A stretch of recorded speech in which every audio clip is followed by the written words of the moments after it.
Morning, everyone, council and staff. I just want to wish everyone a happy Valentine's Day and all the best to you today. And we're going to start this meeting off with a short prayer, and Councillor Crick is going to do that for us. Lord, we thank you again for this great place that we live, the MD of Bonnyville. And thank you for all the residents that live here and all the staff that live and work here. Pray your blessing on everyone in the MD, and pray that you give us wisdom as council today as we make decisions, and not just today, but always into the future as well. In your name, amen. Amen. Thank you, Councillor Crick. We have an agenda in front of us. I'm wondering if there's any additions to the agenda. Yes, Mr. Reeve, administration would like to add 12.1 under closed session, 12.1 land under section 16 and 27 of the Freedom of Information Act.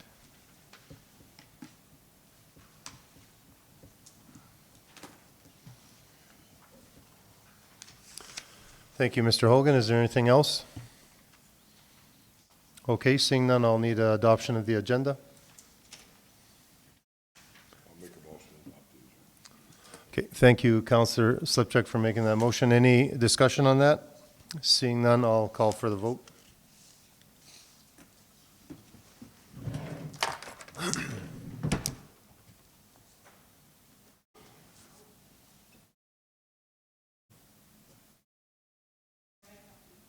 No problem.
Everybody vote. Mr. Kraviak, could you please vote? Maybe probably do it again.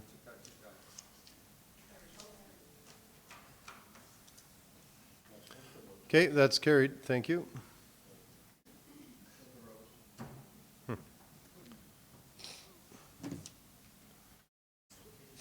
No, my computer. All right, we need the adoption of the minutes regular meeting of council, January 24, 2023. Yes.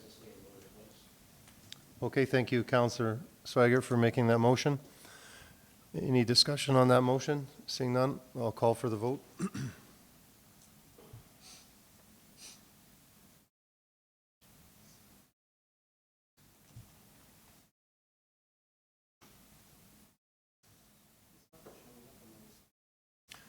Yeah, my computer just died too somehow here, or something's going wrong.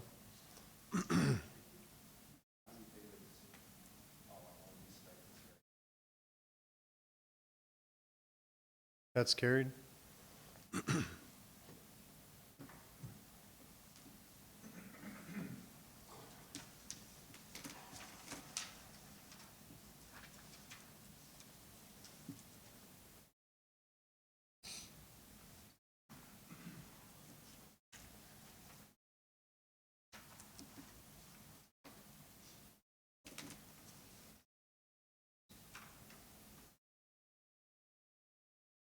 Okay, sorry, my thing just went wacko here. I guess we'll go on to number 7.1.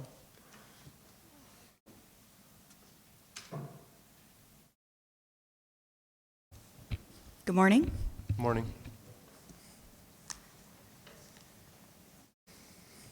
This is development permit 2023-D-006 for Neil McCrank and Cynthia Bartram. The applicant is applying for a front yard variance from 25 feet to 15 feet, and an east side yard variance from 5 feet to 4 feet for the construction of a detached garage of 576 square feet. The property is located on the south side of Muriel Lake, half a mile east of the Kihiwan Reserve. Adjacent properties are residential parcels and a quarter section. The applicant is applying for a front yard variance from 25 feet to 15 feet and an east side yard variance from 5 feet to 4 feet for the construction of a new detached garage of 576 square feet. They are requesting this variance due to the location of their cistern, similar setbacks in the area, and they would not feel it would be a traffic hazard as they are on a service road. A review of the aerials show the two lots to the west have accessory buildings closer than 25 feet to the front property lines, and the westmost lot was granted a variance due to existing large crabapple trees. There are no records for the other lot. Adjacent landowner letters were sent out on January 24th, 2023, and we have not received any response. As per Section 20 of the Land Use Bylaw, variances may be considered when there are practical difficulties unique to the land and when they will not interfere with the amenities of the neighborhood or materially interfere with or affect the use, enjoyment, or values of neighboring properties. Due to the location of the cistern, it is not possible to meet the 25-foot setback requirements, and as there are existing structures with the smaller setback, it would not negatively impact the neighbors. Our recommendation for development application 2023-D-006 is approve the request for a front yard variance from 25 feet to 15 feet and an east side yard variance from 5 feet to 4 feet for a detached garage within Northwest 1959-5 west of the 4th Meridian as per Part 3, Section 20, Part 6, Section 32, and Part 7, Section 71.2 of the Land Use Bylaw with the following conditions. As per Section 71.4 of the Land Use Bylaw number 1667, the minimum setbacks shall be west side yard 1.5 meters, rear yard 7.6 meters.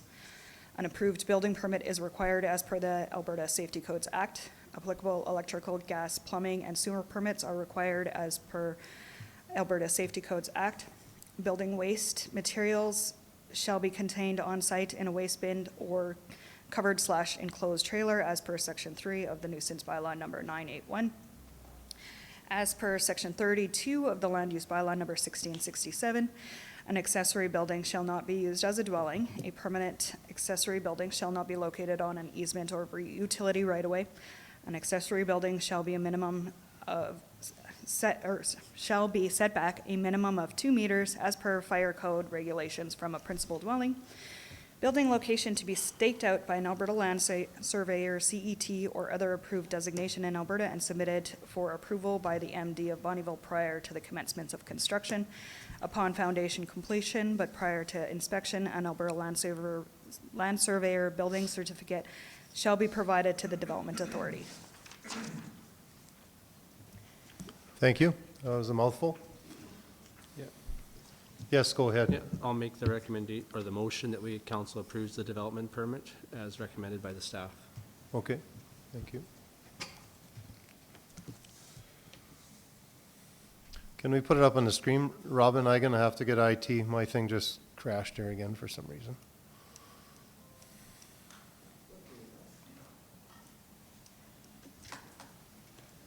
Mr. Reeve, Yep, question? I'll just read this and then we can have discussion. Okay. All right, thank you, Councillor Crick, for making a motion on behalf of council. The council approves development permit application number 2023-D-006, a front yard setback variance from 25 feet to 15 feet and an east side yard setback variance from 5 feet to 4 feet for the construction of a detached garage of 579 square feet as discretionary use pursuant to Part 3, Section 20, Part 6, Section 32, and Part 7, Section 71.2 of the Land Use Bylaw for Neil McCrae and Cynthia Bartram, as per the recommendations presented. Any discussion on this?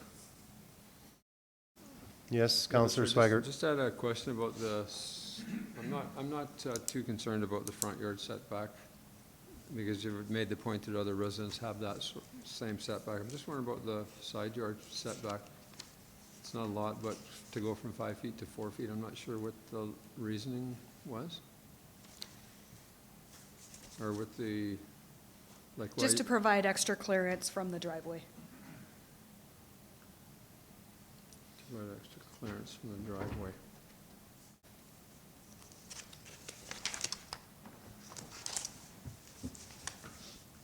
You're okay? Any other discussion? Seeing none, I'll call for the vote.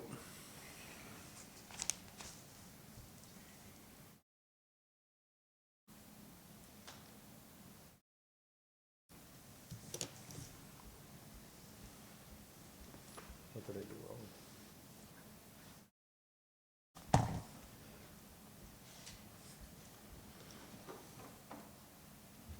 That's carried, thank you.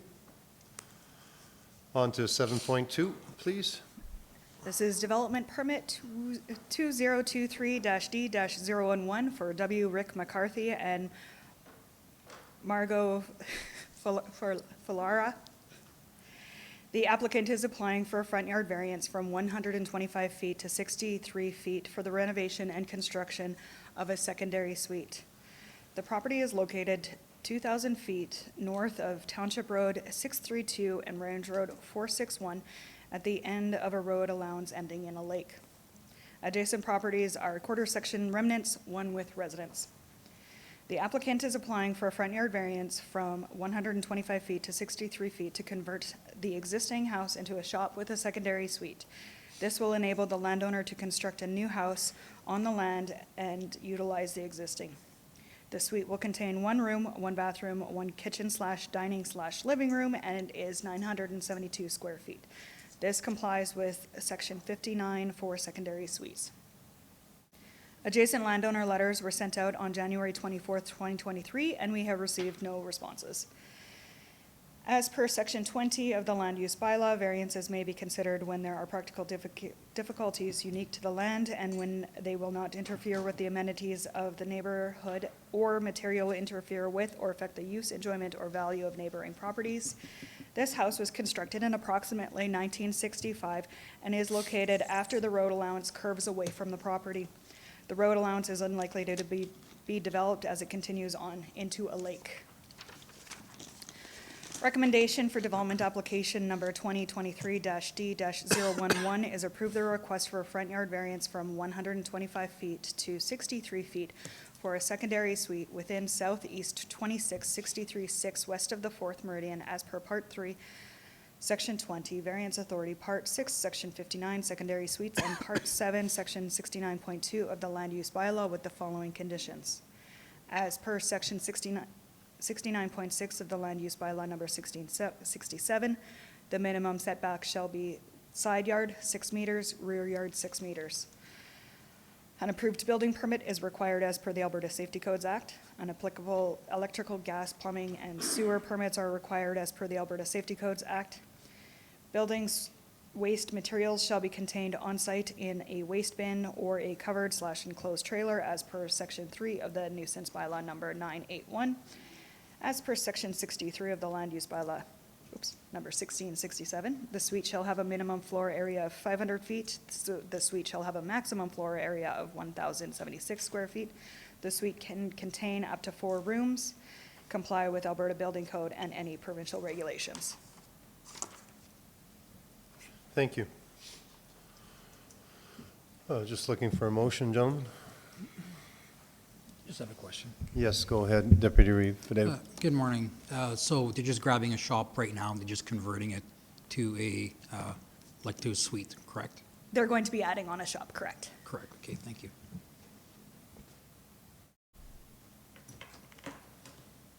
Just looking for a motion or any other discussion. I'll make a motion. Yes, thank you.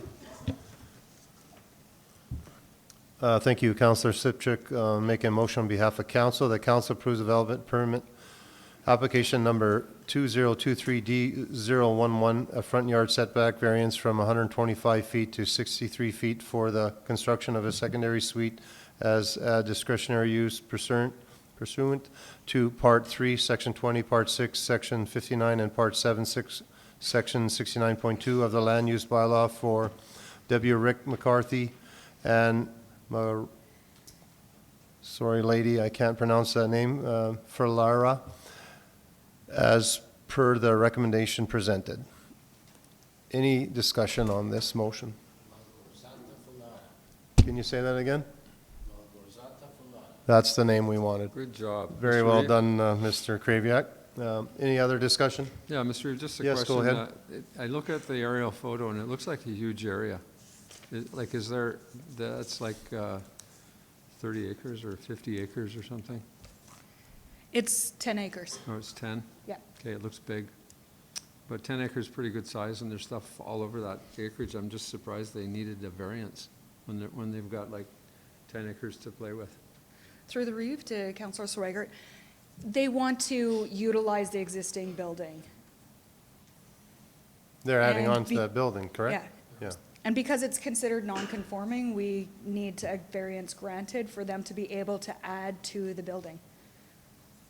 Yeah, good. I just, it looked like there's lots of room there. They could have added any other direction and not asked for the variance, but I guess it's not really a big deal. It's just, yeah. I guess it all depends on how the buildings, we Laid don't out. know where's the doors and everything is on the building, so I guess he's making it to work for him, so, Yeah. or they are Yeah, thank for you. themselves. Any other discussion? No. Okay, then I'll call for the vote, please. What's that?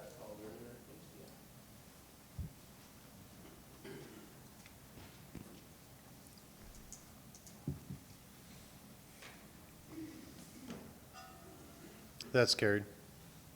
Thank you. You're welcome. Have a great day. All right, we're going to 9.11. Counselor Slipchuk.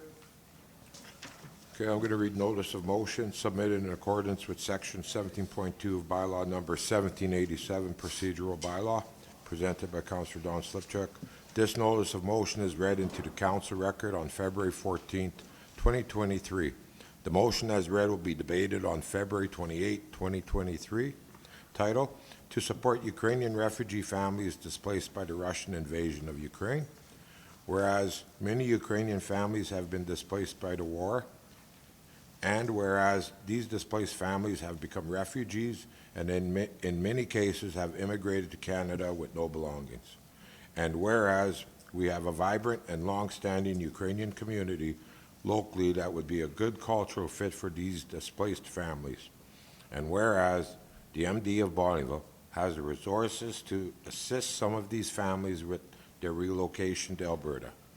Now therefore be it resolved that administration be directed to research opportunities for support to bring refugee Ukrainian families to the MD of Bonnyville and bring a report back to council by April 1st, 2023 with options for support implementation, and furthermore that council approves the allocation of $30,000 annually for a council-approved support program until the crisis in Ukraine has ceased.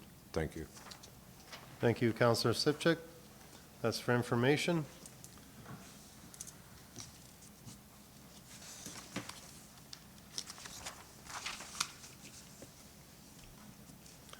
Now we'll go on to 9.2.1. Good morning, Council. Good morning.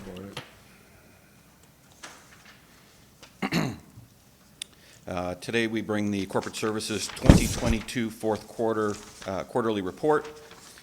Please find attached the summary of the report for the months of October, November, and December from the Corporate Services Department. For the purposes of maintaining transparency, the Corporate Services Department has prepared a quarterly report for Council on the activities accomplished up to December 31st, 2022. Included in Appendix A are highlights from each of the departments and corporate services. The recommended action is that Council accepts the Corporate Services 2022 fourth quarterly report as information, and the options that Council accepts the Corporate Services 2022 fourth quarterly report as information, or 2, that Council directs administration to bring back additional information regarding the Corporate Services 2022 fourth quarterly report to a future meeting of council as instructed. The first part of the report will be from the Assessment Services Department. In Assessment Services, we have three main functions: assessment, property taxes, and insurance risk management. In the assessment function, we have broken it down into two categories: designated industrial property assessment and municipal assessed property. In the designated industrial property, we had annual on-site re-inspections we completed for the 2022 year. The designated industrial property 5-year RFP for 2023 to 2028, the proposal was submitted. So the provincial assessor has had put an RFP out for extending the contracts that we were currently in as new RFPs. So that has been submitted. We didn't hear a result by December 31st. We completed Phase 1 on-site inspections of Ward 6 North, formerly ID 349, of the assessment records. This is a two-phase project going over this year and continuing and completing next year. Continuing working with the provincial assessor on assessment appeals. Annual requests for informations on a year-over-year physical changes were received and reconciled to current inventory in the property assessment software. Updating the current inventory to reflect changes from the on-site inspections and RFI submissions from this year, and preparing the 2022 designated industrial property non-linear assessment roll for the provincial assessor. That was all that was done in Q4 under the designated industrial property. Under municipally assessed property, the team worked on annual on-site inspections of Range 4, which they completed in Q4. Continued on with the sales inspections. Partially completed building inspections were also done.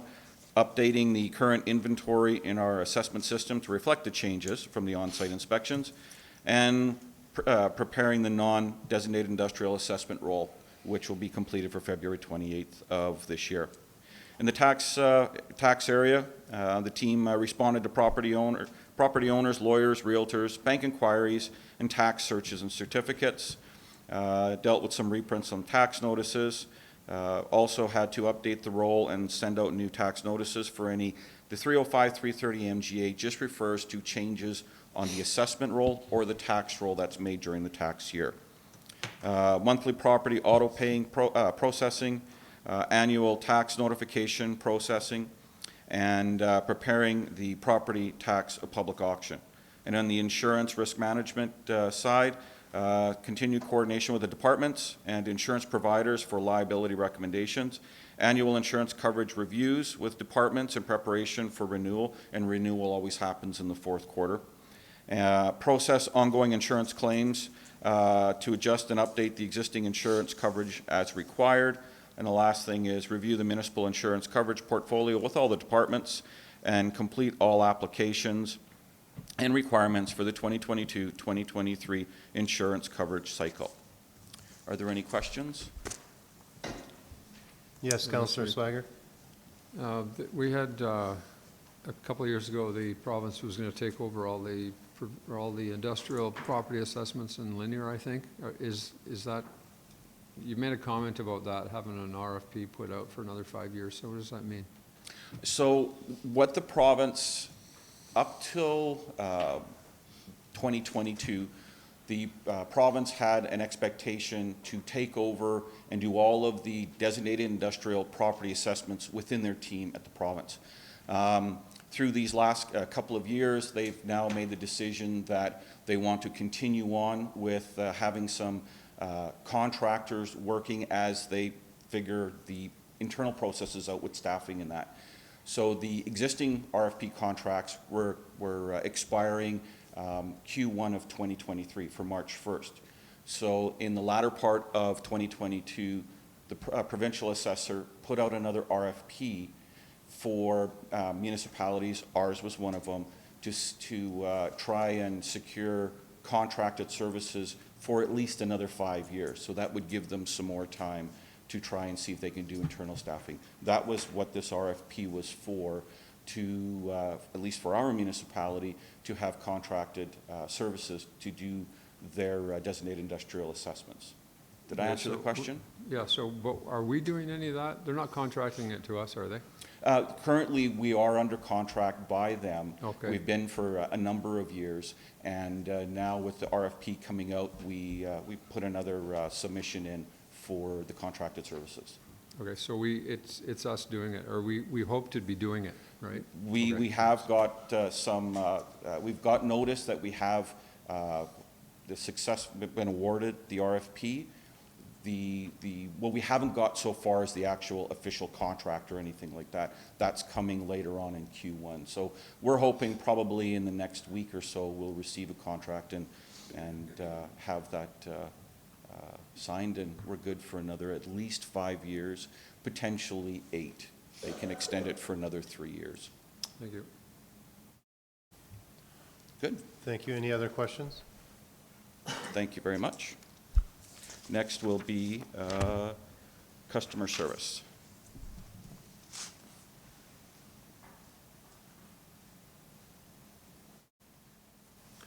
Good morning, Reeve and Council. Morning. Morning. In the fourth quarter, we answered a total of 6,361 calls into the main line. We processed 245 cash receiving badges, which include online payments, front counter payments, campground, and Kinesu transactions. We also issued 65 Cold Lake waste cards. And we assisted communications with the planning and hosting of the Light Up the Hamlet Nights in Fort Kent, Ardmore, and Cherry Grove. Thank you. Yeah. Any questions? Great Thank job. you. Good Yep. job, thank you.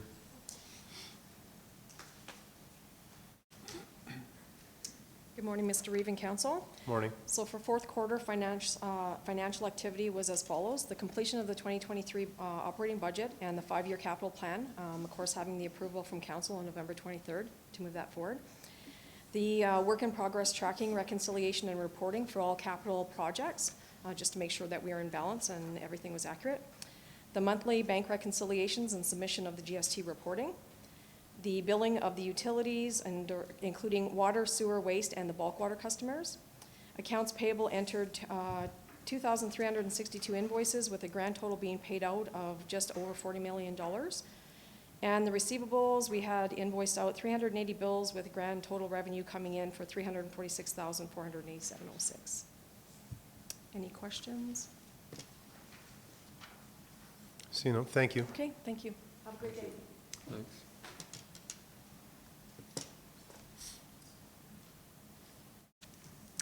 Good morning. Morning. As you can see, there's a lot of different lines here, and I'm not going to read every single thing. I'm just going to touch on some of the high points. I mean, we do benefit administration always. We processed 146 claims. We compiled 312 resumes, called 108 candidates, scheduled 94 interviews. We talked to 117 references. We drafted 69 letters of offer and did 67 orientations. We did have a couple retirements over at the shop. We had Eugene Lacombe, which was 19 and a half years, and Dennis Cameron was with us for 31. Payroll did an amazing job, the year-end process, and they processed overall 1,013 employees for that quarter. Any questions? Yes, Councillor Crick. Does the MD do anything for somebody like Dennis Cameron, who's been with us for 31 years? Yes, we had a lunch and we had, well, a breakfast and a cake, and he chose to stay home because he felt he would be too emotional. Oh. We did then bring his wife flowers and him a retirement gift at the end of December. Right on. Thank you for doing that. You're welcome. Thank you. Yeah, one sec. Just, it looked like you did a lot. And so I'm looking at some of the numbers, just wondering, is like a lot of that, I guess I'm looking at like 67 employee orientations and lots of resumes and stuff. Is that a lot for the ski hill though? Yes. Is it? Yes. Is October, we do tons and tons of orientations and set staff up seasonal for Kinesu. Okay. Thank you. You bet. All right, thanks.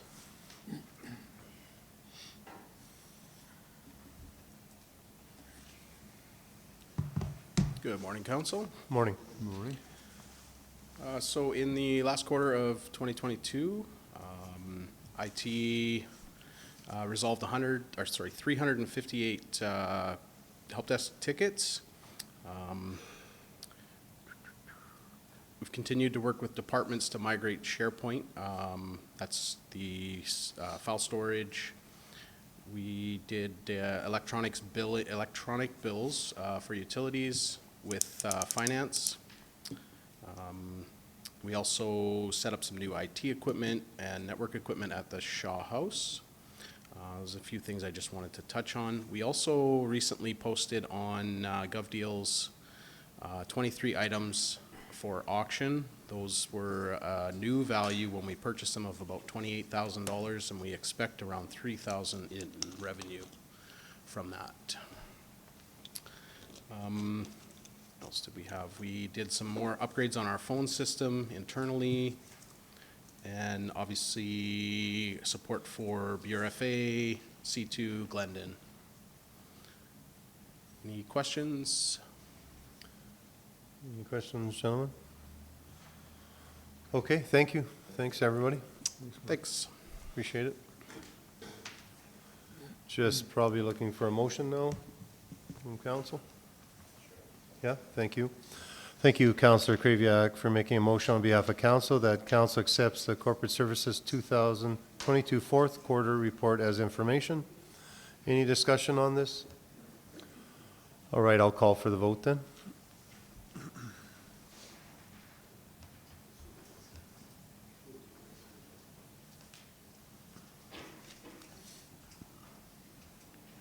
All right, that's carried. On to 9.2.2, bylaw number 1833. Good morning, Oh. Mr. Reeve and council. Morning, sorry about that. So this request for decision is administration has prepared an amending master rates bylaw to update Schedule A master rates and fees schedule for council's approval. At the January 23rd, 2023 council meeting, council approved first and second reading of bylaw 1833, amending master rates bylaw.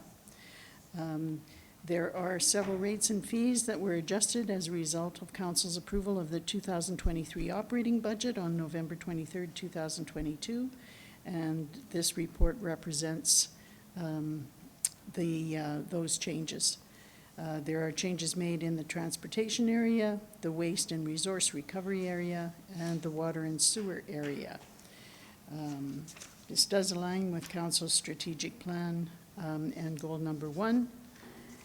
And there is no cost implication associated with this recommendation to the MD.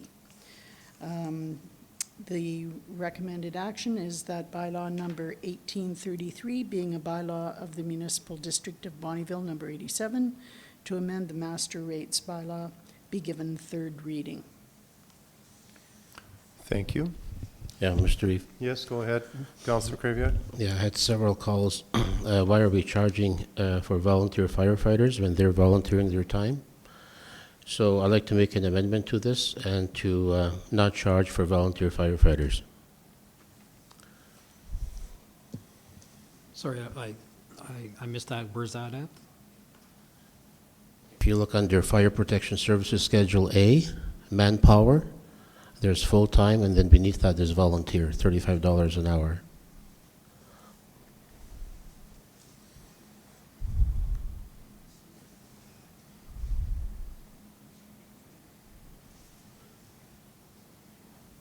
I'm not seeing, I think, are we on the same one here? I'm not seeing it in this bylaw. Page 7. Page 7, And we got page 4 on this one. Schedule A. Where is it, Mike? Oh, that's it? No, it's appendix A. So I believe what this charge out is for, if BFRA charges out any of their members, this just gives them a fee to charge it out. So if they did work for different municipalities, say Cohewan First Nations, they would be able to charge out those volunteer members' rates to another municipality. So I would advise not to take those out. This is just allowing us to charge out for time that our volunteers are working for BFRA, the MD of Bonnyville. But you would be charging for MD fires then, you're saying? For volunteers? This will just give the opportunity for BFRA, which they currently do charge out for fires, for any Yes. vehicle fire that they respond to, any fires outside of the jurisdiction. By taking that out, I don't think the BFRA will then be able to charge out for their volunteer positions. But So- they will not be charging for any fires within the MD, you're saying? This is for probably outside the MD. This is the outside the MD, or currently what the practices of the BFRA. So when they do attend a vehicle fire, say On the highway? On the highway, currently they do charge out those fire services. With us taking out that portion, they wouldn't be able to charge for any of the volunteers that sit on those. Okay, so I'll just withdraw my motion then. Okay. Okay, thank you. I guess we need just clarity. Thank you, Matt. Sorry, I just got to back up here. Any other discussion, or is someone like to make a motion? Yes, Counselor Crick. I'll make the motion for third reading.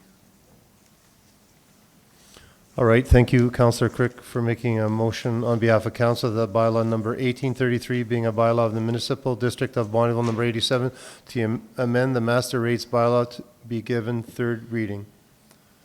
Any discussion on this? Seeing none, I'll call for the vote.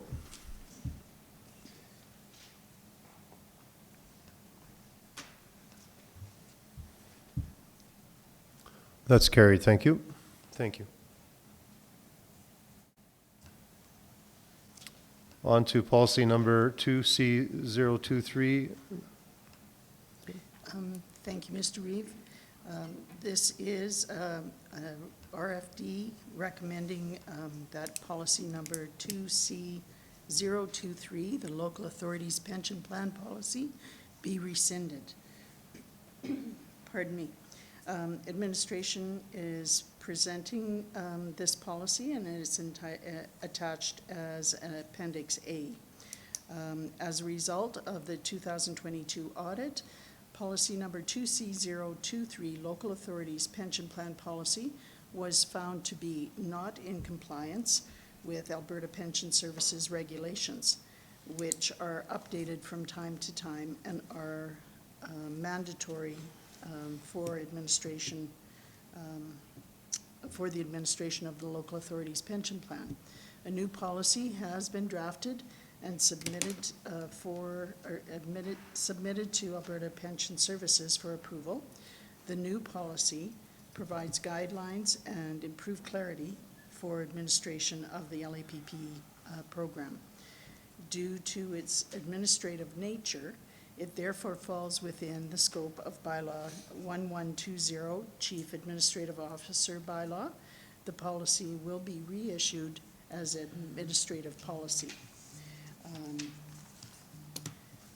The recommendation is that council rescind policy number 2C023, local authorities pension plan policy. I'm happy to answer any questions you may have. Any questions? Okay, seeing none, I'm just looking for a motion. Yeah? Thank you, Councillor Kraviak, for making a motion on behalf of council. The council rescinds policy number 2C023, local authorities pension plan policy. Any discussion on this motion? Seeing none, I'll call for the vote.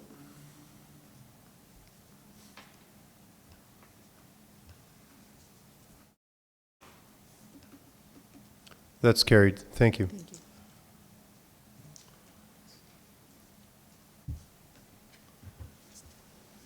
Going on to 9.3.1, public safety. Morning, Mr. Reeve, members of council. Morning. Here this morning to present our fourth quarter report for 2022, including months of October, November, and December for the Public Safety Department. Just got a slide there, PowerPoint that we can bring up.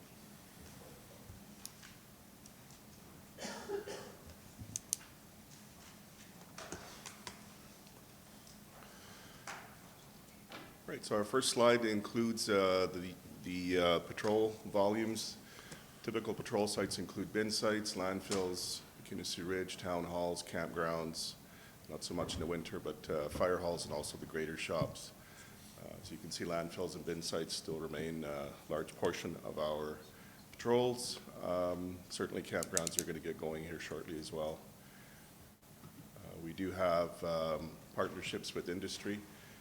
288 hours of patrol were provided to our industry partners in the last 3 months of 2022. Commercial vehicles as well, conducted 112 commercial vehicle inspections, resulting in 37 trucks being pulled from service for a variety of offenses. When we say pulled from service, again, doesn't necessarily mean that they're out of service for the entire day. They might just be stopped until something can be done roadside to get them back rolling.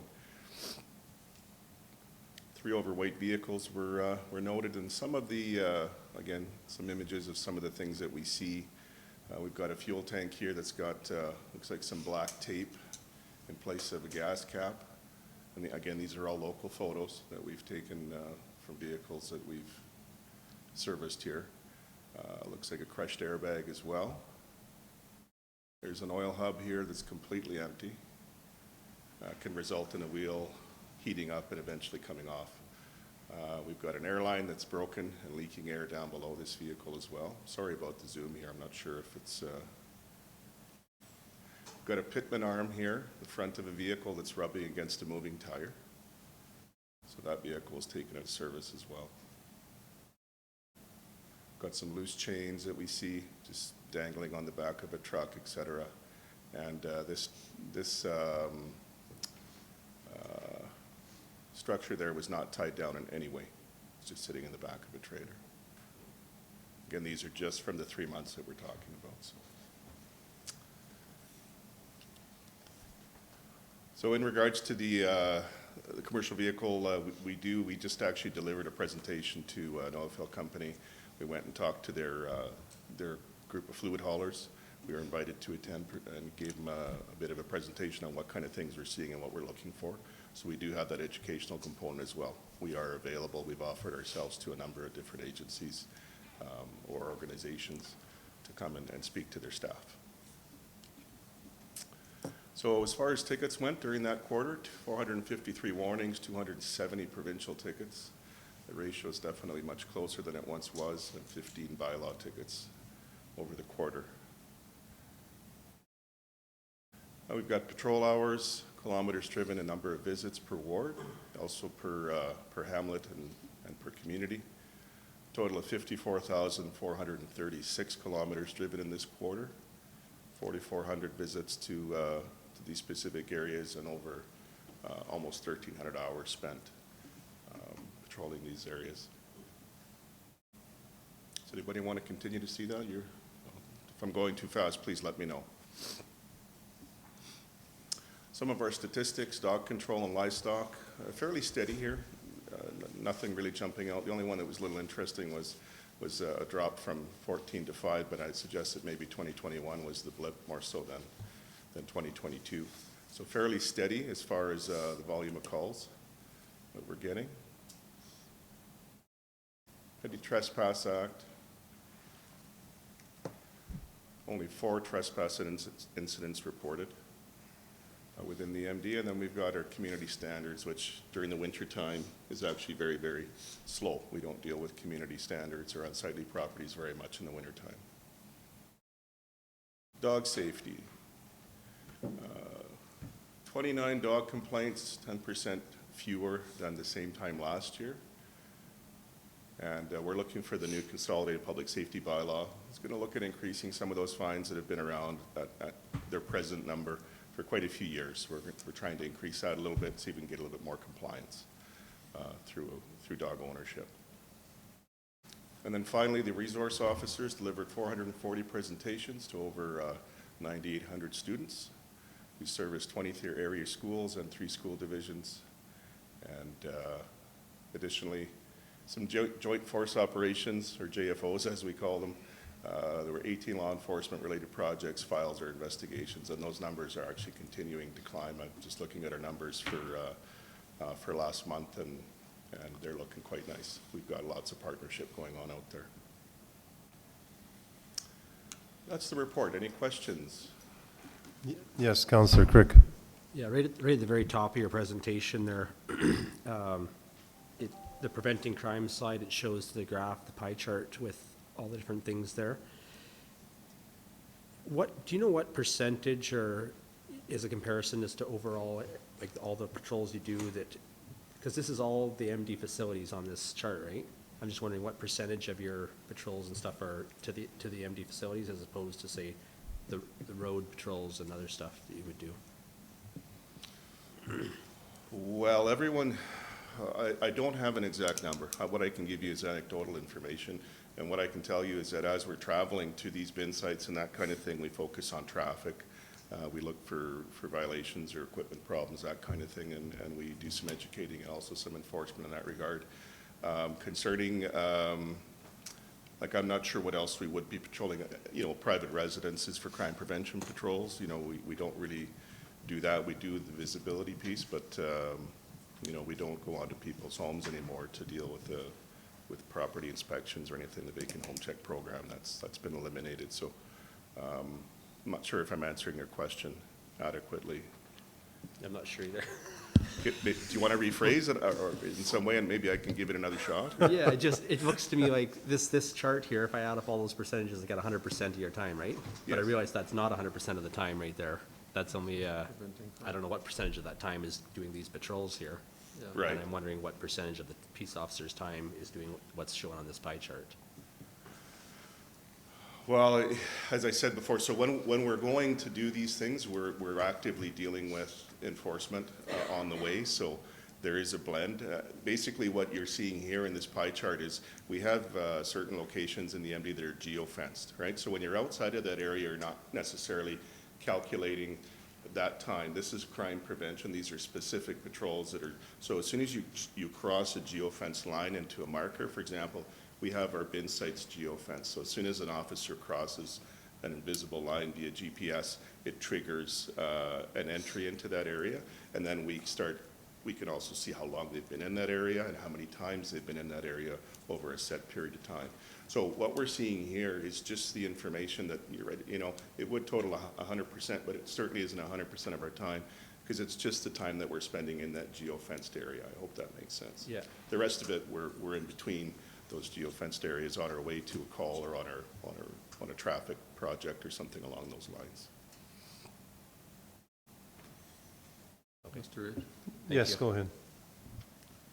Yeah, it was kind of a similar questioning, and it's a bit of an uncomfortable. It's a tough question because you're showing preventing crime, but when I look at the pie chart, what popped out right away is 66% of the time is at a bin site or landfills, and I know you're not. I know you're not spending all your time there, but if I think of preventing crime or crime prevention, you know, and residents would look at this and think, well, how come, you know, why does it look like 66% of our crime prevention is related to bin sites and landfills? And I'm going to say it isn't, but it's just the chart looks that, you know, makes it look like that. Looks like you're spending way too much time protecting landfills and bin sites. And I know you're not, but I don't know how you kind of analyze that data and say, you know, we're doing crime prevention or we're preventing crime, you know, because I don't see anything about, you know, driving through hamlets on this chart, or just rural crime. And I haven't heard a lot about rural crime recently. Maybe it's because it's winter and they're slowing down, but you kind of get my drift here. It looks like you're spending too much time protecting a bin site and a landfill. Through the Reeve to Councillor Sweegat, I can see how that would look that way. Again, these are only the areas that are geo-fenced. So for the data that you're looking for, I think we can maybe get that if we look at Page 10. This other slide here, where we've got time, we've got entries, and we've got kilometers driven in each respective ward, right? So, you know, those kilometers driven, those include patrols by houses, those include patrols down back lanes in hamlets and that kind of thing, and they include time spent dealing with traffic offenses and also with commercial vehicle inspections. So all that time would be allotted here under the hours, but it wouldn't necessarily be included in the graph because those are just specific patrols that are geofence based on where our priorities have been. We used to have a geofence around mailboxes because we had a lot of mailbox theft in the wintertime.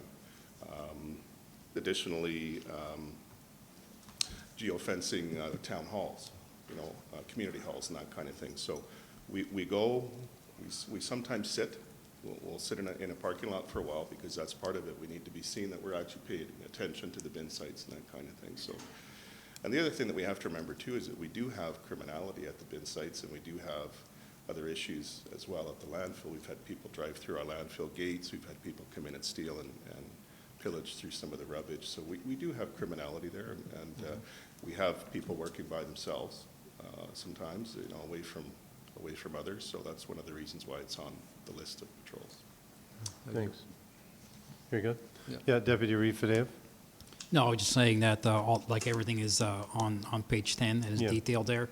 Again, my comments, like they have been in the last year and a half, have been the amount of hours spent in Cherry Grove and the area, and also the landfill there is one of the biggest that has been seen with illegal dumping and just you know, things like that. So I don't know if it's a proximity that's close to the border or not, but thank you for visiting the landfill areas for sure. Thank you.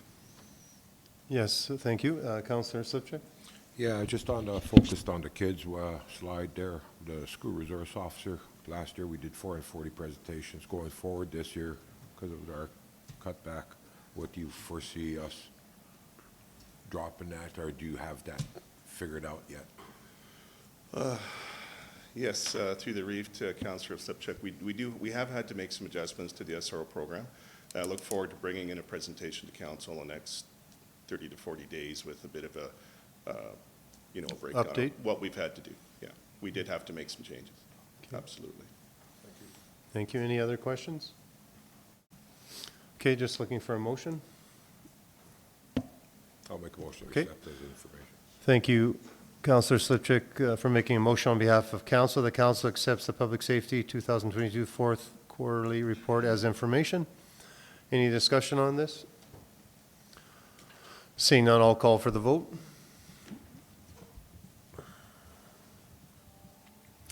Okay, that's, I'm getting ahead of myself. We're going to break for a recess here right after this. This is carried. Thank you. Thank you. Because we have our first one at 10 here.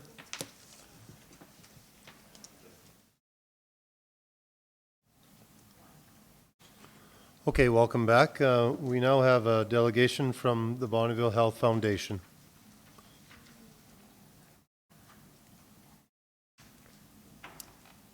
Morning. I think you just press the button on the right-hand side there and you're red.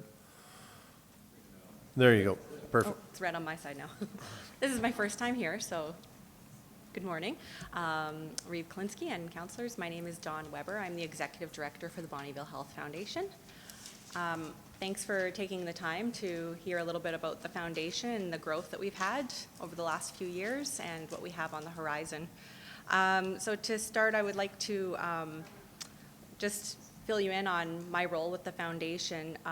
The Bonneville Health Foundation ran as a volunteer-led organization for 24 years and depended solely on administrative support from Covenant Health through the hospital up until January of 2022, when they made the decision to celebrate their 25th anniversary by bringing on their own contracted employee to be on the ground to advocate for the foundation. So that's what my role is now.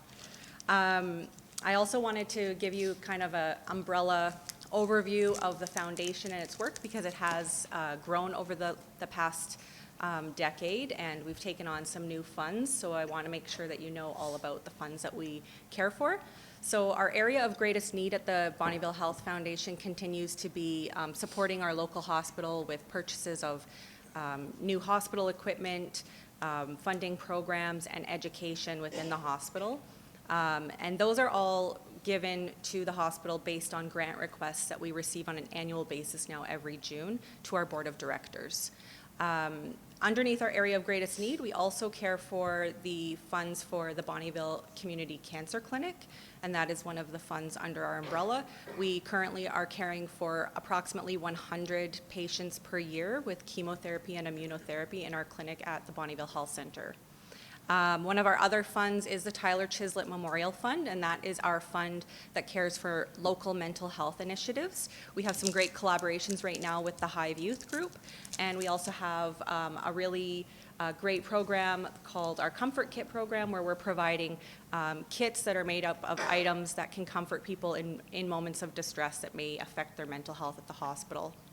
We also have a palliative care fund that we have taken on under our umbrella. So right now that is strictly within the hospital walls of improving our palliative care and compassion care in our hospital.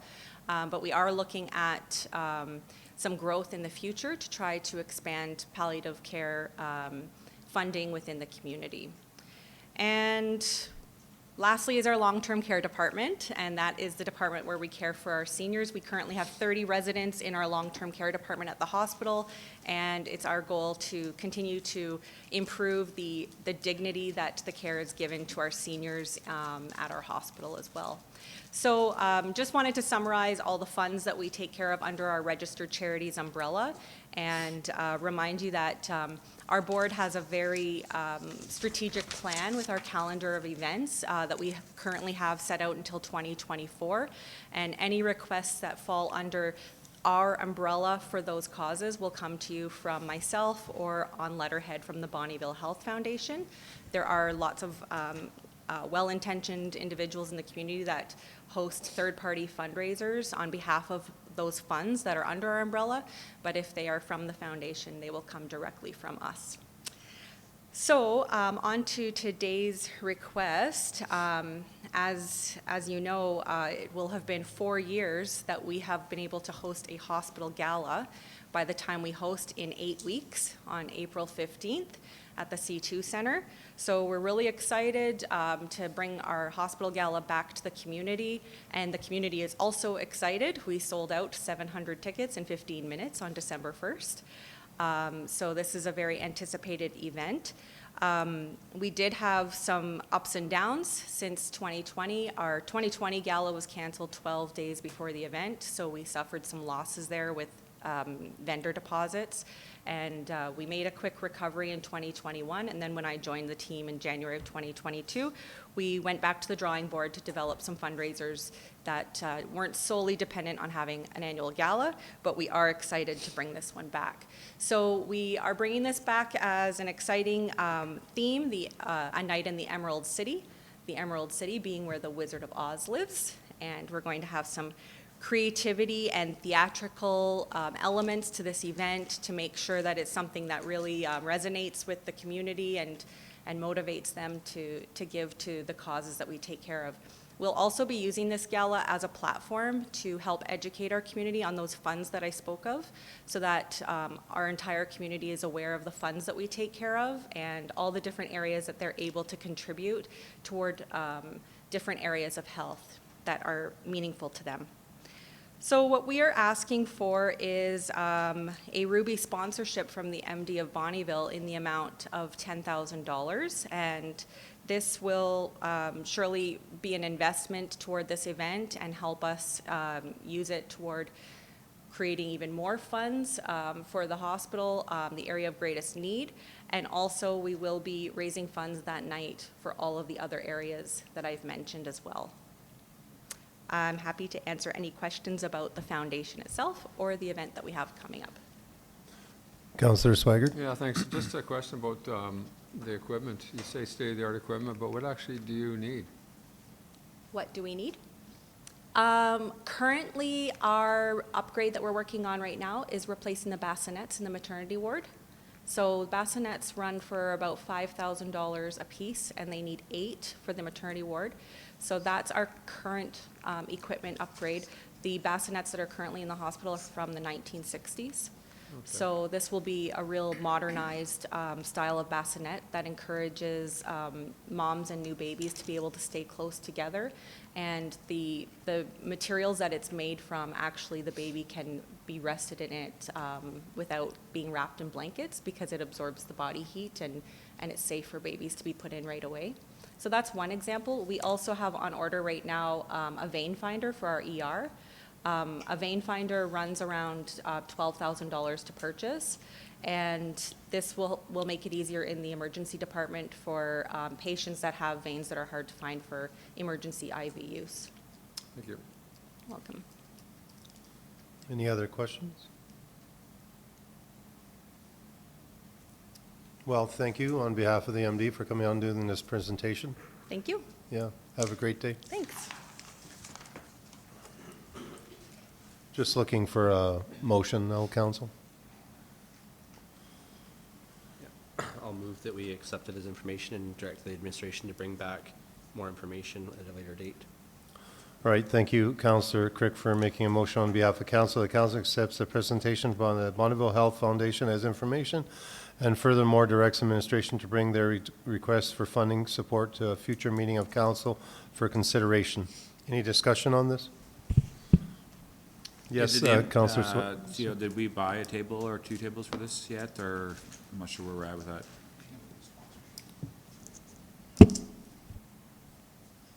Through the Reeve to Councillor Scarson. Sorry, Darcy, it's fine. We do have a table reserved for us. However, depending on which sponsorship level council chooses to do when we bring it back to council, certain sponsorship levels, including the one which is being requested, includes tickets. Thank you. Thank you. Any other discussion or comments? All right, seeing none, I'll call for the vote.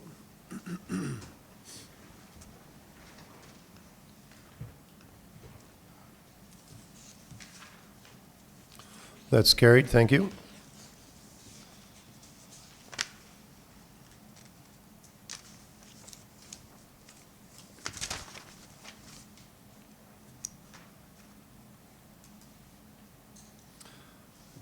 I guess we'll go on to 9.3.2 Agriculture Service Report. What?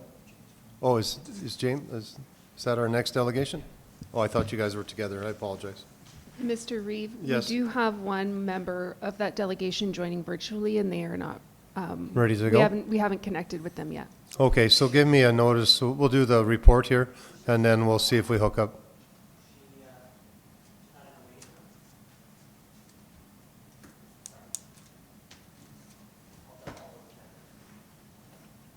Okay, Matt, come on up, or Janice, and we'll do that report, and then we'll get into it. Thanks. Good morning. Excuse me. Good morning, Mr. Reeve, Council. This morning I will be presenting the fourth quarter report that will include our year-end numbers for each of our programs provided by Agricultural Services. I will start with our beaver reduction and blasting services. 31 beaver tails were brought in during the fourth quarter. The year-end summary for the program included 331 beaver payouts, 192 in-house removals, 16 dams were blasted, 4 new pond levelers were installed, and 58 dams were removed mechanically to protect our roads. As per our agreement with Alberta Agriculture and Irrigation, we completed 441 rat inspections in the fourth quarter. We completed a total of 1,032 inspections for the year and distributed 110 Ramex packages to landowners. We investigated 2 rat sightings, resulting in 0 rats being identified. We trapped and sent in 5 skunk heads for annual rat and our annual rabies testing program. Our fall wolf and coyote reduction program began on November 1st, bringing in 50 coyotes and 3 wolves for the fall season. For 2022, we have seen 367 coyotes and 4 wolves brought in. We also hosted the annual Trappers Association meeting in October. We had no submissions for the wild boar ear program. This program will end March 31st of 2024. It was a busy year for the weed inspectors. They visited 2,115 sites, resulting in 383 different properties requiring weed control. We completed 29 grasshopper surveys, 16 clubroot and blackleg inspections on canola fields, 2 fusarium samples on wheat, and we surveyed 2 locations for Bertha armyworms. All past surveys were well under the threshold. We had a delayed start to our mowing program this year. All MD roads were mowed once, all arterial roads were mowed to the fence line, and about 90% of the local roads had a second cut.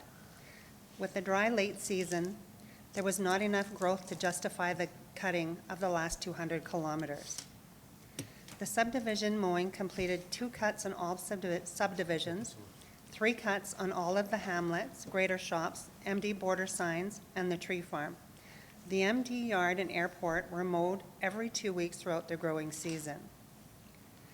We have a 4-year rotation on our roadside spraying. This year we completed approximately 514 kilometers. We also sprayed the Iron Horse Trail from Fort Kent west through Glendon. We assisted in the spraying of 4 fence lines that contain noxious weeds to prevent the continued spread into our ditches. Our rental units went out 251 times for a total income of $25,150. Post pounders followed by land rollers were our top rented units. We received 150 claims in the 4th quarter for our VSI program. The annual summary came in at 11,290 animals treated for a total of $106,867.83 plus the administration fees. Our Rural Beautification and Ag Tour was sold out once again this year. 2 busloads enjoyed a fun-filled day visiting our agribusinesses as well as the top 2 award winners, Michaud Bison Ranch and the acreage of Darrell and Sherry Knapp. Our outreach programs included a tree pest workshop, preparing trees for winter, and our favorite grazing school for women. We continue to support LARA. We offered 33 extension events and helped our local farmers with programs and funding. The Shelter Boat program was a huge success, offering our trees online this year. We completely sold out. Our team assisted in the installation of 6 surface aeration at the Little Bear Lake to help overwinter the stock trout. We promoted public awareness for thin ice during the winter season. Our Goodridge pesticide container site closed permanently at the end of December, and our Bonnyville location will remain open until the end of 2023. The collection sites will now be with the retailers of the products. The MD encourages producers to clean and test seeds, which prevents the establishment of noxious weeds and crop diseases.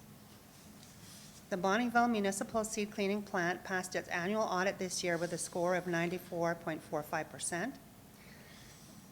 This year, the plant welcomed a new administration, completed office renovations, power and installation was added to the horse shed, and the grading room was updated with new paint for better lighting. Cleaning numbers remain steady with the 2021 numbers.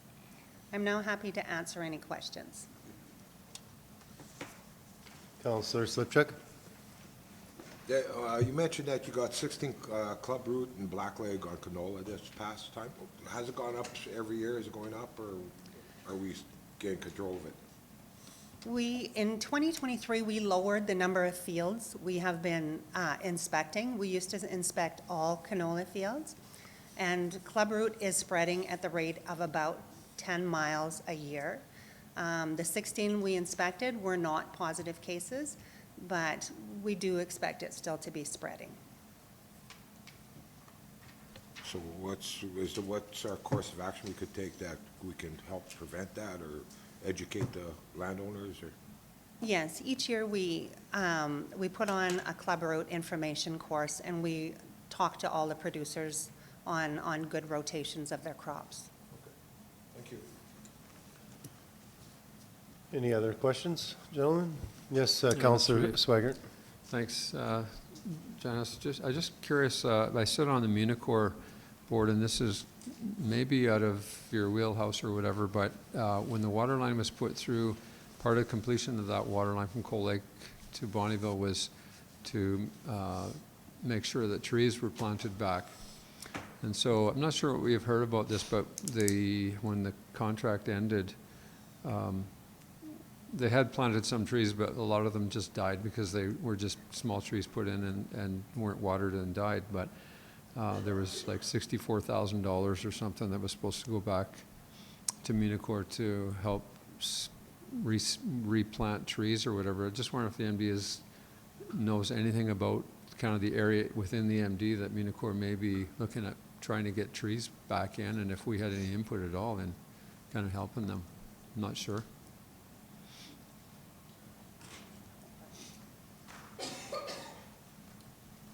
Morning. Through the Reeve to Councillor Swaggart. I'll field this question. Thank you. There are conversations between the Bonnyville Regional Water Commission and Municore right now, whereby the cost of those trees might just be filtered back to Municore, and they'll take care of the planting of the trees. But again, those are preliminary discussions right now between the Commission and Municore. Yeah, okay, I'm just glad that we actually maybe are working with them. Thanks. Okay, thank you. Any other questions? All right, just looking for a motion then. Thank you, Councillor Slipchuk, for making a motion on behalf of council that council accepts Agricultural Services 2022 fourth quarterly report as information. Any discussion on this? Seeing none, I'll call for the vote.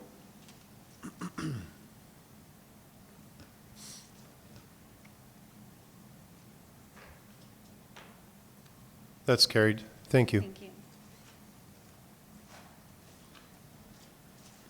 Are we ready for that delegation? Yes? Okay. All right, thank you. We'll have Northern Lights Library System. There we are. Morning, sir. Morning. Thank you for having me, and hopefully Vicky, our Yep. board chair, will be online, so that's great. Hopefully you know Vicky. She's a counselor in the city of Cold Lake and has been our chair for the last few years, and I'd just like to say thanks for Councillor Crick's service on the Northern Lights Library System Board. We appreciate him and his willingness to chair the policy committee. That's always a tough one. So hopefully she drops in here. She knows my spiel, so I'll get started, and hopefully she'll be there to be able to hear me. So I'm James McDonald. I'm the Executive Director at Northern Lights. I think it's been a year now since I've come to report to you, so I'm glad to be here and give you some of this information. Hopefully everybody has seen this value statement. So I'll just speak a little to this and what we do for you. This is just a window into what Northern Lights does. As you remember last year, perhaps I gave a little bit of a window into what we do. I could be here all day talking about the various services that we provide, but we thought we'd focus on circulation of library materials to your community members. We still use the 2016 Municipal Affairs Population List in order to determine your population. What that means is that your libraries, the libraries get grants based on that population, but you're also charged a levy based on that population. Eventually, at some point, the province will change that, and those numbers will shift. For now, we still use that. So you're getting grants on that, but also paying out on that. In the county, you have 1,700 library cards out there. So that's not 1,700 users. You can think about that as 1,700 households. Most people will have one library card for the household. And those 1,700 households use the service a lot. You have libraries in the city of Cold Lake and also in Bonnyville as well. And I'm happy to announce the Glendon has chosen to open a library in their school, partnered with their school. So they've just formed their library board and have been approved by the province, and so they're working hard on that and have joined Northern Lights Library System as well. These numbers are 2021 numbers because it's the latest numbers we have calculated. We are just on the cusp of getting our 2022 numbers. I would say that these numbers are a little bit lower. The 2022, all of our libraries are doing better in 2022, still coming out of COVID. Your levy cost in 2021 was $138,000 to be a member of Northern Lights. We take $28,000 of that and set it aside for your libraries as a book allotment. That's a capital fund that doesn't go to our operations, so we can't use that for salaries or putting gas in the car or tires on the vans to get books out. That goes for them to purchase materials. You split that up, 70% of that goes to Bonnyville, and the remaining 30% you send to the city of Cold Lake right now. Because you're a member of Northern Lights Library System and you pay that levy, you qualify for the province's Rural Services Grant, your libraries do. So the province kicks in in 2021, they kicked in $72,708. You split that up, 28% to the city of Cold Lake and 68% to the town of Bonnyville currently. So based on these numbers, just these numbers, again, this is just a window. The value is quite a bit higher than this, but based on this alone, for every dollar you're investing in Northern Lights, you're getting $114.86 back in value. So let's look at that. Ebook circulation. Your residents circulated 12,000 ebooks in 2021, 6,000 e-audiobooks, and 118,955 physical books were circulated to county residents. You borrowed from other libraries in the system and throughout Alberta, actually, because we coordinate all of that, 50,000 items. So you can imagine if you had to buy those 50,000 items every year, it's quite the bill. And then, one of the other things we do as part of that circulation, helping people build those collections, making sure library policies are up to date. You just hired a brand new library manager in Bonnyville. We seconded one of our professional librarians to go out and help with that hire. Make sure that the library ran there while in that transition. Your library sent 370 requests to our staff for help, and like I say, those range from sending someone out to help with a transition to policy help or how do I use this software. That's a lot of requests. We calculated that as a value of $25,000. The reality is you'd have to hire a few different people in order to make that happen in your communities that are serving your residents. So, that's a little bit of an undersell.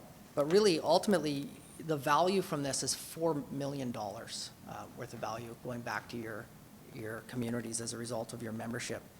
You purchased 3,800 books, saving yourselves, through us, saving yourselves almost $26,000. That's real value, real numbers. We record the retail value of the book when we purchase it, and we know exactly what we paid for it, so it's an easy math for us. We purchased, just in 2022, because I just looked at this number, we purchased $411,000 worth of books for the northeast of Alberta. We are a consortium, a cooperation of 57 municipalities now, one reserve and one Métis settlement. This is the power of cooperation. There's 175,000 people in this area. We circulated 831,000 books to those folks in that year, and 122,000 ebooks or e-audiobooks. That's a value of $29 million. We operate on a budget of $2.4 million. I think that's a bit of an undersell because we don't count the fact that we deliver the internet services, help with all the technology, run their websites, all of that stuff. But just based on the value of circulation, which is awesome. We love to make sure that people are out there reading and learning and being both entertained and educated. The library levy in 2021 was $5.23. The board voted unanimously with a budget of a 1.5% increase. That would move your levy, because you pay both the board portion and the library portion, the board portion and the municipality portion, you'll be paying $10.62 in 2023. We still get a $4.70 per person operating grant from the province. That has not increased since 2015, and that increase in 2015 was 10 cents. We are working hard to advocate with the province, especially right now in the midst of the election, to get some rubber on the road there as far as supporting library services overall. All 7 regional library systems have gotten together to form a systems advocacy campaign, so we're all sending the same message. Josh will be able to deliver some of the materials from that after our board meeting later this month to council here and help you understand what you could do to help us speak with the province on behalf of supporting library services. I'll just say, before Vicki jumps in here, just to bring greetings from the board, that we are working really hard to stretch your dollar as far as we possibly can. Now, I could stand here and say that, but I'll just give you a couple examples. One, we used to have 3 vans on the road. Every library sees our vans delivering materials and picking materials up from them at least once a week, many of them twice a week. I think both your libraries see us twice a week. We had 3 vans. We went to 2. We had got some bigger vans. We're able to load more stuff in there. We went to 2, so that reduces our costs. But we have the same number of stops, which is great. So we've gone through a full organizational review over the last couple of years, made some significant staffing changes to reduce costs and still deliver high-quality service. And one of the things we've done is move our professional consulting librarians to a work remote, work from home opportunity. Their productivity has risen as a result of that. They're closer to a lot of their libraries. But it leaves us with some space in the building there in Elk Point. But we haven't let that sit idle. We have leased that out to an accounting firm. So we're able to generate some revenue from that. So those are just a few examples of how we're trying to stretch that dollar as far as we possibly can. I don't know, Vicki, if you would like to bring greetings from the board, and then we'll open for questions. Thank you very much for having us. We appreciate you letting us come and do this presentation today. We always like to kind of tell you about the services that we provide. And of special interest is the advocacy, and Josh can fill you in on that. And thank you to him for his work on the board. We certainly appreciate it. On our advocacy, we're looking for an increase on per capita. We're looking at an annual regular increase if we can, just for the basically not cost of living. We've been at a minimum 1.5% annually. We'll be sending out documentation to your library so that they don't have to even do any work. All they have to do is fill in their name, call their MLA or potential MLA, whoever's running in the election, and all the stuff will be there. As you know, as a library, we tick off a lot of boxes. We help with economic development in the sense that they can come use our services to get information online. Lots of people actually, and yours as well, use just the internet services, right? That's provided there. And we help with doing resumes. And as you know, sometimes our clientele are a little bit more challenged and they just use it basically for the social programs too. So if you have any questions, we've worked hard on being as transparent as possible. We have those little QR codes so you can go look at our budget. We have our QR codes so you can go look at our plan of service. You can look up everything, and of course you have Josh right there, so you can just ask him. But thank you for having us. We appreciate it, and we appreciate your support over the years as well. Thanks, Vicki. Any questions?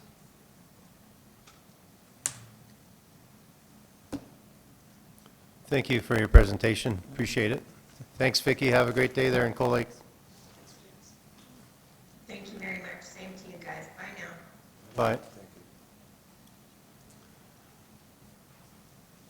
Just looking for a motion, gentlemen.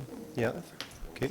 Thank you, Councillor Slipchuk, for making a motion on behalf of Council that Council accepts the presentation by Northern Lights Library System on their upcoming year's budget as information. Any discussion on this? Seeing none, I'll call for the vote.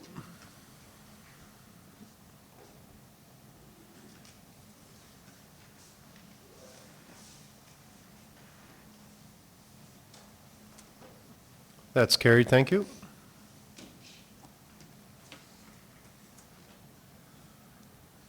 I guess we'll go on to 9.3.3, Waste Services.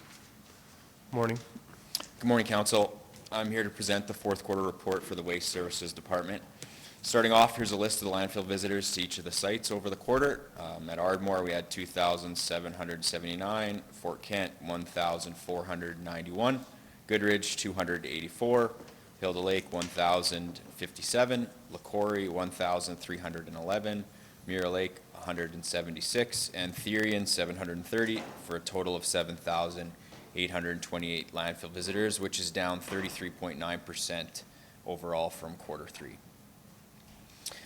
With the Beaver River Regional Waste Management Commission, waste hauling continued as scheduled.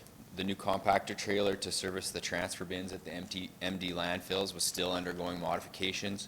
We do have good news, however, as of January 20th, that trailer is finally put into service, and it's going good.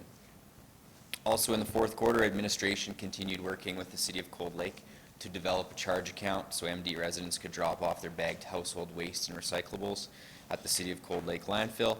The details of this were finalized, and now residents are able to register for this program through the MD administration office as a waste utility account. As of December 31st, 65 accounts had been registered. October through December, landfill operators continued tracking City of Cold Lake and Town of Bonnyville residents who were using the MD landfills.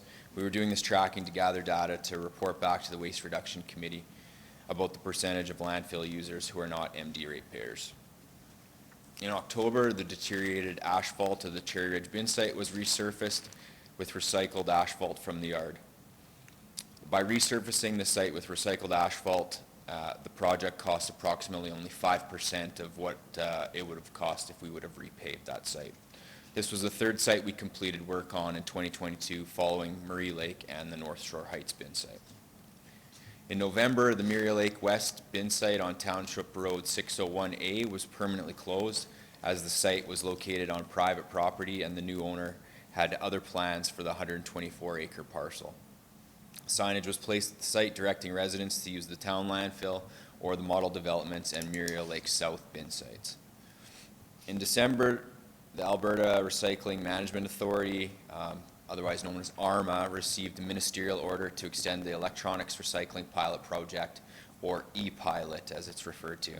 The extension permits the pilot project to continue operating as currently established, to provide additional time for ARMA to work with the government on recommendations for an expansion to the widely known electronics recycling program.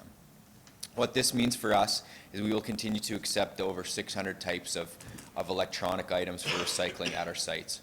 Essentially, any household item or toy with a battery or cord is acceptable in this program and can be dropped off at one of our landfills. Lastly, in addition to Janice's report on the Clean Farms chemical jug recycling program, the program is gradually changing to align with other provinces, enabling farmers to bring their empty and rinse containers back to their local agricultural retail outlets. The transition to ag retailers is being phased in over a 3-year period, like she mentioned. The transition shifts the responsibility to accept empty containers from the municipality to the ag industry. So what this means for us is that as of January 1st, 2023, the Goodridge Chem Jug collection site at the Goodridge landfill is now closed for drop-off, and producers are directed to take their jugs to either the collection site at the Bonnyville seed cleaning plant or back to the retailer. Also, as a point of clarification, jugs will be accepted at any retailer that sells agricultural chemical products and not specifically the retailer where they were purchased. Any questions? Yeah, Deputy Reeve Fideo. Yeah, so in regards to jugs, so they can drop them off anywhere that sells kind of the same kind of chemicals then? Yeah, through the Reeve to Deputy Reeve. Yeah, any ag retailer that sells chemical will accept anybody else's jugs. They see it as a chance to develop new business. Right, and that's not like pertaining to the MD of Bonnyville, that's province-wide? That's province-wide, yeah, you bet. Thanks. I think a lot of the chemicals are going to totes, so jugs are getting less and less used, and you buy it by the totes, so a lot of it is totes as well. There is a lot of jug use yet, but there is a lot of tote use now as well. Any other, yeah, go ahead, Councillor Slipchuk. By eliminating our collection sites in the municipality to the retailer, or what kind of cost savings there do you think we can see there? Through the reef to Councillor Slipchuk, it really won't make any difference. So that program is contracted through Clean Farms, and they send a contractor in once a year to clean up the sites. So there's really no cost to us. Residents would just go to the landfill and to Goodridge site, for example, and just throw the jugs in the compound, and they'd sit there in the covered compound until the contractor came along to dispose of them. All right, doesn't look like any other questions. I'll just looking for a motion. Yes, thank you, Deputy Reeve Fadeev, for making a motion on behalf of council. The council accepts Waste Service 2022 fourth quarter report as information. Any discussion? Seeing none, I'll call for the vote.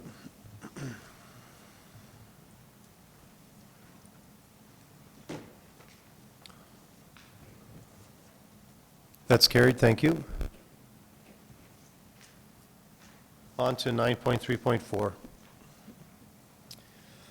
Okay, so an updated version of the attachment was handed out this morning for your viewing there, with the addition of the word "so" in paragraph 1.1B, section 3.12. So that's the bylaw number 1834, Waste and Resource Recovery Management Bylaw. So for council's consideration, here's the bylaw 1834, which will make amendments to the Waste and Resource Recovery Management Bylaw number 1627. Amendment 1 will give direction for the handling of unpaid waste utility invoices, and Amendment 2 will be the addition of the Cold Lake Landfill residential waste accounts. These amendments were discussed and recommended at the Waste Reduction Committee meeting, which was held in December. First reading of this bylaw was passed at the January 24th regular meeting of council. By making the first amendment to this bylaw, unpaid waste utility invoices will be handled equivalent to unpaid water and sewer utility invoices. As such, the Municipal District of Bonnyville may enforce payment by adding the unpaid balance to the tax roll of the respective property. By making the second amendment to this bylaw, the Cold Lake Landfill Residential Waste Account Program rules and penalties for non-compliance are put into a Municipal District of Bonnyville bylaw, and as such will be enforceable by penalties contained within the Master Rates bylaw. So attached was the updated appendix there for you, handed out this morning. And the administration recommended action is that bylaw number 1834, being a bylaw of the Municipal District of Bonnyville number 87, to amend the Waste and Resource Recovery Management bylaw, be given second reading. Thank you. Yeah, Mr. Reeve, I'll make a motion for a second reading. Okay, thank you, Councillor Swigert, for making a motion on behalf of council that bylaw number 1834 being a bylaw of the Municipal District of Bonnyville number 87 to amend the Waste and Resource Recovery Management bylaw to be given second reading. Any discussion? Seeing none, I'll call for the vote.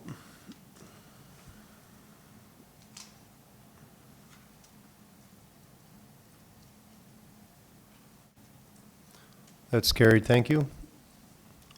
Looking for another motion? I'll make a motion to be given third reading. Okay.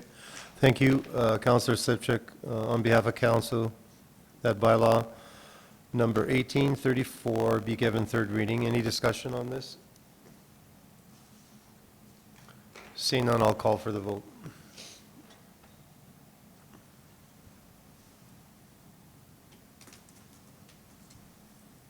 Carried, thank you. Thank you. Appreciate it. On to 9.4.1.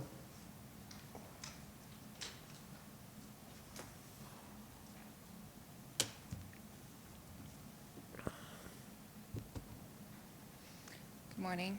Morning. Today, administration is presenting council with the fourth quarterly report for the months of October through December for the Planning and Community Services Department. This quarterly report provides summary information on the projects and activities undertaken by the various areas within the Planning and Community Services Department. So we'll start off with asset management section. So our asset management department has been very busy. We continue to do extreme amounts of collections of data and research, historical and current, on our current, specifically right now, focusing on buildings and other capital assets. In our GIS area, we are very busy working on various mappings, which our GIS coordinator, Shannon, has been very busy with these days. Also, the other thing that, a new development that she's been working on is collecting and working with an organization called AMDSP, which I wanted to just tell you guys a little bit about. AMDSP stands for the Alberta Municipal Data Sharing Partnership. And what this is it's a partnership of Alberta municipalities that work with rural and urban communities from across Alberta to develop and adhere to basic common standards when it comes to municipal data. Currently, this organization is working on emergency data for NextGen 911 on our road systems, which is quite the undertaking. So we've been busy working on that. There's also been a few maps, interactive maps that Shannon has been working on, including recently she is developing a new MD recreation map, which will be posted on our website and will be fully interactive of all of our parks and recreation assets. That will be coming to council later the next, hopefully by April. Asset management projects this past quarter, there were a few. We completed the 2022 Asset Management Initiative project, which was more of a staff education and confirmation of our implementation strategy moving forward for the municipality. We also completed, with the assistance of Akron Engineering, 5 major building condition assessments. These 5 buildings are the ones that are definitely very public focused, including our administration building, our public safety building, our Shaw House building, and our chalet out at Kinnasoo. So those reports and assessments were provided to infrastructure for them to review and implement into their maintenance programs. We also have been developing a state of the infrastructure report specifically for buildings and facilities over that quarter in conjunction with infrastructure services. So that report will also be coming to council here shortly. And as well, the asset management workshops and staff training, which council approved, kicked off in this quarter and continue on throughout this year. Okay, any questions regarding asset management? Doesn't look like it. Yep, we do have one. Yeah, Councillor thank you. Swiger. Yeah, you said a lot. There's lots in your presentation there too. The LiDAR thing, we were at an RMA conference and there was a speaker there talking about LiDAR use for roads, check road conditions. Is that, and you've got some information there on LiDAR. Is that the same? Can you talk about that, or is that not your deal? Working with infrastructure and LiDAR data and flood control. It was just an interesting RMA presentation on LiDAR, and I think we work with that same company that was providing it, MRF Geosystems, is it? Through the Reeve, yes, LiDAR is actually a good tool used to collect data on, for example, road infrastructure. So that is something that I'm not sure if it was specific to road infrastructure or if it was more around data and flood control. Shannon? That company was using it for road, or some of the other counties were using it for road conditions? Yes, these were ad hoc projects that Conrad, the environmental coordinator, was doing for specific areas. So we've just purchased the LiDAR for that township and worked within it. But within the future, whenever we fly air photos, we want to attach LiDAR within that so that we have that tool in the future. So that won't be till 2025 we'll be flying again, or 2026, but it's become cheaper to add that on to the air photos, and that'll be a tool that we'll be using, I'm sure, all the departments will use for infrastructure in the future. But yeah, these were just kind of ad hoc projects we just downloaded what we needed at the time. All right, thank you. Thanks, Shannon. And then sorry, I had one more question about pitch deck story map. I'm not sure what that was. I guess that's me too, sorry. I'm working with the Economic Development Officer for specialists to do a story map for, that he would present to the public. It's a little bit more on him, we're just starting in the process. So it'll be a presentation that will be forward-facing. It's just a new tool. It's kind of replacing PowerPoint. It's a little bit more entertaining, a little prettier kind of thing to just get the information across. So we're really in the infant stage of that, but we have used that tool in other things. You will see that tool when asset management comes to present our building infrastructure report. So the tool is called pitch deck? No, it's called Story Map. Oh, it's called So Story pitch Map. deck is something to do with economic development. Okay. I don't know a lot about it. I'm not the expert. I'm just a deliverer of the data. Okay, so sorry, Mr. Reeve, one last question. Now, Yep. I've asked this one before, but the MD map, is that almost done? Getting your 4,000 steps today. We are working with a contractor. What they submitted was not to our standards, so I've been working with them almost on a weekly basis to get it to the point where we'll accept it. We are very close, so I'm hoping within the next couple weeks, but I don't want to promise anything. What they presented to us was not something that we could accept. So yes, it is frustrating, but we are close. So, Okay, yeah, I I'll just let had you to know ask, because I've had different folks ask about the new map, and I just keep Exactly. telling them, it's just about there. Yeah, it is very much. And what's frustrating is we basically missed 2022. And so it will be with 2022's data in 2023, but we will be producing another one. So once our base is set, it should be a more fluid experience with the contractor. So hopefully this is just the only hiccup in that process, and then we'll flow faster each year. Thank you. Four is the charm or no? Okay. No, 3 is a charm. Any other questions? Well, Okay. thank you. With that, I'll ask Lisa Folliott to come forward.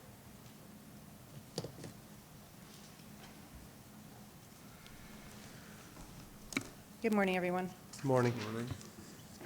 So I'm presenting the Planning and Development Quarterly Report for October, November, and December of 2022. We had 34 building permits that were issued in the fourth quarter for a total year-to-date in 2022 of 156 permits, with a total value of $17,618,757. There were 4 housing starts for a year in the fourth quarter for a yearly total of 156 for last year. Safety code permits issued for the fourth quarter were 128. A year-to-date issued were 488 permits, and we did receive 1,111 inspection reports on those permits. We received 3 new subdivision applications for a total of 14 in 2022. We had 1 new non-compliance that received in the fourth quarter, and we had 9 that were resolved. Resolutions include applications for applicable permits, removal of non-compliance, and also affidavits stating structures that were farm buildings. For planning updates, our municipal development plan, a draft municipal development plan is nearing completion, and we do have open houses that have been scheduled for February 21st, 22nd, and 23rd, located at Eastbourne, LaCorrie, and the Cherry Grove Halls. We have created an online survey to receive feedback from our residents and ratepayers. The survey was launched in December of 2022 and will continue until February 28th. The MDP is scheduled to be brought back to council for first reading early spring of 2023. Our Highway 55 and Moose Lake area structure plans. So administration is at initial stages of research for these 2 ASP reviews. They are the next 2 ASPs to be reviewed and updated as part of our 3-year consulting contract with Urban Systems. Our municipal land and reserve bylaw was finalized and adopted when it received 2nd and 3rd readings in November 23rd of 2022. So administration has now started work on a public education initiative to inform and educate the residents on the bylaw. So administration has received a notice of intent from the City of Cold Lake on November 7th of 2022 to annex parcels located on the east half of 3463 of 2 west of the 4th Meridian. The annexation was initiated at the request of a landowner to facilitate the future development of residential estate dwellings. Public engagement sessions were held by the city on November 17th, 2022, and the MD held its initial meeting with city representatives on December 15th to start the discussion regarding the annexation. Also, we started a new permitting process satisfaction survey in the fourth quarter of 2022. The survey was sent out as part of a final building permit process, and we sent out 40 surveys in the fourth quarter, and we did receive 8 back. So project descriptions for the ones received back were for a detached garage, a shop, a deck, and we had 5 others, which included landfill offices, a wood stove, a garden house, and also a carport. And the method of application, 87% of those were completed in person, with 13% by email. Inspections requested were majority by phone, followed second by email as well. The survey also asked to rate portions of the permitting process. The first one was the ease of the permit process, which resulted in 6 ratings of satisfied and 2 of very satisfied. We also asked them to rate the knowledge of the planning and development staff, and the majority responses were were very satisfied, also 2 with satisfied. The level of satisfaction if they attended the office was unanimously very satisfied. And the level of satisfaction of the building codes officer when he was on site was a majority as well, very satisfied, with 3 satisfied. And finally, we asked them to rate the overall experience of the permitting process, and we had 75% of the responses as very satisfied and 25% as satisfied. So we're very happy with the results that we received so far, and you're continuing to send out surveys for 2023 in order to improve and change our processes where needed in a positive manner. Thank you. Yes, Councillor Kraviak. Thank you, Mr. Reeve. I remembered my name. Yes. It says 37 total housing starts, 20 single-family, 2 ready-to-move, and 5 mobile homes. Yes. What about the other 10? That's up to 27, right? Yes, so I obviously had some math wrong, so 27 would have been our total for 2020. Okay, thank you. I apologize. Mr. Reeve? Yes. Can I have just a question about the annexation? Was the annexation that Cold Lake's asking about now part of the original annexation discussions like 5 years ago? Was that part of that same? I didn't remember it being kind of included. Correct, that in was the included request. at the time, and the City of Cold Lake was not interested in those lands at the time, but now at the request of the landowner of these 2 quarter sections, they're now looking to annex those 2 quarter sections. It's not a great map, so the landowner of which quarter sections? Like, because those are MD subdivisions. So it's those 2 that are in that kind of blue box there.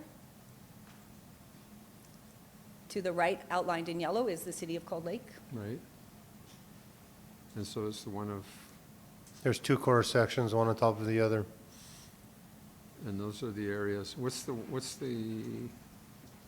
okay, well, I'll look at that. I mean, I'll just talk to you about it later. Thanks. Thank you. Any other questions? I got a question. Yeah, go ahead, Councillor Stipchuk. It says rating of these of the permit process was just satisfied and lower, very satisfied, otherwise, they all were very satisfied. What issues did you hear, or what are we doing to rectify those so we get that very satisfied feedback? So we didn't get too many comments on the ones received back because they were all quite satisfied or very satisfied. We are looking hopefully in the new year to get some more out there, as we only received 8 back. So we're looking to receive some more to get some more comments on how we can improve. Okay, thank you. Any other questions? Okay, I think we're going to break this thank you, Lisa. I think we're going to break this quarterly report because I think our delegation is here for 11. So welcome to the Bonneville District and Chambers Commerce. Hello, thank you, everyone, and happy Valentine's Day. Happy Valentine's Day. So with me today, I've got President Lise Fielding as well as Vice President Caitlin Bush. So what I would like to do actually is go directly to the presentation, and I'm going to go over the presentation first, and then I'll go into my speaking notes. So this is just a high-level high-level information. Oh, thank you. I get to do it myself. Okay, so this is just a quick high-level overview. As you all know, the Bonnyville Chamber was located in the Shaw House for approximately 20 years from the time it was constructed. And in 2022, the MD decided to take that over for its own operations. A decision, of course, which we know was, it fits, right? It makes sense. But that didn't come without impacts to us as a nonprofit organization. So I just wanted to go over some of that. Now, the first thing I have here is Bogue's cancellation. We did have to cancel the oil and gas show last year just because of registration, where we still were in the economy, all of that. So that is not due to the relocation, but it was a large impact to us in 2022. Moving on, the relocation, we did have to do 3 months of staff duties redirected to prepare for the move.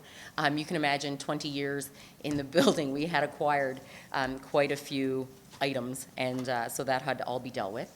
$15,000 annual lost income from Shaw House rentals, $14,000 annual increase in payments for mortgage, etc., and $98,000 was spent for down payment and renovations. Benefit of the building purchase. So for us, it's a great location. We want to be visible, and visibility is a key mandate of our chamber. So being on Main Street was definitely a good option for us.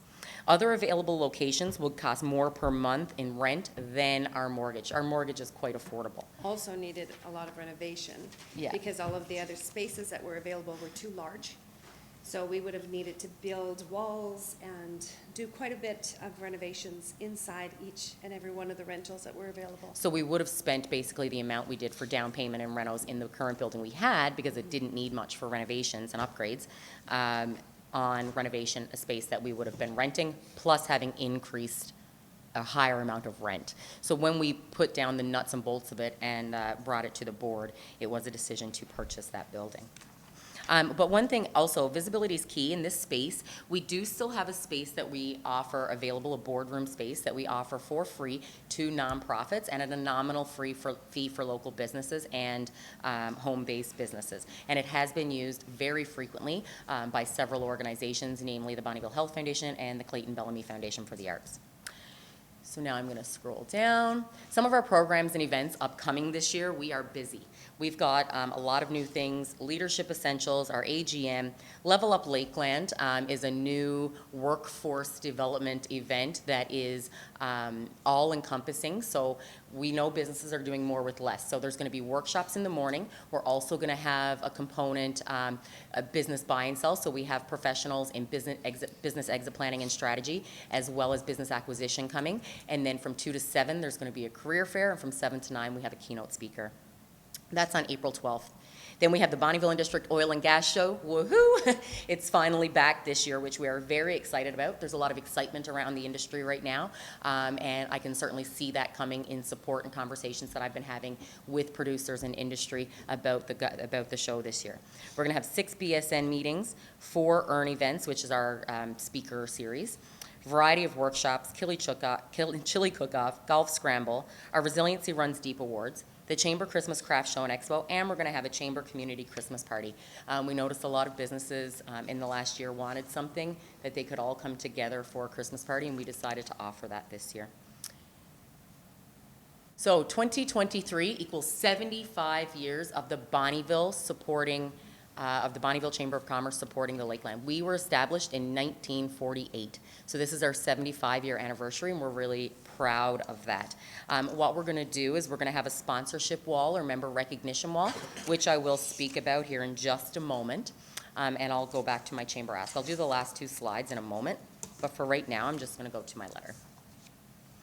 Over the years, the support of the MD of Bonnyville has been imperative to our operations and has allowed us the ability to continue our important advocacy efforts for our members and entire local business community. This advocacy has never been as important as it is now. Businesses are navigating through a post-pandemic world with high inflation, interest rates, and labor shortage. We continue to support and fight for businesses during these volatile times and aim to be a leader for all in our community, which means we will be attending Political Action Day hosted by the Alberta Chambers of Commerce in March. 2022 was a year of challenges and growth opportunities as we had to cancel one of our largest revenue-generating events and formulate a plan of action for a new chamber home. We certainly recognize that with respect to the Shaw House, the decision of the MD to occupy its offices made perfect sense. The Chamber also used this as a great opportunity to increase our visibility in the community, and overall, it was the right decision for all parties involved. With that being said, it did present the Chamber with some challenges to having to find a new space, pack, move, and revisit the entire budget for 2022 and 2023. The Chamber's focus shifted from advocacy and revenue-generating events for 3 months and prepared for the relocation and acquisition of our new space, working with local contractors, lawyers, realtors, and others to get settled. By September, we were fully open and settled into our new building. Naturally, this had a large impact on our 2022 budget and the Chamber's savings, not to mention operations moving forward as we went from a rent-free location where we made revenue on Shaw House rentals to acquiring a mortgage. The Chamber's previous planning and emergency savings allowed us to purchase a space that we can call home for years to come. However, we now have to work to rebuild that security while continuing to support our members. In order to do this, we need to ensure our previous partnerships are strong and stable. That includes with the MD as we work hard to increase the visibility of our region and build the areas of economic growth.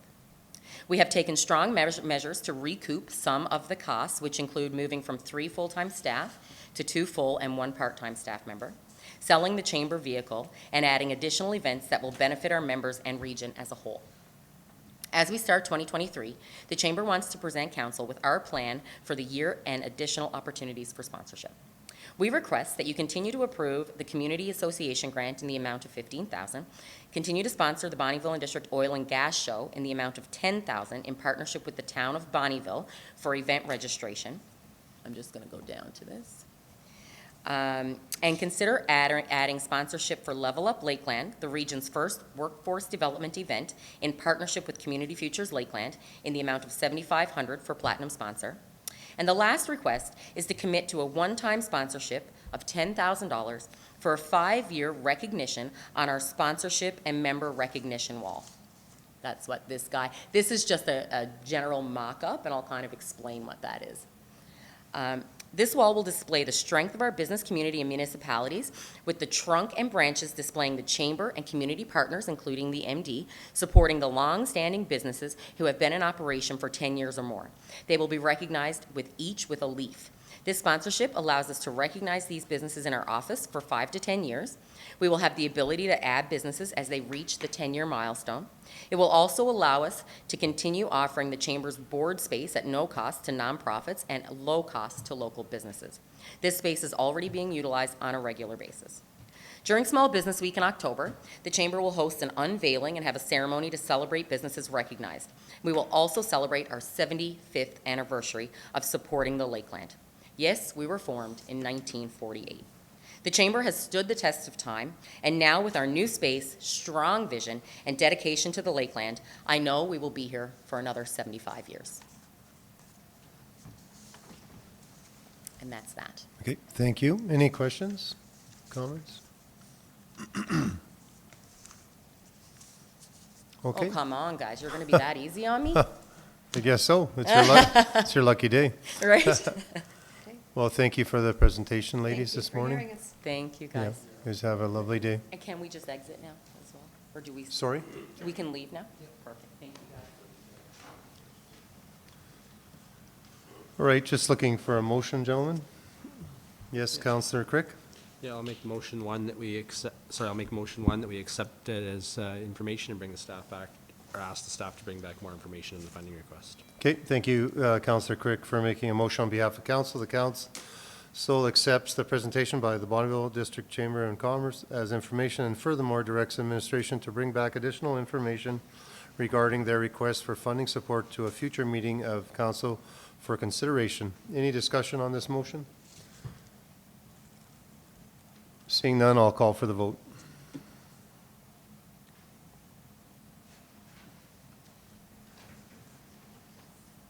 That's carried.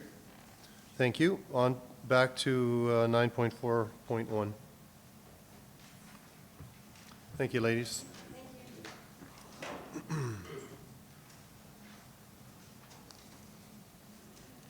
Hello, Mr. Reeve and Council. So, Morning. I'm going to go through the Parks and Recreation Department, kind of fourth quarter report for you. To start that off, Mr. Gilbo will go through. Thank you for that. Good morning, Council. Morning. I'll start off with going through a little bit of the capital projects for Parks and Recreation. Everything there that's up in front of you is, most of those projects are pretty much completed. A couple of projects I did want to just touch on was the Angling Lake boat launch. Basically, we're at the stage where all the applications are through at the province and waiting for approval there. And then the Vezo Beach boat launch there, just waiting for the contractor to give us a little update on their status of construction. The ice there, their plan was to get on the ice and remove the old boat launch and install the new ones, and the ice thickness is maybe causing some challenges there with the warmer weather. So they've been out there trying to drive their frost down by basically just going around with the truck and large tire on the back and trying to basically thicken the ice. So that's kind of where that's at. So that's all I have for updates on that. On the operation side, the next slide there, please. The outdoor rinks, I just want to touch on those. The three outdoor rinks that we look after, Ardmore, Cherry Grove, and Fort Kent, just basically highlighting the opening dates that we opened the Cherry Grove rink on December 9th. Ardmore and Fort Kent, we had the ice in and ready for public use on December 16th. All three surfaces are maintained 2 to 3 times per week. The outdoor covered rinks have been extremely popular and require about minimum of 3 maintenance, basically cleaning per week. During the Christmas break, we did experience high volume use out there, which was great to see, averaging about 120 skaters per day. Our cross-country ski trails, we had, due to the early snowfall this year, we were actually able to have those opened up and ready for use on November 19th. We groom approximately 10.5 kilometers of trails out there at Muriel Lake. The cross-country ski community has grown tremendously, we've noticed, over the past couple of years. And so it's getting a lot of use, public use out there. We do have a heated building that's at the entrance of Muriel Lake that we offer to our skiers. They can go inside, change into their ski clothing, or also come back and warm up after a long ski. Snow removal, basically throughout the winter months, our department maintains about 20 plus kilometers of paved trails right around Moose Lake, the Ardmore Pond, and the Trestle Bridge. We also look after a little more extra snow removal around the Shaw House building, Fort Kent outdoor rink that doesn't have a roof over it, and then of course the parking lots for each of the outdoor rinks besides that. And the last thing I was going to just touch on was the Sparkle in the Park. It was, we basically, the MD donated the Cold Lake MD Park for a committee that put together a fundraising event, Hearts for Healthcare. This group raised $16,000 and the money went towards a couple different societies there. So the Lakeland Humane Society and the Cold Lake Food Bank, as well as they were accepting donations for the food bank and had, looks like 6 truckloads of food and supplies. Thank you. Any questions? Yeah, Deputy Reeve Fadeev. Yeah, first of all, thanks for the Sparkle in the Park. I don't know if we had a chance to see that, but it was great. I'm looking forward to next year because I'm sure there's going to be full then. So in regards to the rinks, 2 to 3 times per week, I think that's an excellent time frame. What is that in comparison to what the city does for their outdoor rinks? Do you know at all? Through the Reeve, I'm not 100% sure on exactly what their schedule is.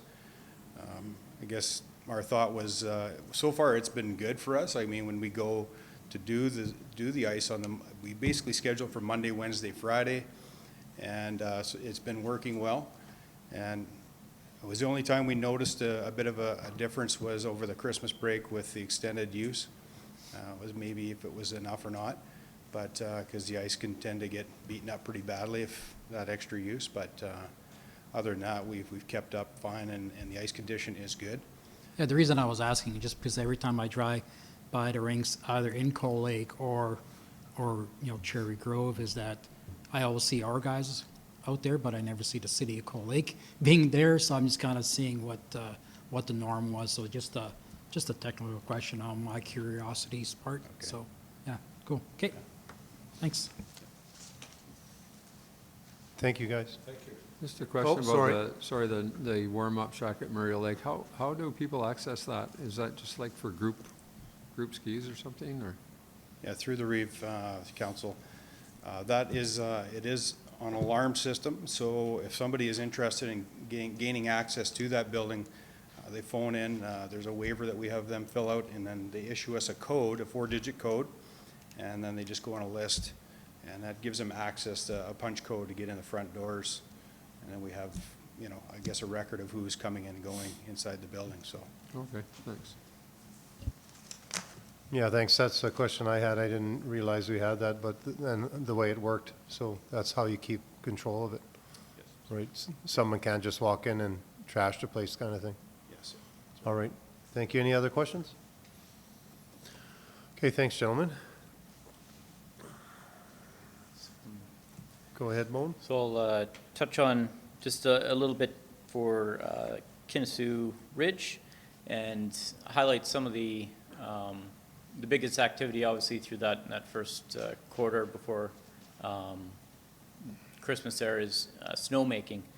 And so we put together some stats. Wasn't sure if council or anybody was aware of how much goes into making snow, but our snow guns, when they're all running, they average about 500 gallons per minute of water that's pumped out and sprayed, and then crystallizes in the cold. This year, or 2022, there was 21.3 million gallons of water used, which is a little below what we normally do, just because we had a lot of natural snow as well. Typically, the average is around 25, 27 million. So obviously, the less snow that we have to make, the more money we save, because it does have a cost, obviously. We use 12 guns in total and require around 8 staff on rotation when the weather conditions are optimal for that, which is anywhere from -5 to we start running into issues anywhere above -25, and -28 is kind of the top limit before there's real big issues with trying to keep the guns thawed and the ice forming properly. So, but in all, there was 36 days of snowmaking for this season. We had to make just recently, with the warm weather, we had to make some more snow because certain areas were a little bit thin, and we lost about 1 foot of snow within that first warm-up period from the base. So we had to do a bit the last couple weeks here, but after this period, we're gauging around and seeing the low spots, and we might have to make a little bit more, but should have enough to get through the rest of the season. Just wanted to show some pictures too. I know most of council has been out and seen, but some of our projects out at Kinnessoo, so with the chalet, the kitchen renos and the upgrades there, and kind of some pictures of what that now looks like. Yeah, huge positive feedback from customers coming out there saying how great the place looks and love the flow of the kitchen now. It's eliminated the lines that used to be all the way back out to the door. The flow through there is really great now. So, and the kitchen's very happy how they their efficiency and stuff, so, yeah, it's been very good. And then obviously the big one was the green chairlift, replacement. So there was, the council was out there for that, for the first ride up, and so that was the other big, project this year. But after that, going to kind of highlight the community giving portion, and just kind of of the 2022 entire year, what that ended up looking like. So overall, for community action grants, there was 20 applicants requesting over $143,000. Of that, $123,000 was awarded. Council's own directed giving, there was 12 requests and over $278,000 given through those.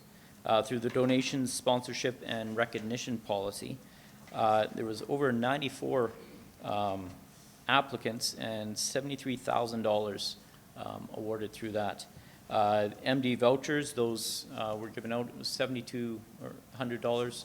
Those were for anything from ski or tube passes to campground nights, stays, or restaurant gift cards. As well, on top of that, there was the promotional items for MD swag and products and other items there. For the community associations, the operating grants, there were 23 applicants this year requesting over $610,000, of which $560,000 was awarded for those. The total community giving for 2022 was $1,034,000. This total didn't include, however, the $40,000 for the seniors transportation grant as well. So in total, there's $1,070,000 some dollars that council has given to support our local communities and associations. So. Okay, thank you. Any questions? Yes, Deputy Reeve Fadeev. Good morning. So in regards to snowmaking, I know a lot of ski hills are doing the doing the recycled snow, where they grab the stock that they have and then they use it for a base. Are we having any consideration of going that way, or what kind of cost implications are there if they find that there's a value to it? Is something we would do? Through the Reeve. So we've had some high-level conversations. There's a number of different locations that are doing that, and they basically, like the Canmore Nordic Center, for instance, is one. They push and pile all their snow, and then they cover it with sawdust and insulated tarps and stuff over the summer, and then are able to then uncover that and start laying it down on their Nordic trails earlier in the season, saving them from making, there's also some ski hills that are doing that same approach with insulated tarps and stuff. So it is something we are looking at, but it's still been high level at this point. But there is definitely a cost for power draw. That is the biggest power draw for the season, is with snowmaking, with running those guns.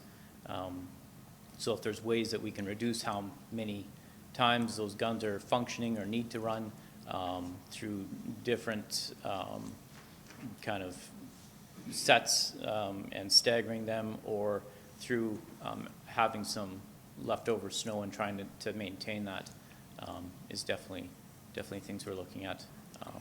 As well as this year through the capital replacement program, we're replacing 4 of the guns. So part of that replacement will be looking at a more efficient and effective kind of gun, so it's not utilizing as much energy, and it's giving us more product at the end of the day. So, cool. Is there a grant for those new guns as far as the new green, gets new green initiatives that are out there? Through the Reeve, I'm not aware of any, but we can definitely look into if that for sure. Thanks. Sorry. Good idea. Any other questions, gentlemen? Maybe, Yeah. could you maybe update us a bit on what you see, what you foresee out there this summer? Sort of give folks a heads up on, are we adding anything for, we have the adventure park, of course, but. Yes, so through the Reeve, so some of the plans for Kinusu Ridge this summer, as council approved a number of different capital initiatives and stuff. One of the ones that we're hoping to get off the ground, some pun intended, with is the Target Golf, and that one we're looking at to be open for operation this summer as another added activity. Summer camps, the team out there is actively putting together ideas and stuff for summer camps so that we can couple them with the adventure park and how that operates. So that'll kind of also help with enticing school groups to come because we can only have a limited number of people on the adventure park. So if we have large schools, half the group can maybe be doing summer camp things, and so we can keep people there for longer, and then also encourage more schools and stuff to come out during that June month there. So. And Mr. Reeve, we'd also talked about, or somebody had mentioned lifts or bike lifts for the chairlift. Are we looking at that this summer or not? Yeah, so through the Reeve, so part of that will be doing the initial design and plans of where those trails and stuff will go, and so that will be done this year, and then that will hopefully produce a budget number of what will be required to then develop those types of trails and stuff for next year's budget. But the chairlift did come with the single hooks on them. That was the addition. Yes, go ahead, Deputy Reeve. Yeah, before I forget that I'll get an email or a call on that one, but in regards to the restaurant hours, are they going to expand? Because people comment on my reposts, and they're very, I guess, optimistic and that they want to go out there. Our hours of operation, are we going to expand those to possibly offer like an evening service? I guess by evening, it's past 5 o'clock. Yeah. Yes, through the Reeve. So another big piece of attracting people out there will be that restaurant. And so we're definitely looking to have those hours expanded into the evening and try and run some different promotions and advertising, different themes and stuff to encourage people to come out there for that, as well as the added activities that will hopefully retain people there. So that's definitely something we're putting together right now. So. Awesome, thanks.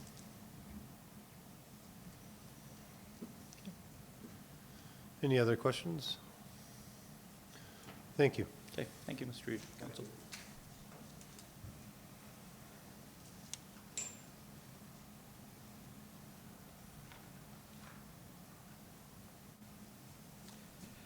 Good morning, Reeve and Council. It's my pleasure today to present to you the fourth quarter report for economic development. You should have this in your package, and there we go. Great. So for lead generation and pursuit, we worked on regional greenhouse and permaculture network and energy distribution with some regional partners. We had site selector requests or information with regards to European manufacturing. And we had also had dealt with a local entrepreneur with regards to value-added meat production. Over the last, or the fourth quarter, we had a number of stakeholder groups and provincial meetings, including the Alberta Hub, Alberta Jobs, Economy and Innovation, Community Futures Lakeland, Portage College, the local real estate association or agents, the Alberta Real Estate Foundation, the Town of Bonnyville, the City of Cold Lake, Lara, Alberta Innovates, and a number of times with Travel Alberta. Ongoing projects include business development levers and policies, MD Ambassador Program, and business visitations. New business includes an industry growth strategy that was approved by Council December of 2022. Northern Regional Economic Development Grant preparation in December. The development of a RFQ for investment readiness and an investment strategy, attraction strategy, which was part of the NRED or the previous grant as spoken to. Developed a draft for the data platform and economic development marketing and communication strategy. And there was questions earlier from Councillor Swigert with regards to the pitch deck. And I can talk to you about that briefly right now then, if you're comfortable with that. So basically, the pitch deck is what we would see something akin to a PowerPoint presentation. And what we do is we compile, obviously, our selling points along with the data that would be of interest to site selectors and entrepreneurs from a business retention, expansion, and attraction perspective. And we put together, approximately 30 slides, and those slides can be manipulated for specific industries and can be used for trade shows and can be used specifically for group presentations or other marketing material, including postings to our website. Also included for the fourth quarter were the Investment Alberta Community Profile and Business Development for the website, and also to talk to another issue with regards to help from GIS as part of the development of our website, our pitch deck, and a number of other pieces of material with regards to marketing our area. We are currently mapping all of our industrial subdivisions so that when site selectors approach us and other individuals or organizations, we have that information readily available for their consumption. I would entertain any questions at this point in time. Yes, Deputy Reeve Fadeev. Yeah, thanks for the snapshot for the last little bit. Now, in regards to moving ahead and moving forward to next year, what kind of initiatives and plans of presentation do you have in regards to the ongoing growth that we're going to see at the on CFB, and also what are the major, I guess, economic development places you're going to sell the MD? Sure. Okay, so we talked briefly about some of the sort of housekeeping or tools in the toolbox with regards to the website and that, but there'll be a marketing plan that has identified 7 industry sectors, and we'll be attacking that through different publications and attending different events where we have an opportunity to promote our community. And so we have in the budget monies for trade shows and conferences, and those will include, if everything goes according to plan, there is and I apologize because I don't have the list in front of me, but there is a Canadian Armed Forces or Canadian Defense Procurement, I guess it's CANSEC. Does that sound right? You'd be familiar with that. There's an opportunity for us to attend that, and that's included in my list of activities. There's also opportunities for us to attend the Global Energy Show in Calgary and Hydrogen Conference in Edmonton, and as well the Carbon Capture Conference. There's also a number of opportunities for us to be at trade shows or events for value-added agriculture, including Canadian Western Agribition and Farm Fair or Farm Tech in Edmonton. So I can, and I've been working with my director, Esther, with regards to a plan or a calendar that talks about the other activities that we'll be doing, including the development of the website, the investment attraction strategy, which would include also our strategic marketing for those specific sectors. Is that the type of information that? Yeah, you bet. That you're Yeah. looking Just for, kind of Ben? a little snapshot of Sure. where we're going with this. That's good. Good. Yeah, I'm glad we're getting on some of the key triggers that we have, so for Yeah, sure. and all of this appreciate is it. based on the information that would come from the original strategic information that was put together in conjunction with the MD and MDB, and we use that as we move forward to create our strategic plan. Awesome, thank you. Councillor Swigert? You got me excited when you talk about hydrogen. And I'm kind of plugging this because I'm sort of into that, but the Edmonton Airport Authority is actually planning on putting some hydrogen fueling stations for fuel cell-powered hydrogen electric vehicles. And so- Yes, yeah. And so, I mean, it's interesting to me that our Prime Minister met with Toyota in 2018 and talked about hydrogen fuel cell cars, and you can buy them in Quebec, you can buy them in British Columbia, because they're the only two provinces that have hydrogen fuel cells. But I don't know how the MD, I mean, it'd be super sweet if we were in one of the first areas in Canada to get a hydrogen fueling station, but if I buy a car and I can drive it to Edmonton, I'm kind of stuck in Edmonton then. Yeah, I don't want to get too far ahead of myself, but part of what happens with the cluster development for the carbon capture and storage is, the opportunity to create a center of excellence, and that may have to do with transportation, it may have to do with reduced costs that would increase our competitiveness for manufacturing, right? But one of the things that just came to my attention in the last week or so is that the Alberta Trucking Association, I believe, in association with some federal grants, is running a 3-year program, and they're piloting actually the use of hydrogen for highway traffic vehicles and high-load vehicles. And so there hasn't been any information that I've seen at the provincial government that has alluded to that pilot project expanding or any other kind of grants that are associated with that, but that's certainly something that we can keep on our radar. But when it comes to the whole hydrogen concept, that's why we're attending the hydrogen conferences and trying to identify those opportunities and leads, and perhaps have some opportunity to have some seat time with some of the leading companies that are involved in the research and supporting it financially. I think Councillor Crick. Oh, sorry.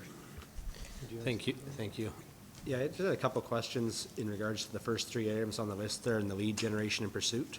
Yes. Let me just move this so I can look and talk into the microphone at the same time. The regional greenhouse, the European manufacturing, and the value-added meat producer. Mhm. I'm just not sure what any of the 3 of those really are, and I'm curious if you can elaborate on those 3. Okay, so one of the things that's going to be something that we have to, I guess, identify as we move forward in my position is that when we talk about some of these issues, some of them will be confidential, right? And some of them I can't speak to in any greater detail. However, today I can expand a little bit. So with regard to the regional greenhouse and permaculture network, I was approached by a economic development representative from another community that noticed that our MD in their region had a energy company that was located in both communities, and that they had surplus energy, and there may be an opportunity for us to use that surplus energy as in a new generation cooperative process where we could take that energy and utilize it for our means at a lower cost, right? And so we're at the point where we're looking at investigating running the costs and finding grants to pursue that. So that's something that's just really in the very early stages. With regards to the European manufacturer, we have a relationship with Invest Alberta, which is a newer part of the Alberta government, where they've taken on identifying lead generation for the communities and passing that information on to the communities. And so we had an opportunity as a intake process to provide information about the land that we had available, the cost of our energy, the size of the buildings, our labor force, our education, our investment in infrastructure. A package was put together and presented through in Invest Alberta. And so then that information was taken back to the manufacturer, and they're in the process of evaluating that information. So I don't have any more information than we've submitted the bid process. And I mean, there have been a couple of extra questions since the application, but we haven't had any requests for site visits or or anything that would constitute something concrete at this point in time. But these are things that, obviously don't happen overnight, and quite often from conception to breaking ground could be, typically 18 months, right? And with regards to the value-added meat producer, that's part of business expansion. It was a local business that was interested in expanding their business, and they came to us and talked to us about the availability of land and sort of some business planning support resources. Thank you. Councillor Slipchuk, then Deputy Reeve Fadeo. Yeah, I'm just curious if, because you're talking with all kinds of other businesses, if you've received any feedback or anything on what they're saying about us upgrading our airports, and what kind of positive reaction are you seeing or hearing? So that's a fairly general question. I'm not sure if you're asking me if it's the investment community that's looking for that, or that there are grants available from the federal or provincial government. Sorry. No, if businesses you're approaching that, if they give you any feedback about what we're doing with our airport on the upgrades and that, how it's going to affect them positively. Okay, thank you very much for that clarification. I've not had an official request of information from any independent businesses with regard to the status on our airport at this point in time. Thank you. Yeah. Thank you, Mr. Reeve, members of the council. The General Manager of Infrastructure, Mr. Bespalko, and myself met with Cenovus just about 2 weeks ago regarding airport upgrades. I can tell you that Cenovus is very excited and thrilled with the planned upgrades to the airport, both long-term in a few years, the upgrade to the paving, the new terminal building, et cetera, et cetera. I will brief council later regarding some of the more confidential bits about that meeting, but it was a very good meeting. They're very excited, and they may potentially want to be a player at the table regarding some of the funding issues regarding the airport. Thank you. Go ahead. Yeah, just a quick comment in regards to the hydrogen. So the major routes are going to be around 16. So just kind of a little bit of an update on that. It's Parkland County, Sturgeon, and Strathcona that are developing a hub for that, and they're talking about some fuel stations right along 16 where all the major routes are. So there's some pretty good plans for that. Just thought I'd give you that update. Thank you. Any other questions or comments? Yeah, Mr. Hogan? I would also add for council, we've been actively attempting to get a meeting with the chair of the Pathways Consortium. We have a video meeting arranged. We did receive literally yesterday afternoon. They are coming to Bonnyville, and they suggested that if we were prepared to wait a month or so, we could probably have an in-person meeting with the chair regarding Pathways. We're just trying to, literally at 4 o'clock yesterday afternoon, Robin had sent me the email asking what should we do, and we haven't really even had a chance to discuss it yet as to whether there's value to waiting, having an initial meeting via video conference, and then having an in-person, or just waiting to have an in-person meeting here in Bonnyville in somewhat over a month. Yeah, I think in-person is always the best way. Yeah. Any other comments or? Well, thank you. Thank you. Appreciate that.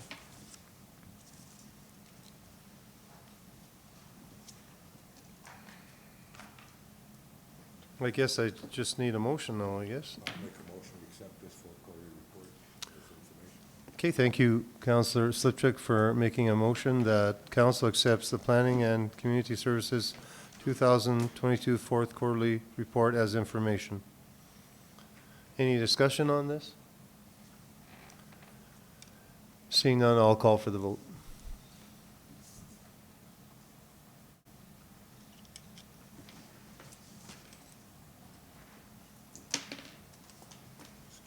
That's carried. 9.4.2.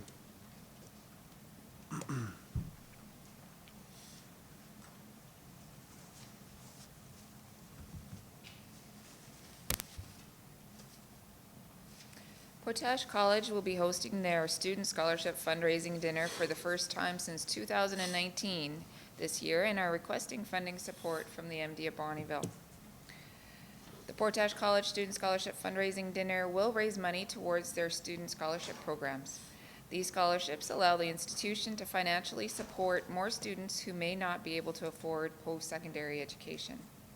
Additional details about the event are attached along with the request letter from Portage College in Appendix A.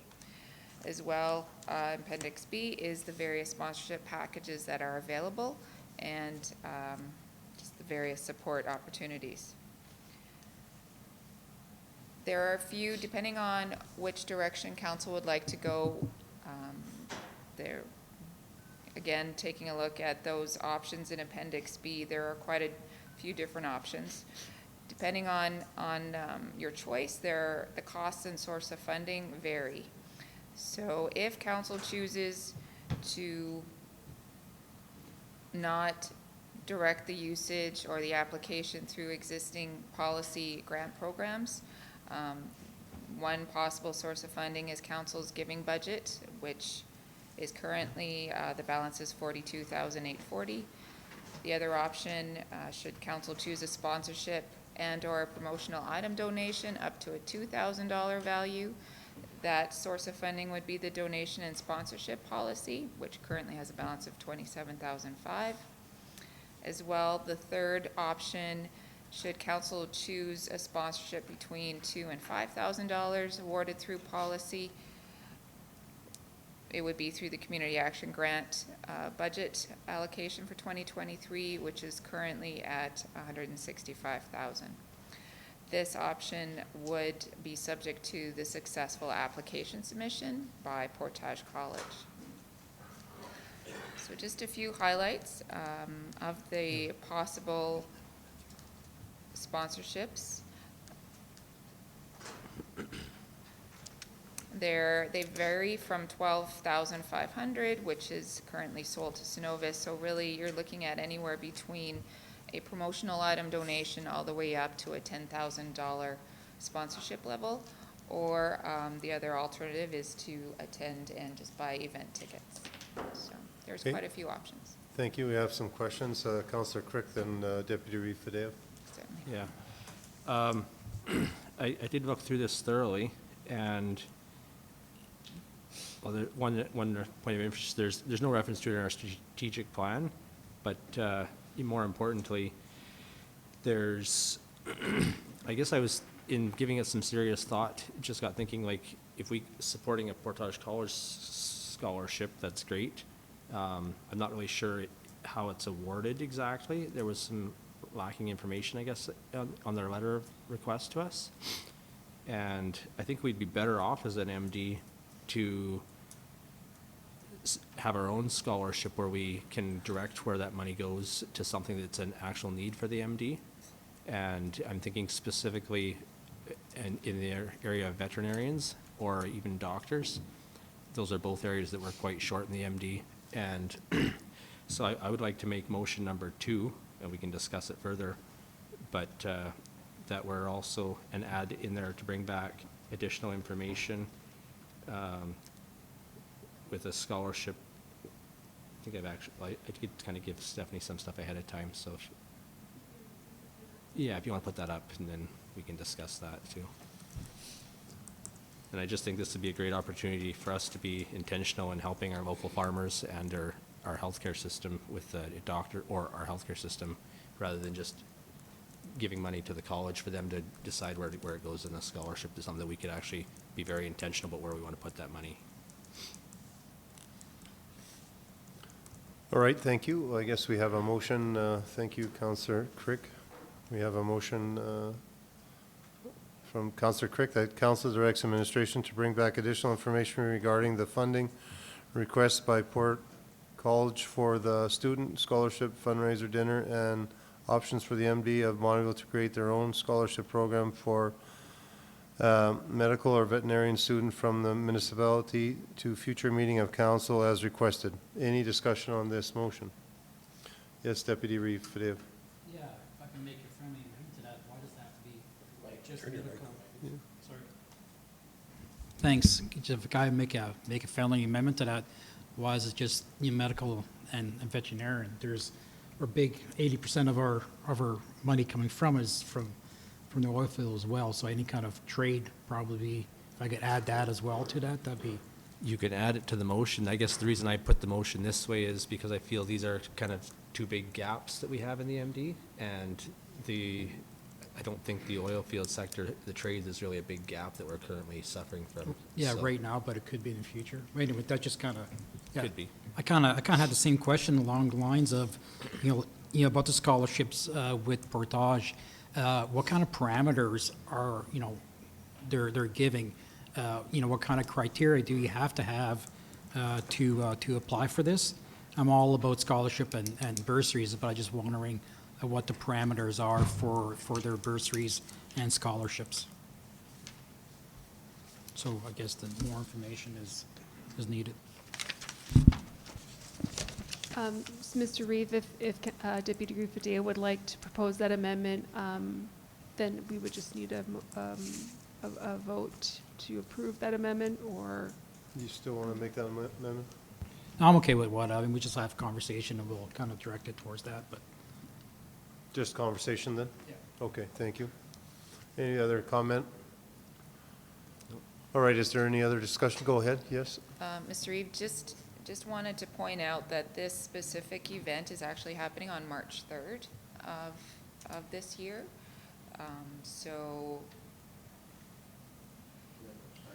No. if we're looking at a short timeline. Yeah. That being said, should council wish to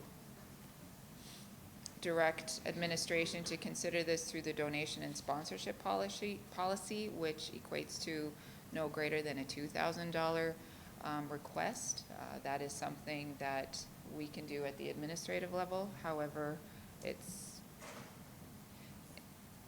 totally up to council. Okay, sorry, go ahead, Mr. Hogan. I think, Mr. Reeve, members of the council, I guess the timelines are important.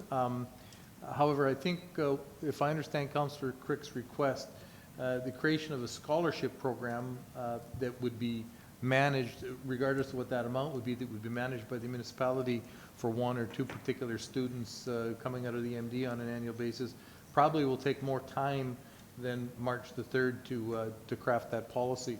I think that's something that we probably need to put our collective thinking caps on and determine how best to craft, if that's the direction of council, how best to craft that scholarship program. There are many municipalities in the province who have their own scholarship programs, so we're not in uncharted waters. It's just a matter of finding, what would work best for us and what areas, medical, veterinary, trades that would be best in that policy, and then how we would create the criteria for a winning applicant, and how we would vet that that will take a little bit more time than March the 3rd. I think we should maybe rescind this motion and make two motions, go with the go with the first one and then have a separate motion. I don't know if that makes sense to the council here. Go ahead. Yeah, I guess I appreciate that thought. It's the intent here is there's a request for money for a scholarship program, right? And That's they've attached a dinner with it, so, and I just feel like we can be more intentional, more with our money, essentially MD taxpayers' money. We'd be better off to focus our efforts on key strategic areas that would benefit residents of the MD of Bonnyville, such as the medical or veterinarian areas. Whereas if we're supporting whatever money we put towards a dinner, an event, we're really just, that money's going to support scholarships that we don't know what they're going to. And in their letter the letter that they sent out, it says so that more students can receive education they deserve no matter their financial situation or cultural background. And like there's lacking information as to what the criteria for them giving out the scholarships are. And I think we were better off to reward students that work hard regardless of their financial background, that can get into a program like that that's important for the MD of Bonnyville. So to me, it's about being intentional and. Yeah. Okay. All right, we have a motion on the table, so we'll go with it.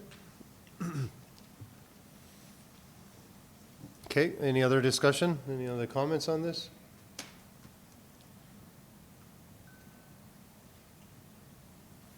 Okay, I'll call for the vote.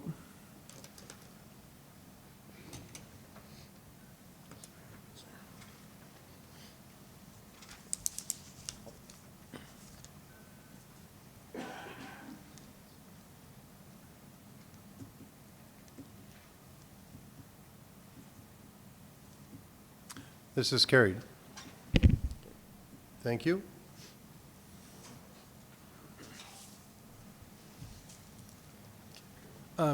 Just for some clarification, Mr. Reeve, members of council, our next council meeting is on the 28th.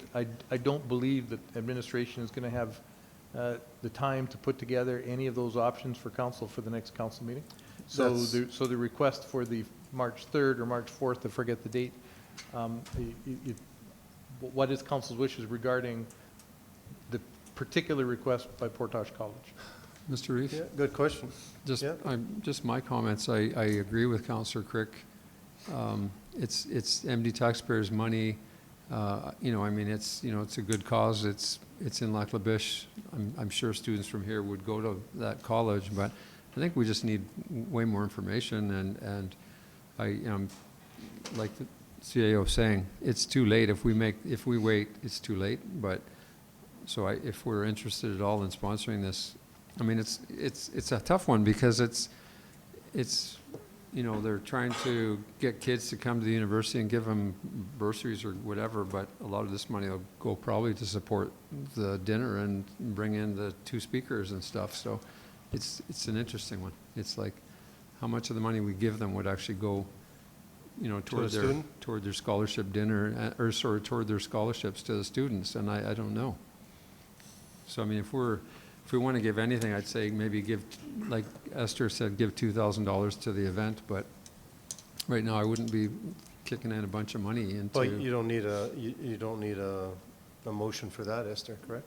No, she doesn't. So I mean, I would say if that's what council It's just you got to remember wants to that do. whatever we do give to this, if we do give anything to this function, it's still going to be, it's still they're trying to promote students here in our area, and I'm sure whatever they're going to be in, it's going to benefit our area.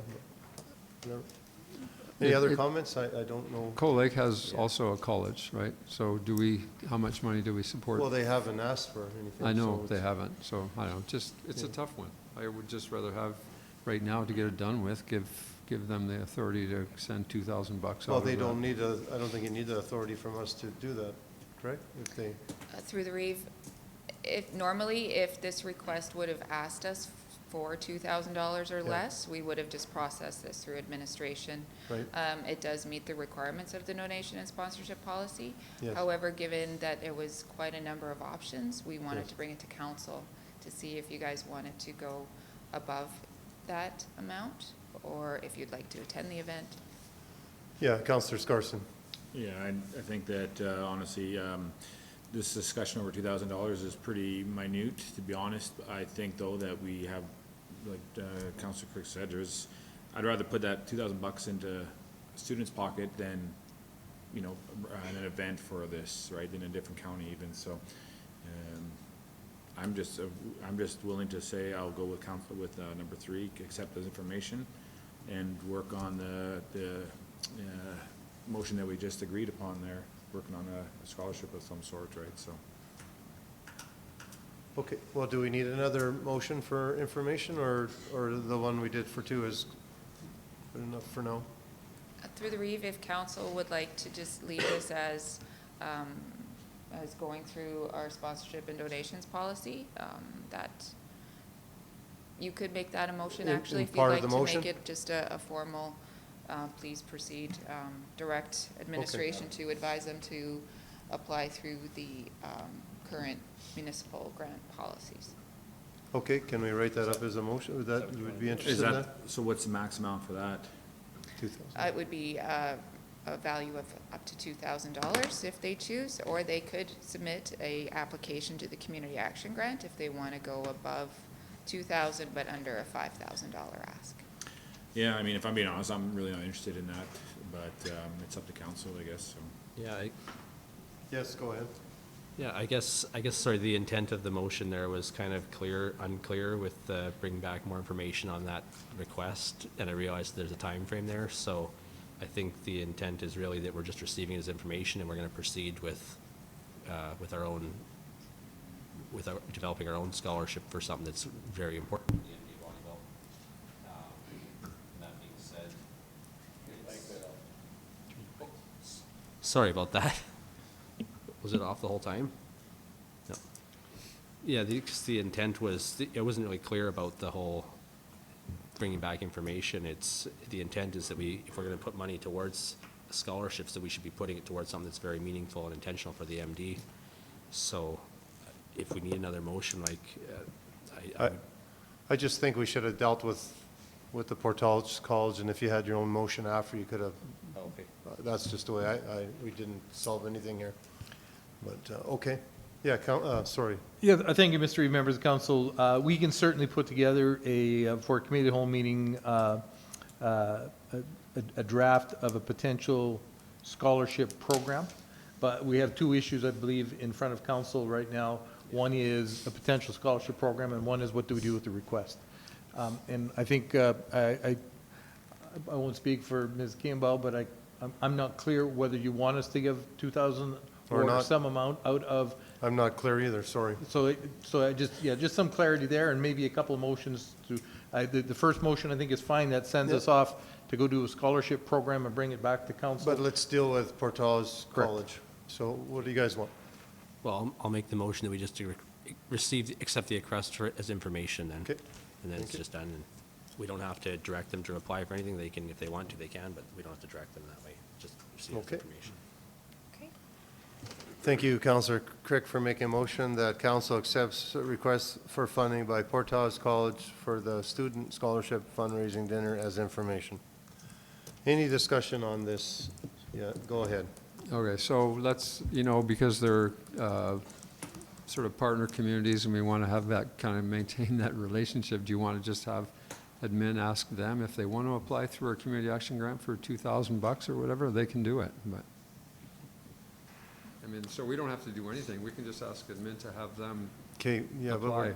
just dealing with, I don't think that's a discussion for the motion. No, Anyway, it isn't. sorry. It isn't, but it's, Okay. because you're going to have this motion and then it goes quiet and then we move on, right? So Yeah, I think it it's- is kind of I think it kind of is important to discuss that, and I'm just curious, so I'd ask, like, can someone hosting a dinner in another county apply for our community action grant? Like, how does that work?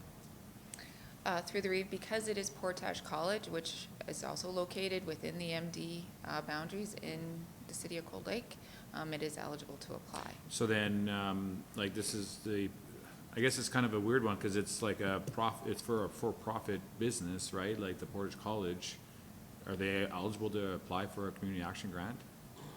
School groups can apply for funding through our grant policies, that's correct. Depending on, let me rephrase that. For example, for graduations, for provincial sports teams, So anyone schools are that allowed like to do has that. so any business that has a business in the MD can apply for the community action grant to do anything really anywhere? Through the Reeve, If Portage they've got other College, offices, let's say throughout Alberta. Portage College is a post-secondary institution. Whether or not they fall within our policy of a nonprofit organization for the community action grant, they do have to be a registered association or society. However, for the donations and sponsorship policy, there is no requirement for that. Yeah. Is that clear for you? Okay, Councillor Craviot. Thank you, Mr. Reeve. So Portage College anywhere in the province can apply for this grant? Through the Reeve, the only requirement is that the applicant needs to be located within the boundaries of the MD of Bonnie, the outer boundaries of the MD of Bonnieville. In this situation, Portage College, it does have 2 locations. Whether or not this is for Lac La Biche specific scholarships, or if it's for students going to the Cold Lake campus, I wasn't clear in the information that was provided. Yeah, I think that's one of the misses, is that they don't really specify the application process for, as far as who's eligible, right? And secondly, I mean, the ask is for a dinner in another municipality, right? Like, that's, to me, that's kind of right, so. Mr. Reed? Yes, go ahead. Thank you, Mr. Reed, members of the council.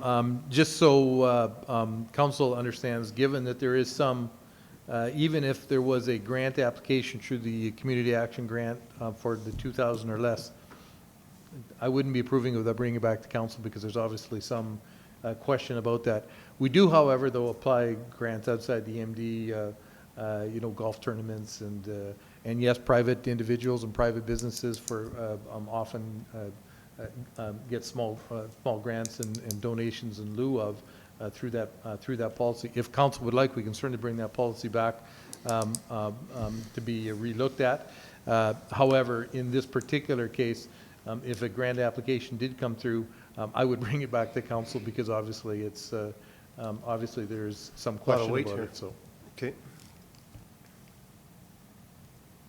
All right. Any other discussion? Okay, I'll call for the vote.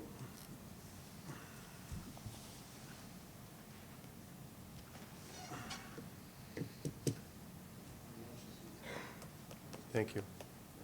Okay, that's carried. Thank you. Thank you, everybody. We're going to break for lunch now. What?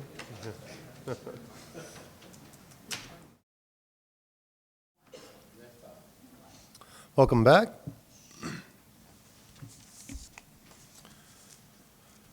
I guess we're going to continue on 9.4.3. It's a bylaw number 1817. Me and you again, eh? Hello. Hello. Good. So I have bylaw number 1817. Its administration is seeking approval for roadway license bylaw number 1817, authorizing the MD of Bonnyville to enter into an agreement to license a road allowance east of the northeast of 16, 62 of 1, in accordance with our policy 3A.018, as shown on the map on Appendix A. Bylaw number 1817 is a renewal of an existing road allowance lease bylaw number 1720. The applicants have applied to license the road allowance to be used for pasture and livestock grazing. A public hearing was held on January 24th, 2023, with no one in attendance to speak either in favor or in opposition of the application. So administration is recommending council give second reading to bylaw number 1817, and furthermore, if carried, to proceed to third reading. Thank you, Lisa. I'll make a motion for second reading. Thank you, Councillor Slipchuk, for making a motion that bylaw number 1817, being a bylaw of the Municipal District of Bonnyville, number 87, roadway and licensing, be given second reading. Any discussion? Seeing none, I'll call for the vote.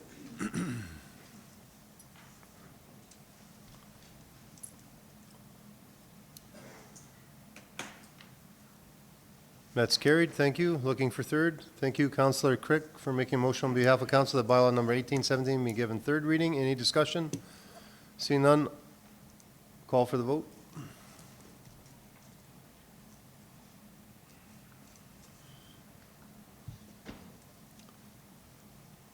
That's carried. On to 1818.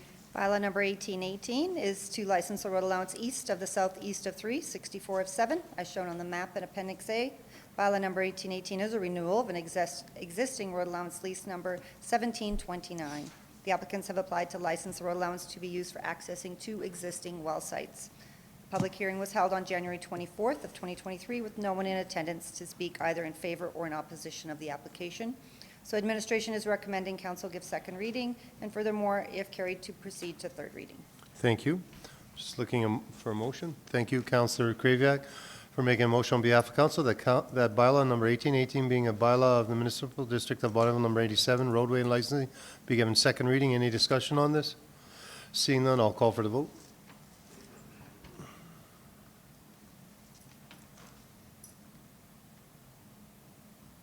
That's carried. Looking for third. I'll make a motion for third reading. Thank you, Councillor Sitchak, for making a motion on behalf of council that bylaw number 1818 be given third reading. Any discussion on this? Seeing none, I'll call for the vote.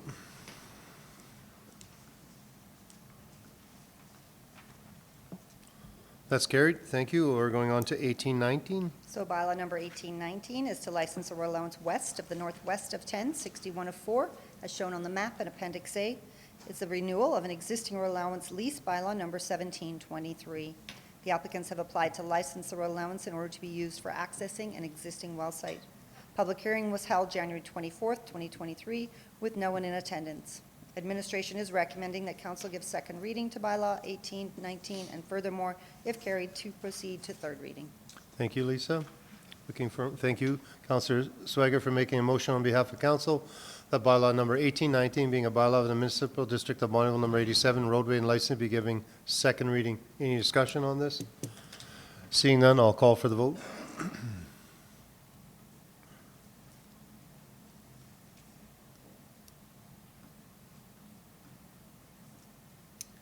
That's carried. Looking for third reading. Yep, thank you. Councillor Kraviak for making a motion on behalf of council that bylaw number 1819 be given third reading. Any discussion on this? Seeing none, I'll call for the vote.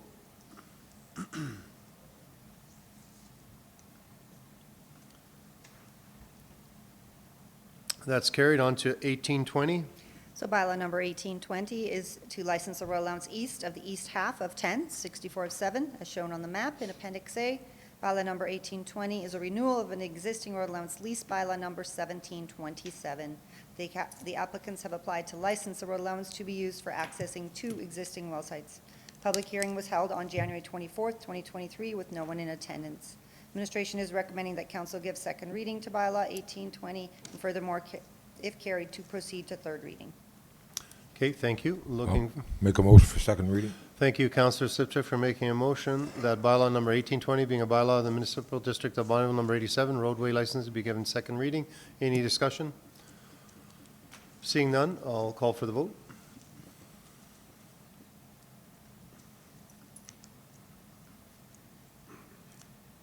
That's carried. Looking for third. Thank you, Councillor Kraviak, for making a motion that bylaw number 1820 be given third reading. Any discussion on this motion? Seeing none, I'll call for the vote.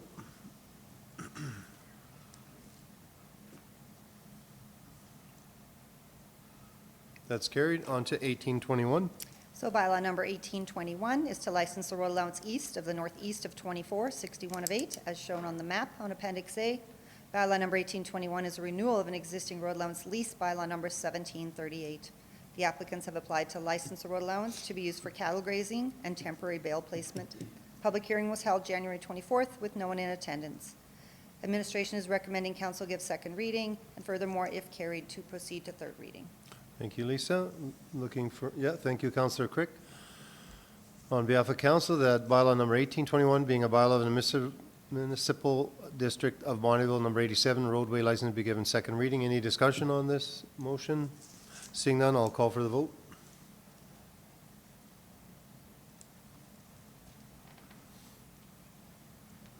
That's carried. Thank you. Looking for third. Motion's third reading. Thank you, Councillor Sipchak, for making a motion on behalf of council. The bylaw number 1821 be given third reading. Any discussion on this, gentlemen? Seeing none, I'll call for the vote.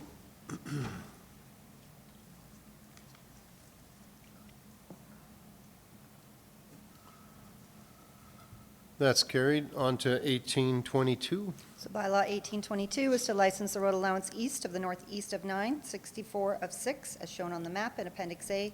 Bylaw number 1822 is a renewal of existing road allowance lease, bylaw number 1726.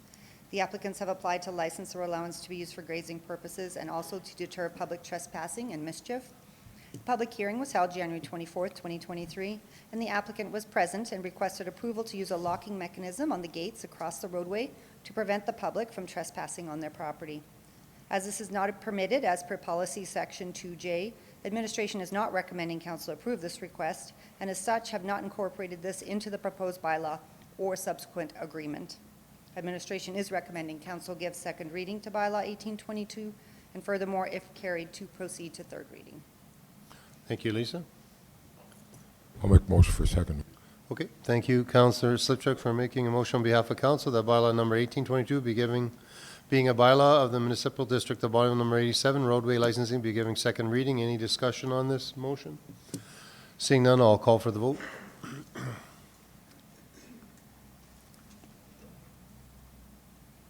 That's carried. Thank you. Third. Yeah, Councillor Crick. Thank you, Councillor Crick, on behalf of council, for making a motion that bylaw number 1822 be given third reading. Any discussion on this motion? Seeing none, I'll call for the vote.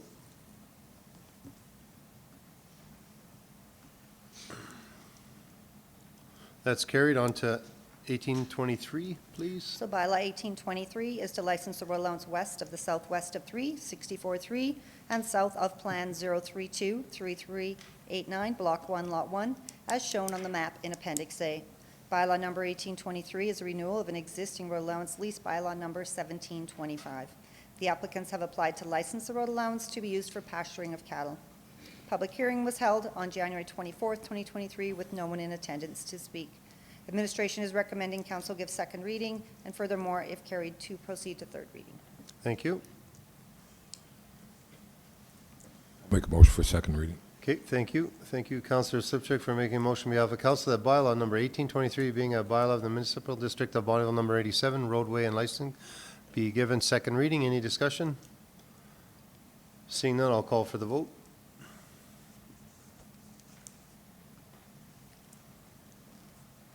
Carried. Thank you, Councillor Scarson, for making a motion on behalf of council that bylaw number 1823 be given third reading. Any discussion on that? Seeing none, I'll call for the vote.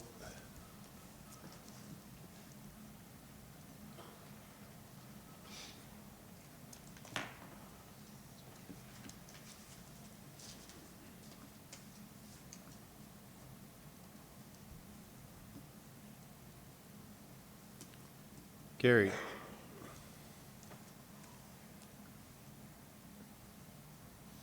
On to 1824. So bylaw number 1824 Which one? is to license a portion of service road adjacent to the south and east boundary of Plan 102-5654, Block 1, Lot 1, located within the southeast of 30-6105, as shown on the map in Appendix A. Bylaw number 1824 is renewal of an existing road allowance lease, bylaw 1734. The applicants have applied to license the undeveloped service road for additional yard space, and the area has been fenced off and is part of their existing yard. A public hearing was held January 24th, 2023, with no one in attendance, and administration is recommending that council give second reading to bylaw number 1824, and furthermore, if carried, to proceed to third reading. That's the one you're not a... Yeah, so just kind of some clarification from Stephanie.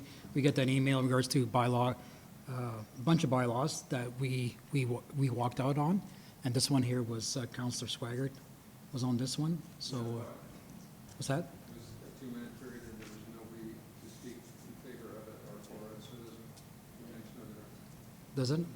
I don't know, that's kind of Yeah, asking no, it's- clarification. Unless I missed something, Yeah. I didn't, so. Mr. Hogan? So, Mr. Reeve, members of council, the MGA is clear that if a councillor misses the entirety of a public hearing, that the councillor must recuse themselves from the vote. If a councillor misses part of a public hearing, they may choose to recuse themselves from the vote. Okay. And you missed part of it? Well, actually, there was no, I walked out for 2 minutes, but there was nothing was said during that public hearing because there was no one speaking in favor or. Yeah. So I'm just going to stay in. Okay, Yeah. very good. Who would like to make the motion? I'll make that motion. Okay, Councillor Crick. Thank you, Councillor Crick, for making a motion on behalf of council that bylaw number 1824, being a bylaw of the municipal district of Bonneville number 87, roadway and licensing, be given second reading. Any discussion on this? Seeing none, I'll call for the vote.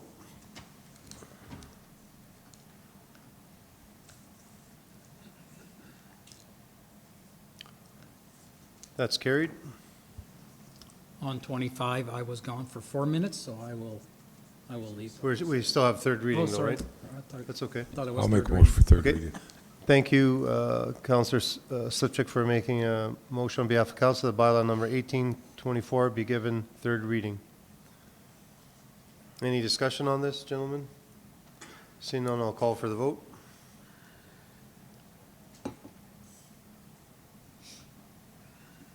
That's carried. Okay, is there any that I need to? So basically, it's, I'm next, I was gone for 4, and Slipchuk was gone for the entire. 1825, please. So bylaw number 1825 is to license a portion of Spruce Crescent located in Plan 5160TR, adjacent to lots 5 and 7, as shown in the map on Appendix A. Bylaw number 1825 is a renewal of an existing road allowance lease bylaw number 1730. The applicant owns 3 adjacent parcels to this portion of Spruce Crescent, is looking to license the portion of road to deter the traffic from driving into his other lots, number 6 and 7. The public hearing was held on January 24th with no one in attendance to speak, and administration is recommending that council give second reading, and furthermore, if carried, to proceed to third reading. Mr. Reeve, I move second reading. Thank you. Thank you, Councillor Kraviak, for making a motion on behalf of council that bylaw number 1825, being a bylaw of the municipal district of Bonneville number 87, roadway license, be given second reading. Any discussion? Seeing none, I'll call for the vote.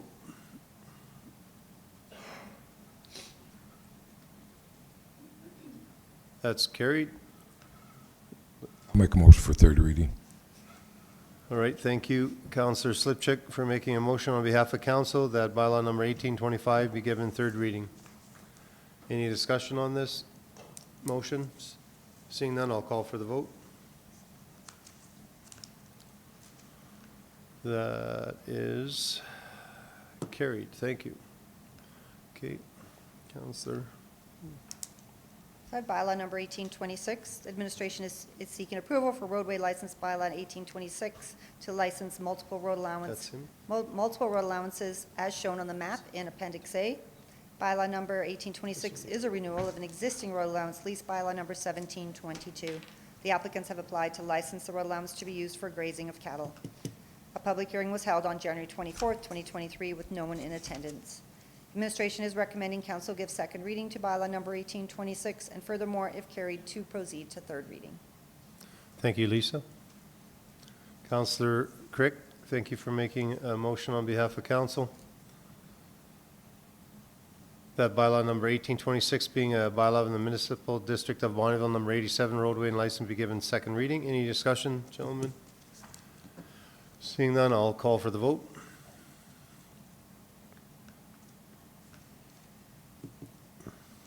Carried, thank you. Deputy Reeve? Yep. Thank you, Deputy Reeve Fideo, for making a motion on behalf of council that bylaw number 1826 be given third reading. Any discussion on this, gentlemen? Okay, I'll call for the vote.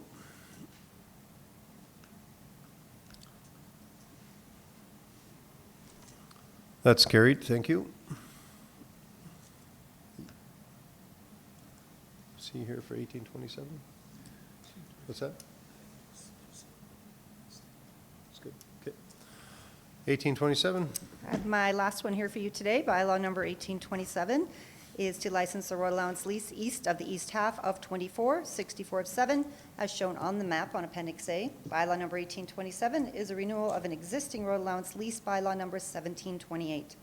The applicants have applied to license the road allowance to be used for accessing an existing well site. Public hearing was held on January 24th, 2023, with no one in attendance. So administration is recommending that council give second reading to bylaw 1827, and furthermore, if carried, to proceed to third reading. Thank you. I'll make the motion for second reading. Okay, thank you, Councillor Swagger, for making a motion on behalf of council that bylaw number 1827 being a bylaw of the municipal district of Bonneville, number 87, roadway and license be given second reading. Any discussion on this, gentlemen? Seeing none, I'll call for the vote.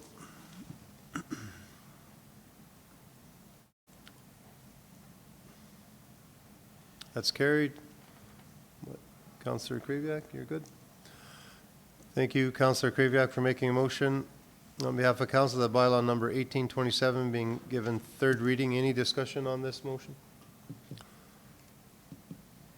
Seeing none, I'll call for the vote. Not yet. That's carried. Good job, Lisa. Thank you. Thank you. 9.5.1.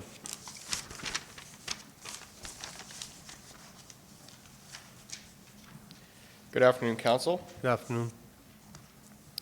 I'm here, my team is here today to present the Infrastructure Services 2022 report. Transportation Manager Monty Danenko will present the transportation report, and Fleet Facilities and Utilities Manager Lyle Trelevin will present the infrastructure report. The reports will outline projects and services completed in 2022. And attached is Appendix A for the transportation report and Appendix B for the infrastructure report.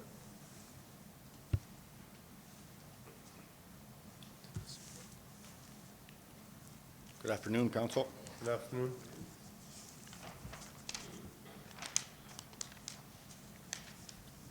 So I'll present the 22 annual review. Start with the graveling program. So in 2022, 210 kilometers of roads were graveled based on assessments performed by the foreman and administration. 39,000 tons of aggregate was utilized. We track which roads have been completed each year and anticipate a similar amount of quantity required for the 2023 graveling program. Rip and relay, 16 miles of rip and relay was completed over 8 separate locations.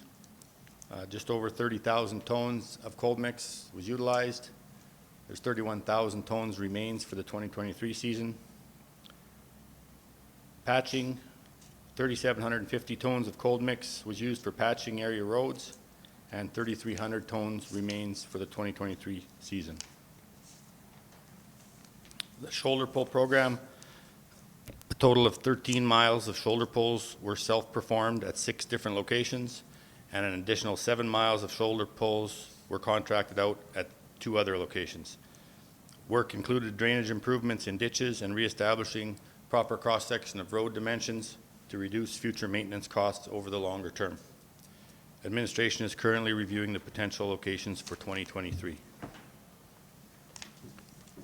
Dust controls, there were 19 kilometers of MG30 dust control that was self-performed at 22 separate locations. 3.5 kilometers of MG30 dust controls were performed on a cost share basis with industry at 4 separate locations. An additional 13 kilometers of MG30 dust controls were completed by industry at their own expense at 19 locations. As well, 1.7 kilometers of cold mix dust control were installed at 9 locations. Administration to monitor the effectiveness of existing dust controls and reassess in the spring to determine potential 2023 locations. Brushing and ditch improvements, 15.5 miles of brushing and ditch and drainage improvements was performed. The majority of this work was tendered out and completed by a subcontractor. We're currently working on the 2023 list for tender. This work is completed to improve sight lines and ensure positive drainage on our township and range roads. Drainage projects, 12 drainage projects were identified as priority for 2022. 4 have been completed. 2 emergent drainage concerns were also identified and completed. 5 are ongoing, and 2 have been removed. We will continue in 2023 with the continuation from the master list of drainage concerns, as well as any additional concerns identified. Sunset Beach drainage. We performed the installation of a 225-meter long high-density polyethylene pipe to redirect drainage from the east side of Range Road 463 to direct it to our municipal reserve. A catch basin and outfall structure was also completed, as well as installation of 2 new culverts, some minor grade changes to the vertical alignment of the road to mitigate runoff from flowing through the residences. A clean out of an existing 170-meter existing culvert was also performed, and finally a rip and relay was performed, a new cold mix was placed. Snow plowing and road maintenance.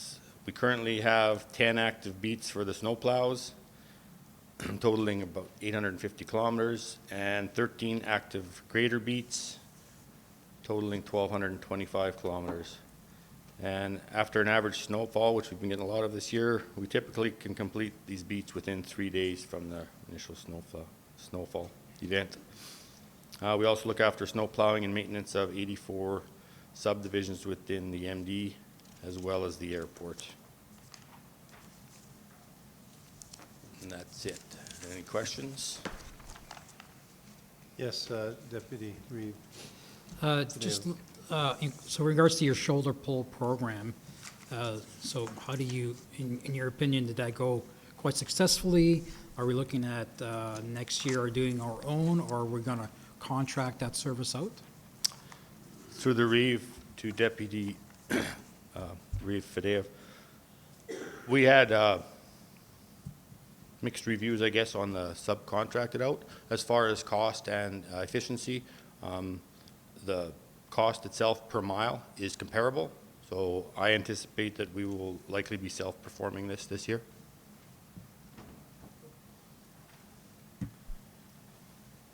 Any other questions? Thank you, Monty. Thank you.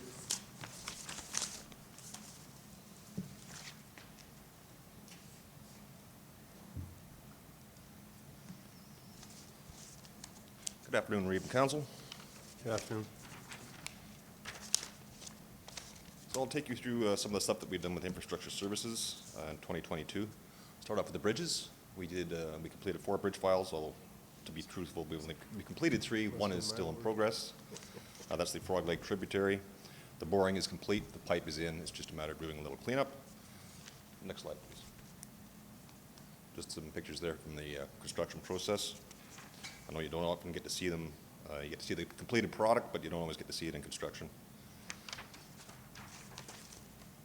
Capital projects for roads. We supervise the tendering, construction, and completion of the Environment and Climate Change Canada Weather Radar Station Road north of Cherry Grove. We also completed the design and tendering for Township Road 610, then be Highway 28 to Range Road 460. Grading, base, and paving, that has been awarded to Ledcor Highways Limited. We anticipate they are going to start on June 1st, according to their schedule. Utilities, we are still monitoring the Cold Lake to Bonnyville new water main. Approximately 57,000 cubic meters of water was unaccounted for in 2022. We have checked the pipe alignment for any signs of a leak. We have not been able to locate anything. We are now in the process of checking the meters to see if there's maybe some inaccuracy with the margin of error of the meters.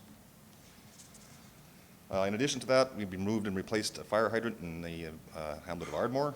We repaired the sanitary main on Main Street in Ardmore, and we've upgraded and replaced the pumps and motors for Ardmore and Fort Kent reservoirs, in addition to the chlorination analyzers at both reservoirs.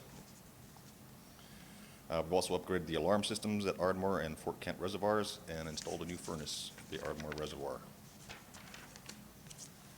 As for our facilities, Bonnyville Regional Airport, as I'm sure Council is well aware, we have plans in place to upgrade that airport.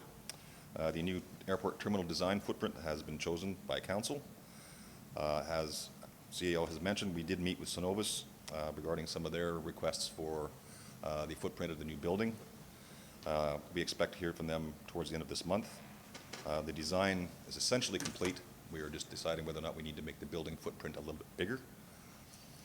We do expect the design to be completed probably within a matter of a couple of weeks once we do get feedback from Cenovus. Friction testing of the runway, which was kind of haphazard prior to the MD taking over it, is now completed on a daily basis or as requested or as needed. So before and after snowfall, we will test the friction on the runway.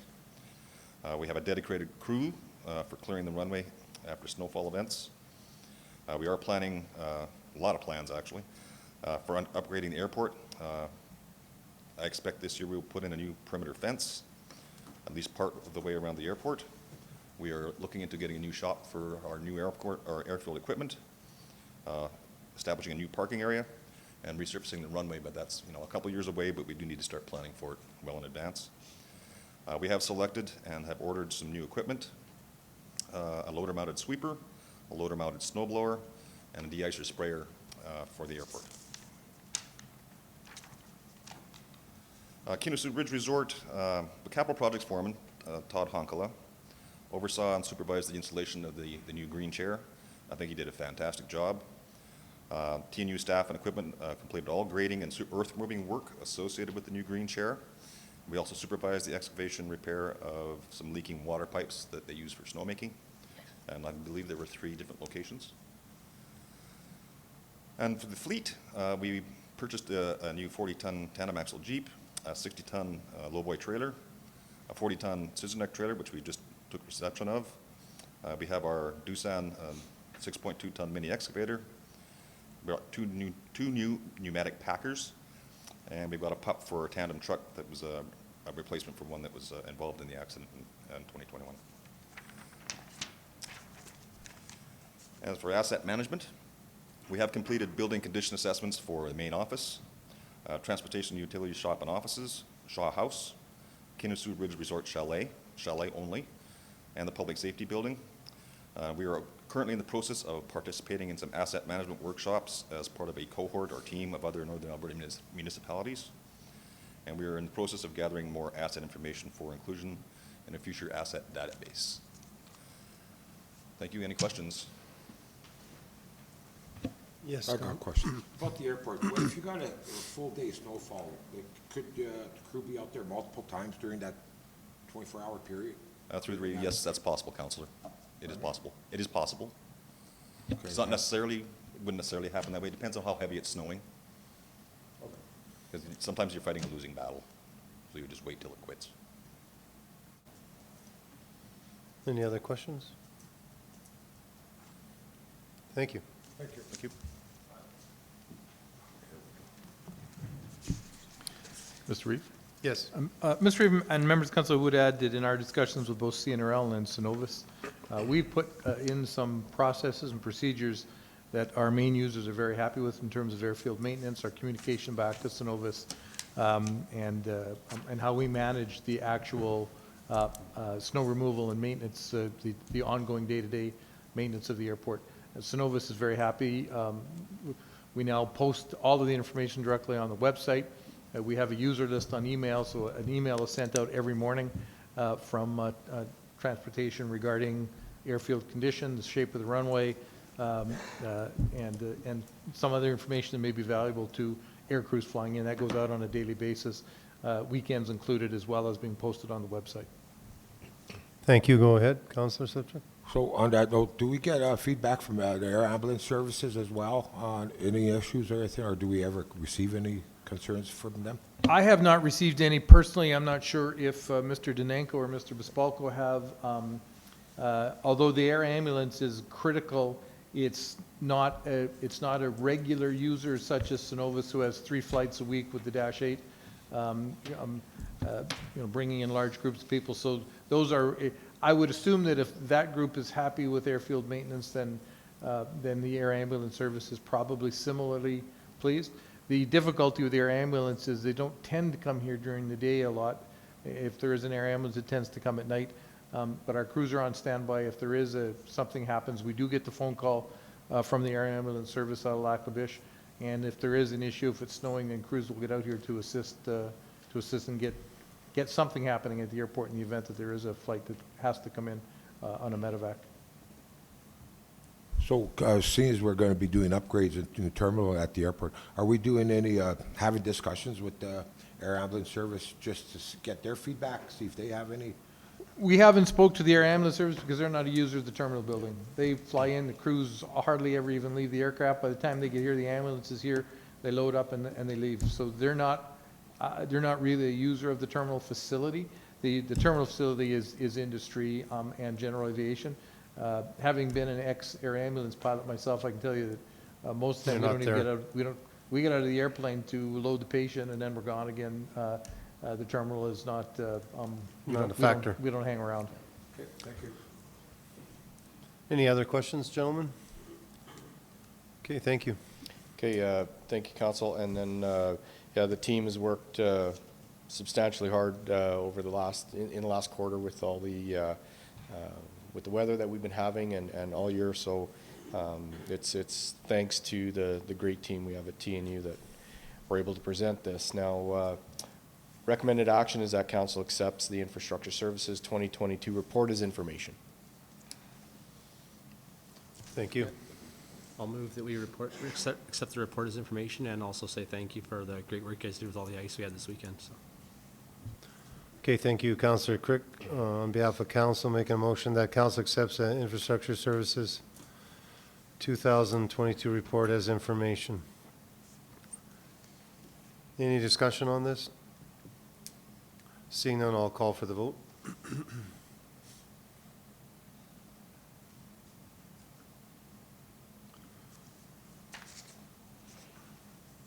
That's carried. Thank you, Council, and I'll pass on those comments. Councillor Crick, thank you. 9.5.2, I believe.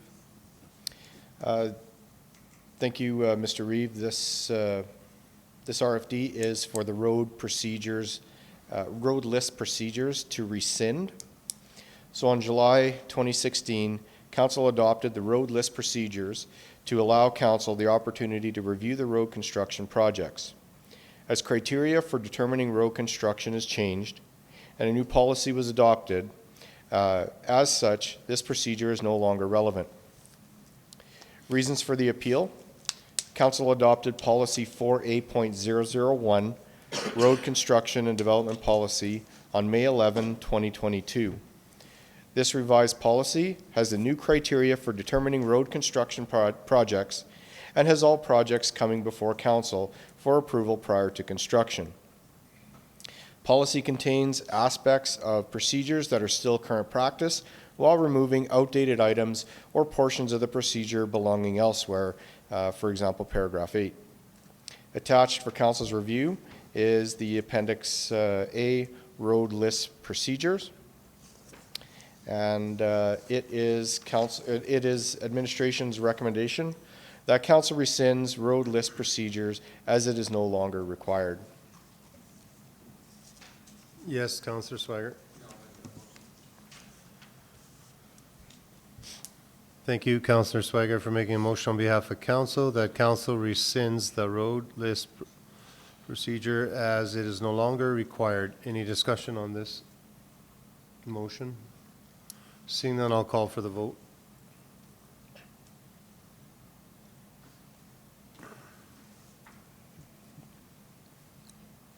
That's carried. On to 1840. Thank you, Mr. Reeve. This RFD presenting is for bylaw 1840, weight restriction and road ban bylaw.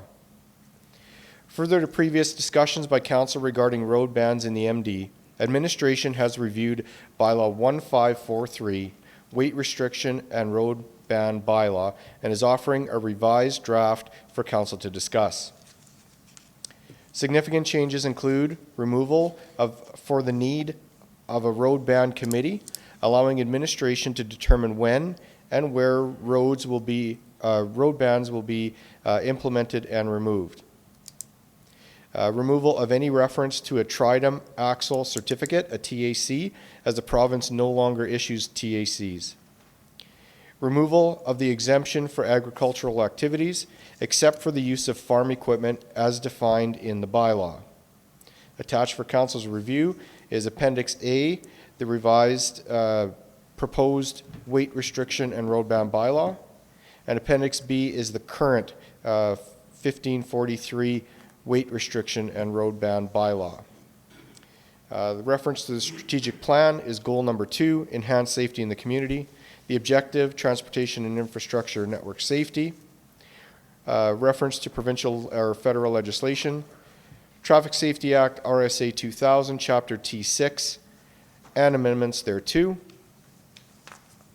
There's no budget impacts, and it's administration's recommendation that bylaw 1840 being a bylaw of the Municipal District of Bonnyville number 87 to regulate and manage the implementation of road bans for highways under the direction and control and management of the municipality be given first reading.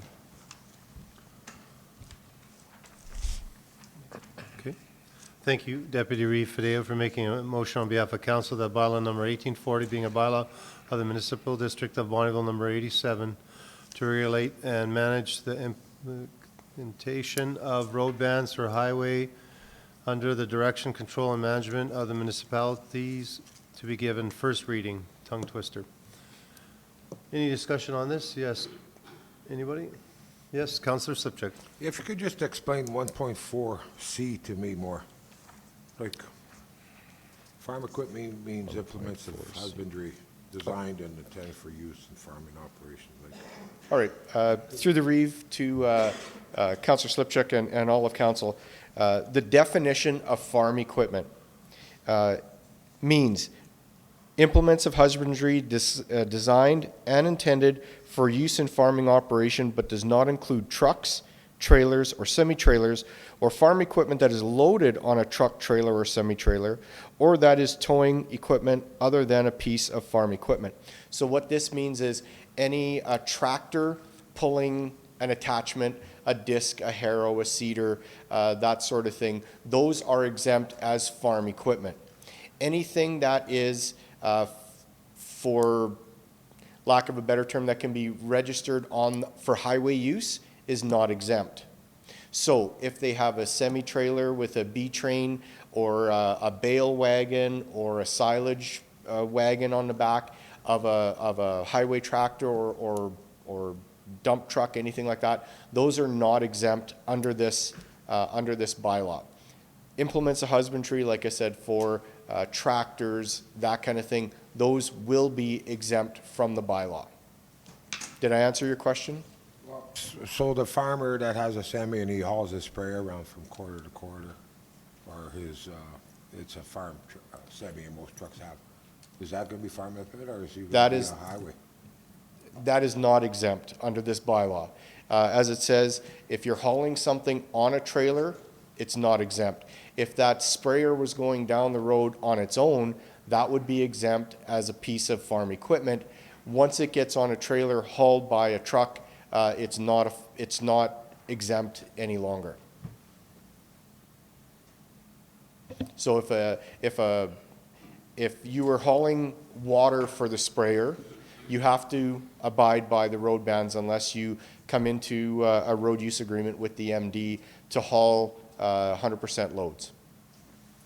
Okay, so he can go ahead and still haul a sprayer as long as he's not over restriction.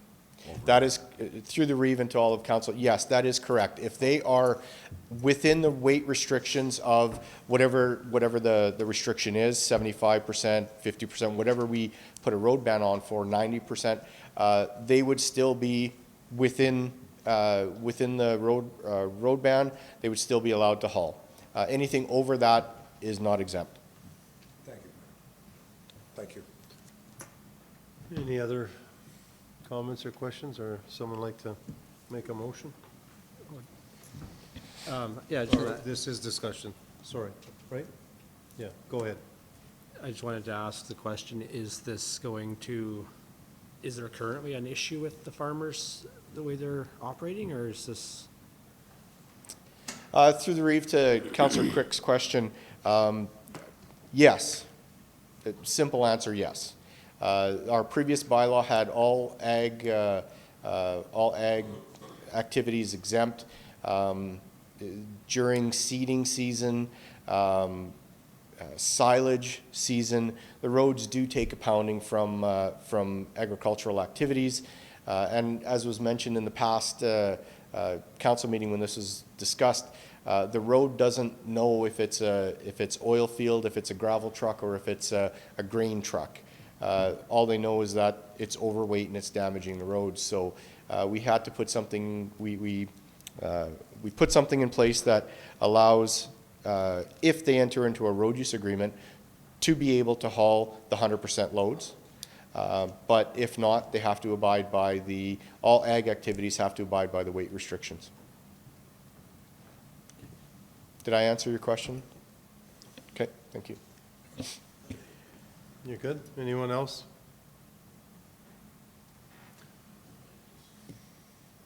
Mike? No? Yes?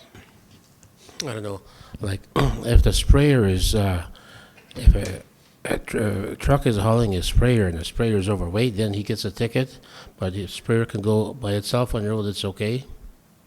Through the Reeve to Councillor Kreviak, the chances of the sprayer itself being overweight are pretty small because the tanks are aren't that big on a sprayer.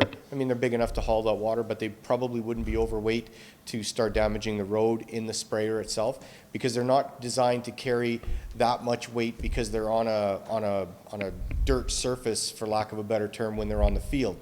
So they're not designed to be that heavy so that they'd sink in a field. So if they were traveling down the road full of water, chances are they're not going to be carrying enough weight to damage the road on its own.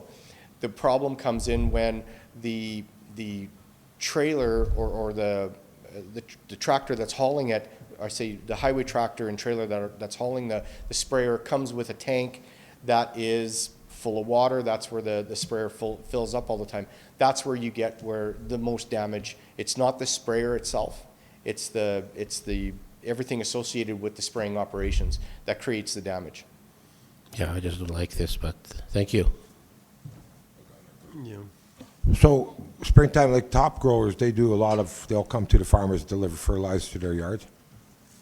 Yeah. Do they get a road use agreement, do you know, if they? Through the Reeve, they can. Otherwise, they would have to abide by the road bans that are implemented on the roads. So that's probably going to cure higher costs even as what they've are now for fertilizer. And to answer, to give further to that, I understand that, but it's the municipality's responsibility. It's our responsibility to take care of our roads. If that increases costs, I sympathize with the end user, but at the end of it, it's our roads that we're protecting, and we don't want to spend more money fixing them than we have to. So Yeah, Deputy Reeve. on a general rule, how long are the road bans for? Through the Reeve to Deputy Reeve Fadeo, it depends how long, what kind of spring we have, but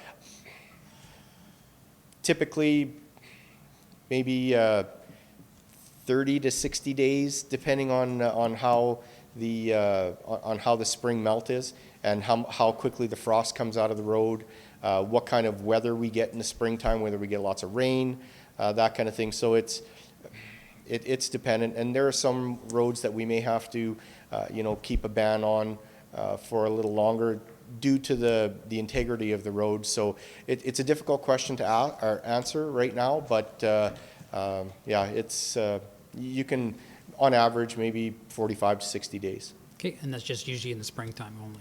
Correct. Okay, thanks. Yeah, it's just a tough one if you're all juiced up and you're at one field and then you go down the road and you're, like, what do? Dump all the water in the ground? So it's a tough thing, yeah. Go ahead. Thank you, Mr. Reeve, members of the council. I would remind the council as well that egg producers are perfectly allowed and encouraged to come inside a road use agreement, which would then remove the exemption. They would just take some responsibility for any damage they created on those particular roads that they were operating on. So it's not as if they're not allowed to operate on the roads. A, if they're underneath the ban weight, then they're fine. And B, if they're going to be over it, they just come in and sign a road use agreement like we ask all other users. Just like for everybody else. Just like for everybody else. All right. Any other? Doris, you got something? No? Yeah? I do, but I'll save it. I'll just make the motion to accept, or to approve. We already got it. I did. I think we do, or do we? Yeah. Any other discussion? All right. Seeing no other discussion, I'll call for the vote.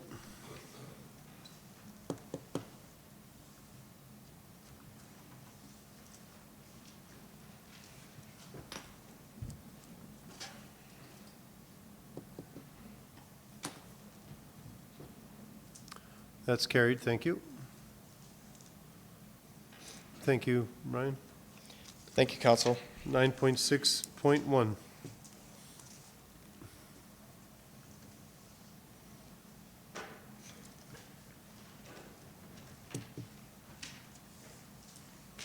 Good afternoon, Reeve and Council. Hey, good afternoon. I'm here with the fourth quarter report for the Marketing and Communications Department. You'll have to excuse my voice. It's not quite there right now. From the last quarter, our department's been quite busy working with Kinnessoo Ridge to get their website design off the ground. We're hoping to have something in place by the time of their spring opening that will showcase the hill in a great way. We completed an RFQ, a video shoot, social content production for Kinnessoo Ridge. They were actually on site shooting at the beginning of February, and we launched the new video last week on social media, and we are getting great responses to it. It features a 3-generation family using the hill and just really showcasing how you can start at the hill and as a child and then bring your kids and your grandkids out to learn how to ski. It's great. The other thing we're kind of focusing on is on the year-end metrics for the websites.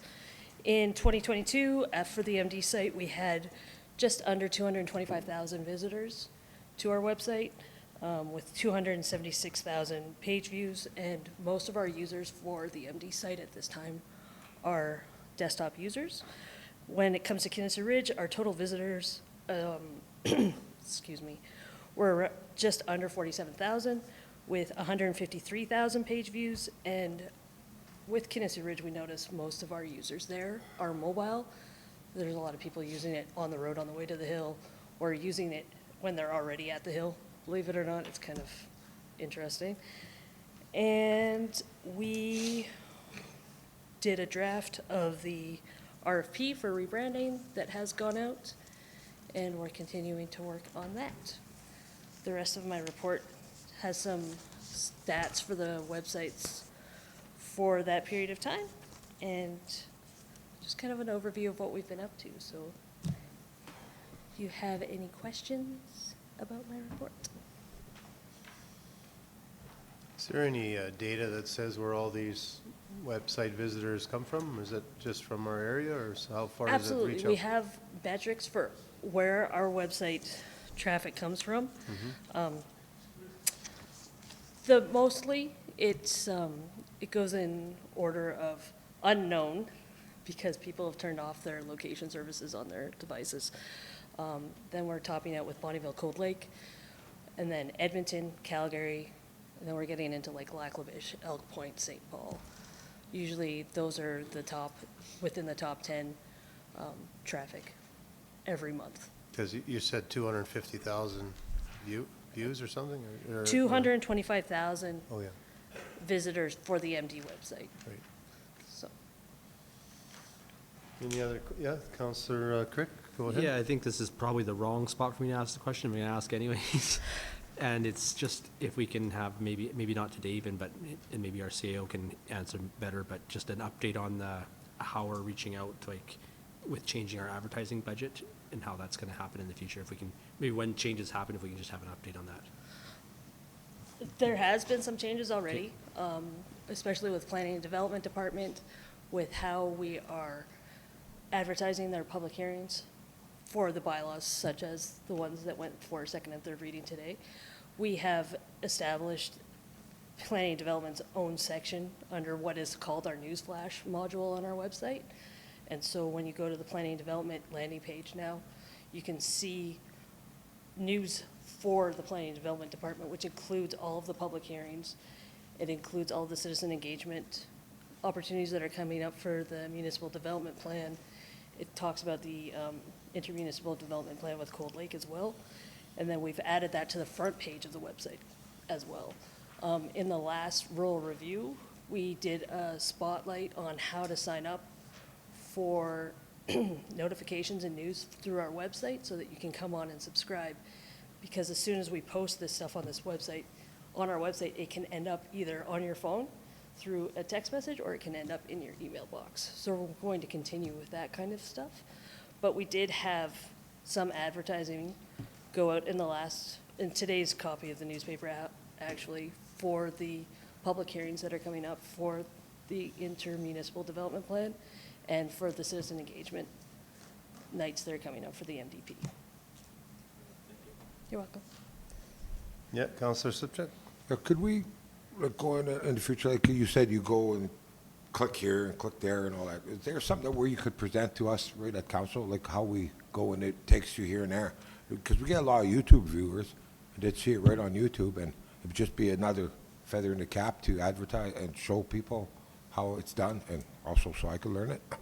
We can totally do a video that goes out through our social media, and council is welcome anytime to send me questions about how to set that stuff up. And call it the Councillor Slipcheck, yes, how to go about it. Any other discussion or any questions? Thank you. Okay, and then the recommendation is just to accept our report as presented for information. Yeah, Mr. Reeve, I'll make that motion to accept this. Okay, thank you, Councillor Swager, for making a motion on behalf of council. The council accepts the Marketing and Communications 2022 fourth quarter report as information. Any discussion? That is the quietest I ever heard her. Seeing none, I'll call for the vote.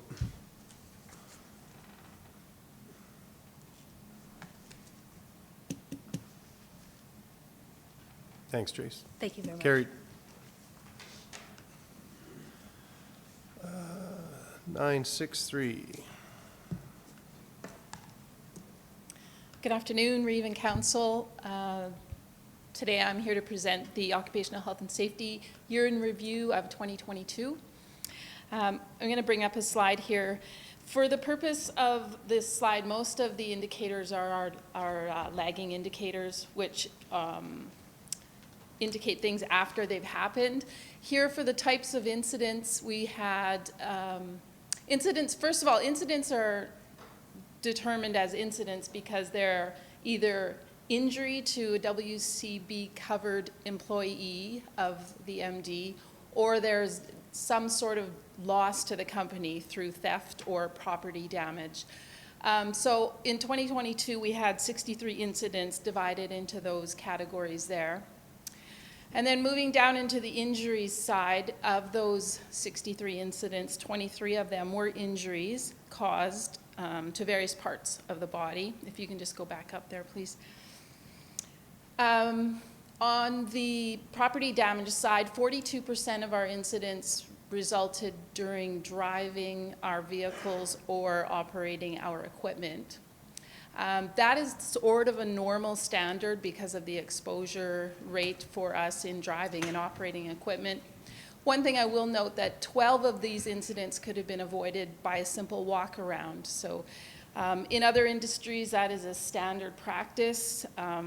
In the MD of Bonnyville, maybe it's not standard yet, but that's something we're working on. Definitely that would be considered low-hanging fruit in the safety world, that we can prevent incidents by a simple walk around. As we go further down, 17 of the 23 incidents resulted, 17 of the 23 injuries resulted from a slip or fall. When I first saw those numbers, I thought, wow, that's a really high. 74% of our injuries were actually caused by a slip or fall.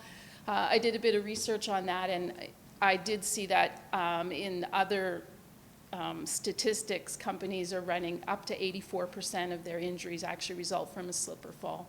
So that's really, our numbers aren't terrible in comparison to that. Moving on to incidents by month. So I've been here a year, and when I first started, I wanted to see where these incidents are falling in the month. So the gray boxes there show the incidents per month, and the yellow is actually reported near misses in that month as well. So the near misses are a little bit low, in my opinion. Near misses are considered a leading indicator, which gives us information and free learnings on things that we can do before the incident actually happens. So you can see our incidents are pretty scattered through the year. They're not isolated to our summer months when we have the most amount of seasonals, which I thought was interesting. And then further down, the injuries by month. The part that really speaks to me is that for 96 days through our summer, which we all see as probably one of our busiest periods, we went 96 days without an injury from May 13th to August 18th. So in the safety world, in my belief then, we can do this. We can go month to month without injuries, and we can reduce injuries throughout our company by properly inspecting, properly getting trained, having competence, having observations of our site, and fixing any hazards that we have before we can have an incident. Things that we're working on for 2023 include increasing our electronic reporting. And I will say that I think in November, the first month we really started with electronic reporting, we had about 5 inspections and hazard assessments. And now here in January, we're up to in the hundreds. So we're really driving those leading indicators to help improve the safety program for 2023.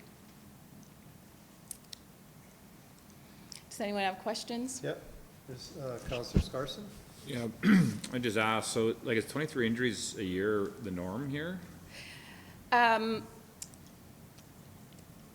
Yes. It seems very high. Yeah. Like, I mean, that's 15 years worth of incidents in the company I work in. We employ hundreds of people, right? So that must, I'm curious to know how much that's costing us, because WCB, the more injuries you have, the more you pay, right?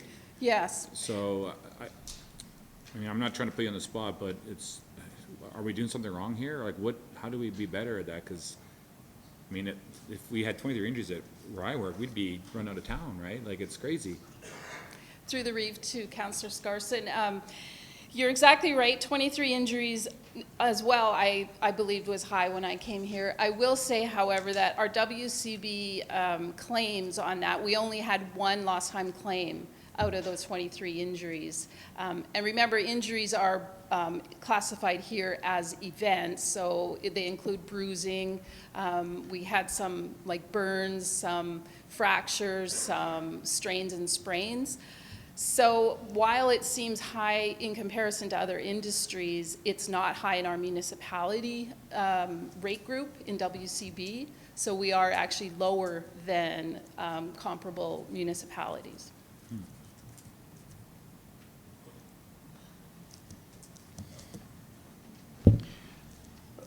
Go ahead. Mr. Reeve, members, because one thing that I would add to Sherry's presentation, and I think it's important because sometimes comparisons to other industries are apples to oranges, in that we have a very high and growing, what I'd call a very robust reporting system. So the more reporting you get, the more numbers you get.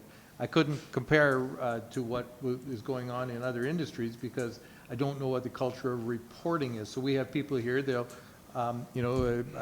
bang their shin on the desk and report it because they've got a bruise. And we actually encourage that reporting because maybe there's something inherently fundamental in the system where that bumping their shin into the desk is actually, can we do something to resolve that issue? Will it turn into a bigger issue? These numbers are not strange in any other municipality I've been in. And again, we report more, and we've really, really encouraged the reporting of the near misses and of the events. And of course, the more reporting you do, if we didn't report anything, then the numbers would be virtually zero. But because we're doing more reporting, there's bigger numbers.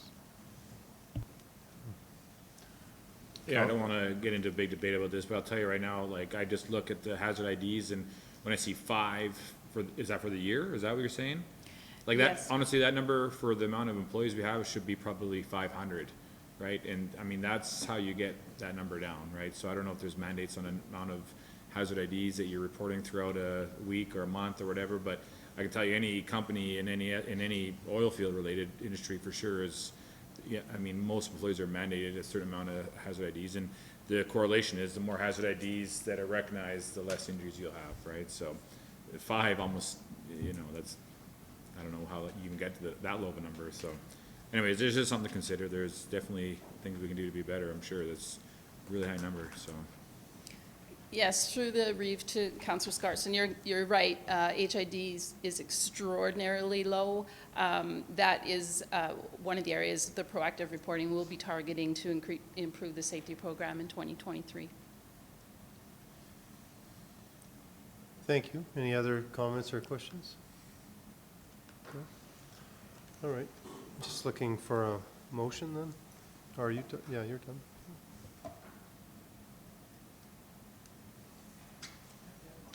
Okay, thank you, Councillor Crick, for making a motion on behalf of council that council accepts the Occupational Health and Safety 2022 year in review as information.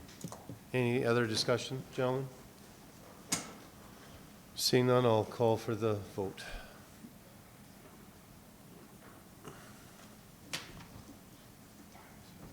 That's carried. Thank you. Thank you. Appreciate it. 9.6.3. Thank you, Mr. Reed, members of council. 9.6.3 is regarding a request to have placed back on the docket the scheduling of regular council committee of the whole meetings. There is an appendix added to this Appendix A, which is the original RFD from both, from the committee of the whole meeting, actually from the council meeting with the reference to the committee of the whole meeting. And with that, I would turn this over to Councillor Scarson, who requested to have this placed on the agenda. Yeah, so I mean, I'll just start by saying I'll apologize for bringing this back and beating a dead horse here, but this is one that I just can't get over. You know, so coming to council meetings is something that I prided myself on. My first term, I think I missed 2 council meetings in 4 years. And I just feel that, you know, this decision was maybe thought of or decided on without enough thought to it. I mean, for any one of us that is working full-time, I mean, I've made arrangements with my employer beforehand to be off certain days. And I mean, I'm telling you that everything's been and worked around that schedule. I guess I didn't see an immediate need to change these meetings to a Tuesday.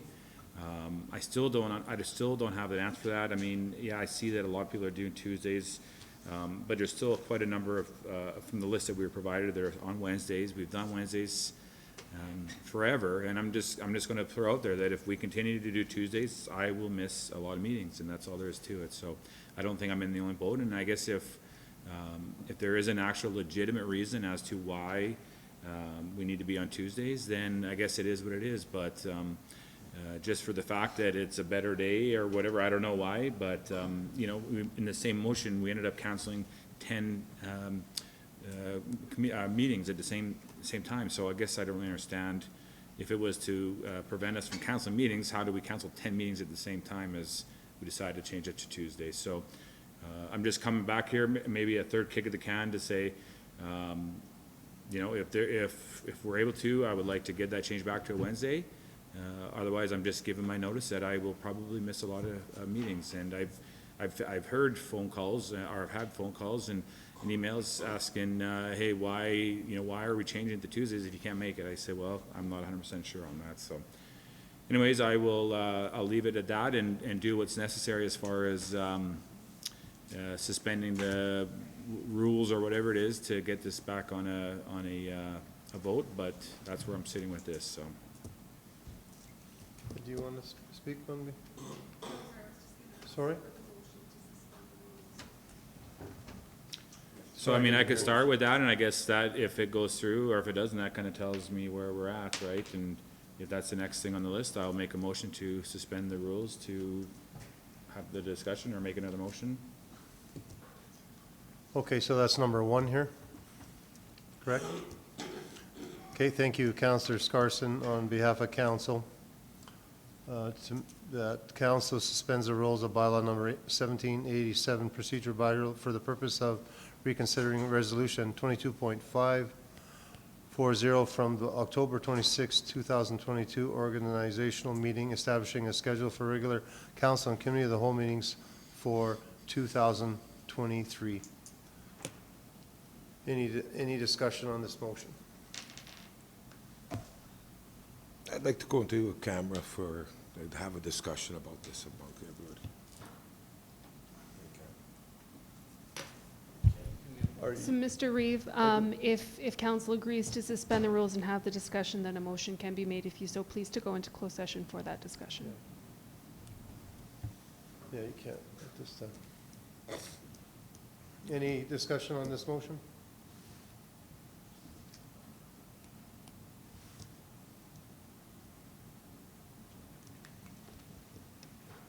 Okay, then I'll call for the vote.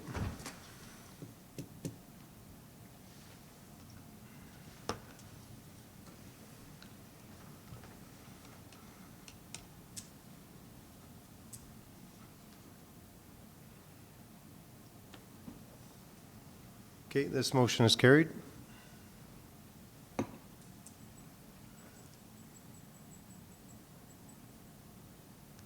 Okay, what, we got to go to number 2? No? Sorry? With the motion carried, council is now welcome to have their discussion. If you would like to go into closed session, then we would just need a motion Okay. to do that. It's up to you. No. Okay. Mr. Reeve, I don't think there's a requirement for closed session discussion on council meeting dates. It affects the public too, so I'm not sure why we'd want to go closed session. Yeah, I don't know the ruling on this. Because I got some personal information that I don't want the public knowing about for my decision on why I'm voting no. Yes, Mr. Reeve? Yes. The only 3 things you can go in camera is the LLP rule, land, legal, and personnel. So if you want to go in camera, it's fine with me, but what reason would that be? Mr. Reeve, if Yeah. sorry, I apologize for interrupting. One but, second, gentlemen. Personal information. Protection of personal information is a actual required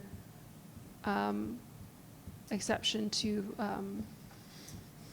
release of information. So if it affects someone's personal information, you are actually required to withhold that information. So closed session would be appropriate if that is the reason behind wanting to go into closed session. Okay. Are you, gentlemen, are you okay with this? All right, then you have a motion to go in camera? Any discussion on this? I'll call for the vote.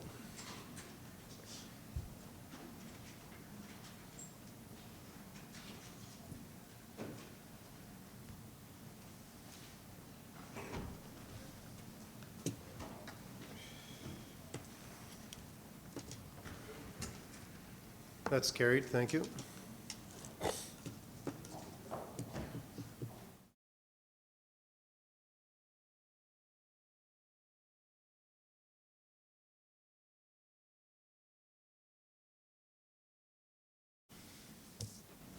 Welcome back. I'm not too sure what's our next move here. Need another motion, I believe? Well, I'm just going to throw it out there, and I'll start by saying I sympathize with everyone's position and stance, and they can vote accordingly, but at the end of the day, if we aren't able to change on Wednesdays, you guys all know where I stand. So I'm going to throw it there one more time that we, I don't know how you have to word this exactly, but either rescind the previous motion or make a motion to switch back to Wednesdays. Yes, Mr. Reeve, Mr. members of council, so for Councillor Scarson, his motion, would option 2 under council options be appropriate that council directs administration bring back a report to the February 28th regular meeting of council regarding the schedule of regular council committee of the whole meetings from Tuesdays back to Wednesdays for consideration? Yeah. We're not voting on that today, no? Well, you could certainly vote on that motion, and we'll bring back, because there is a fairly, there is a fulsome process that has to take place now. We've got to come back, because one of the things council will have to do if we decide to go back to Wednesdays is you're going to have to through council resolution, you're going to have to redo the council dates for the rest of the year. We're going to have to pick what day we start, because we do have public hearing scheduled for the 28th. We have delegations already scheduled for the first meeting in March. So that report will be the basis of what changes need to take place. I would suggest that by passing, if council were to pass option 2, that'd be a clear indication that, that we would be moving forward with going back to Wednesdays. It could also, Councillor Scarson could pass a motion or propose a motion as simple as to change council meetings back to every second Wednesday as soon as possible. And then we could come back and say, well, these are the dates, because we do have to redo the council calendar in that event. Because only by council resolution can we, do we have regularly scheduled council meetings. So there's a bunch of things, there's some bylaws that will have to change again and go back, and some other, just some other technical issues to make it official. So if I make motion number 2, what is the earliest that you would? In reality, last meeting in March. we would be back on Wednesdays, the last meeting in March. Can we have that up on the screen, option number 2, or do we even, is it even? And I would suggest for council, if option number 2 is still too ambiguous and doesn't resolve the matter, it could be as simple as Councillor Scarsing making a motion to change council meetings back to Wednesdays as soon as possible. And then we would bring back the other stuff that we needed. And right now, I would suggest as soon as possible would likely be the last meeting in March. We have delegations scheduled for the first meeting in March and public hearings scheduled for February 28th. Well, and then you have a council of the whole, or a committee of the whole, Committee of the whole scheduled for Tuesday next week. but in March. I don't believe there is one because there's RMA convention. Yeah?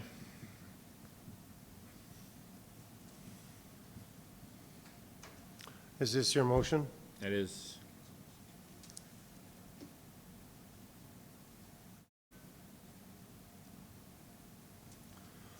Okay, we have a motion, Well, sorry? I mean, so this means we have to vote on it again.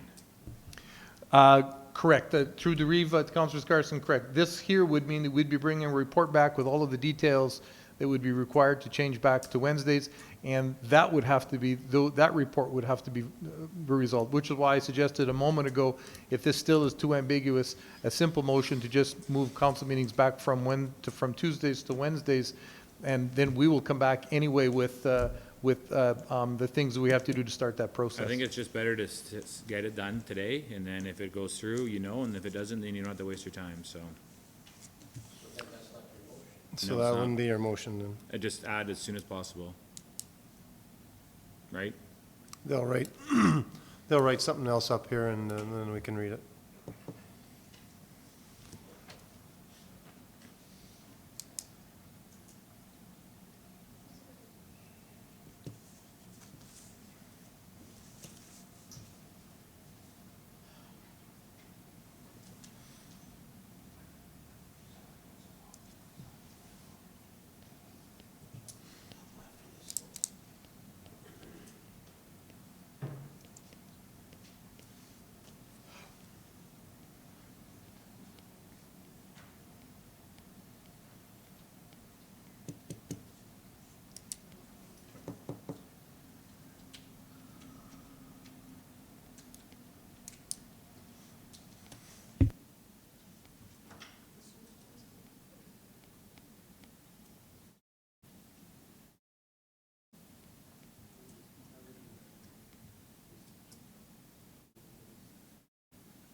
No, he's good.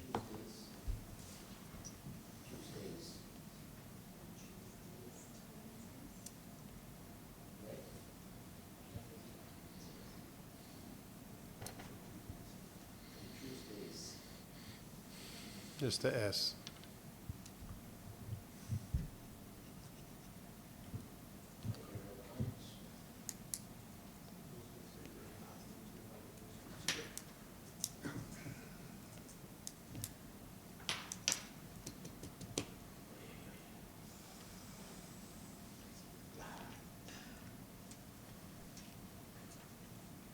Council Scarson, can you read that? Yep, looks good. That's good. All right, thank you, Councillor Scarson, for making a motion on behalf of council that council approves changing the schedule for regular meetings of council and committee of the whole meetings from Tuesdays to Wednesdays as soon as possible. Any discussion on this motion? Deputy Reeve Fadeev. Again, we have procedural bylaws, and they weren't followed. We're rule makers. We don't like to follow our own rules. Number 16.1, decision of Reeve shall be final, subject to immediate appeal by a counselor of the meeting. The immediate appeal could have been done, but instead we wait a bunch of long time, and that affects our staff. Our staff has put in a lot of time to make amendments to get this done, and now there's a change of vote. It's just, I think we're setting a precedence here, and how many more decisions have we made in the past little while that we're going to bring back? I can foresee this won't be the first one, and this is just going to keep on coming. So that's my say. Thank you. Yeah. Thank you, Mr. Reeve. It's fine. But one of the things, Deputy Reeve, is that we can suspend the rules and procedures procedure. That's also in there, so we can do that, yeah. We talk about cutting costs, we talk about all kinds of stuff, but yet this, we're costing our administration time, and I mean, there is a time to do this, and there, there was a time. 19.3, a counselor who disagrees with an announcement made of the result of a vote may immediately object to a declaration. So do we wait 3 months for anything? Whatever. Okay. It's sounds up good. to council. If they want Exactly. change, you can do that. Yes, Councillor Crick. Yeah, I guess through the Reeve to Councillor Scarson, I would ask, like, is it not possible to switch your days of work from Tuesdays to, or Wednesdays to, no, Tuesdays to Wednesdays? It seems to me that if you have 4 years, there should be some time to change things around there. But, I mean, I'm not in your position, that's why I'm asking the question, right? Yeah, I mean, it's a lot more than just me either, right? There's a lot of moving parts, so, no, it wouldn't be possible. The other point I want to make is that as councillors, we have Tuesdays, our council meeting and committee of the whole meetings is a small part of our obligations. So there's a lot of days during the week that we have meetings and things to go to on. I guess I never talked to you about this, Al. What's it going to cost the MD to switch back? Like what did it cost us to switch? And what's it going to cost us to switch back? More just, or time or whatever, or money-wise or what? Through the Reeve to council, it'd be hard to put an exact figure on it. There's probably, there will be quite a bit of administrative time to redo the bylaws, and build the RFD with council dates, to spend some time looking at the calendar again for next year. I would guess in terms of time, we're probably looking, and this is purely a guess because I'm not sure all of the things that Ms. Servin's department will have to do, but I'm guessing probably 8 to 10 hours of staff time will be allocated to going back to Wednesdays. Okay, so not super great It's amount. not, and there's, the cost to the MD, it's an opportunity cost, it's what other things could they be doing. So there's really no cost, it's not suddenly there's going to be a bill handed to the MD because we change back. Okay, thanks. Yes, Councillor Slipchuk. Yeah, I just want to say I trust the administrative staff that they gave us the best information to go forward. They said this would be the best for the MD as a whole to operate as, and we agreed at it on it once already and went forward with it, but now we're bringing it back. So I just say thank you to the administration, at least for their hard work and giving us all this information. Thank you. Yes, Councillor Crick. Yeah, I guess I would say that I think overall there is more stuff that's scheduled, or Tuesdays are a more open day for us for council meetings. So in that regards, I'm in favor of keeping it on Tuesdays. Although and that's why I say I struggle to comprehend somebody not being able to get 3 days a month off work, especially when it's just switching days, but I'm not in that position, so I'm not really fair to make that judgment, I guess.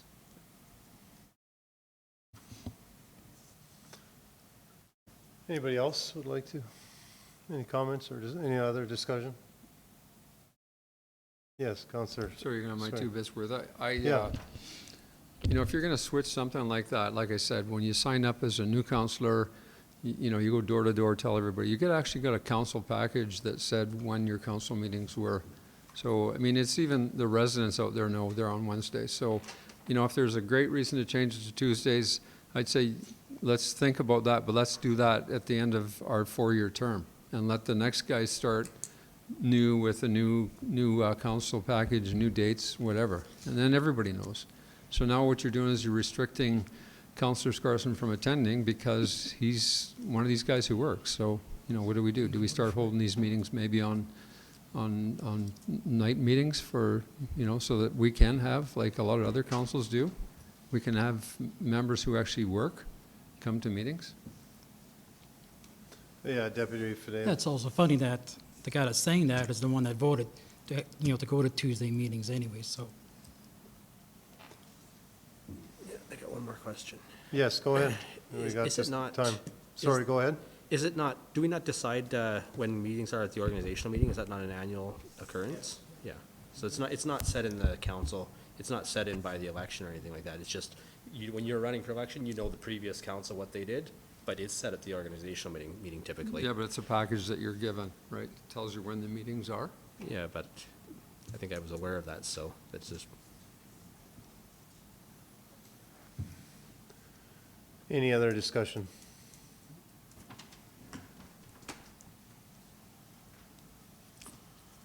Okay, I'll call for the vote.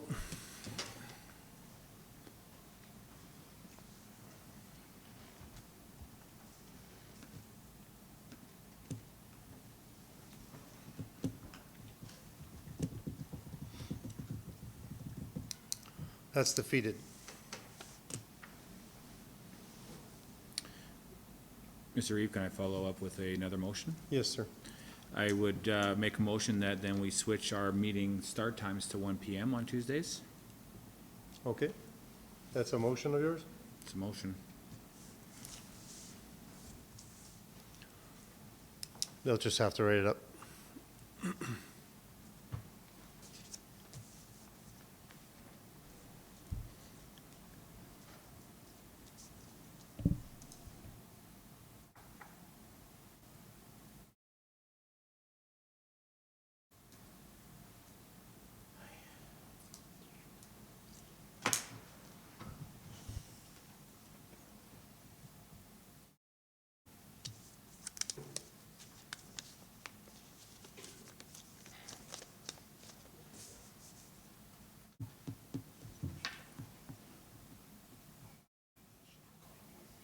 Sorry? No, it's.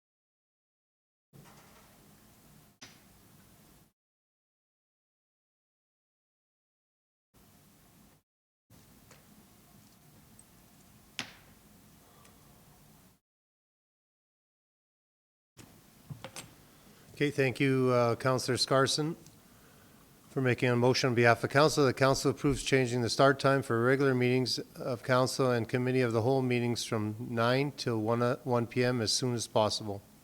Any discussion on this motion? I'll just say that I'm just taking another stab here at just trying to be able to make meetings. And, I mean, you guys are stuck on Tuesdays now for whatever reason. So, I mean, I could probably make 1 o'clock work. So you guys can do whatever you want in the mornings, I guess.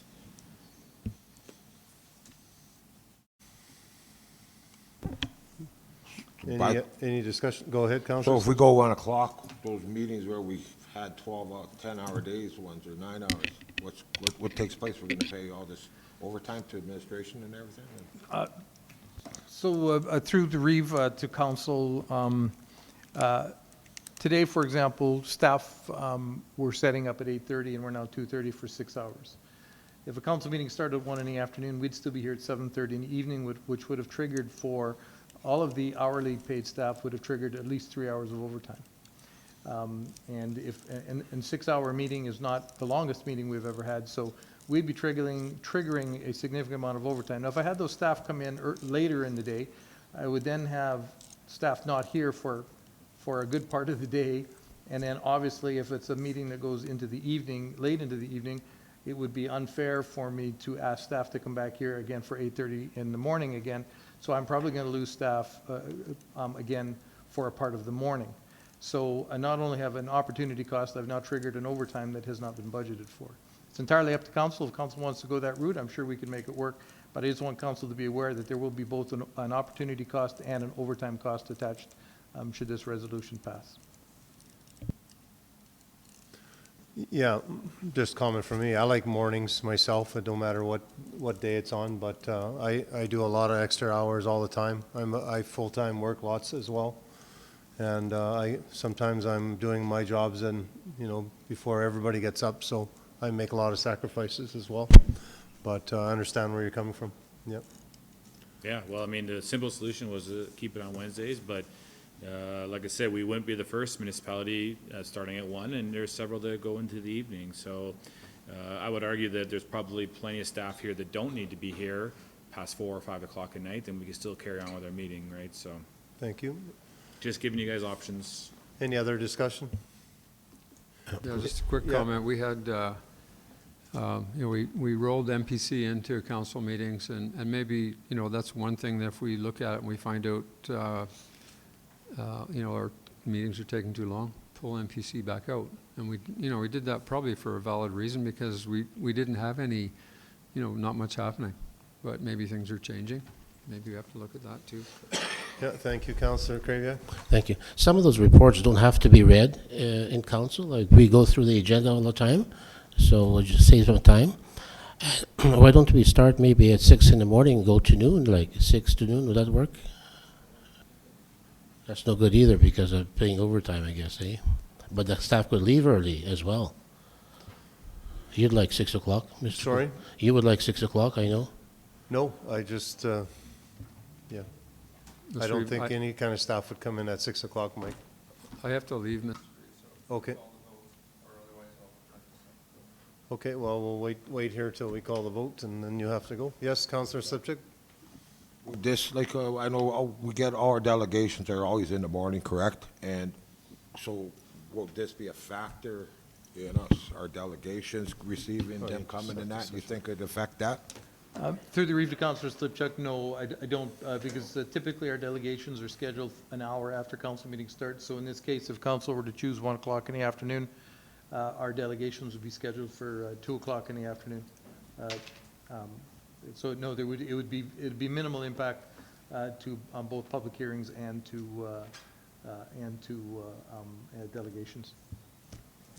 All right, yes, Councillor Crick? Yeah, I guess just ask question and clarity. Like, I thought part of the reason we changed from Wednesdays to Tuesdays was because there's lots of conferences and different things happening on Wednesdays.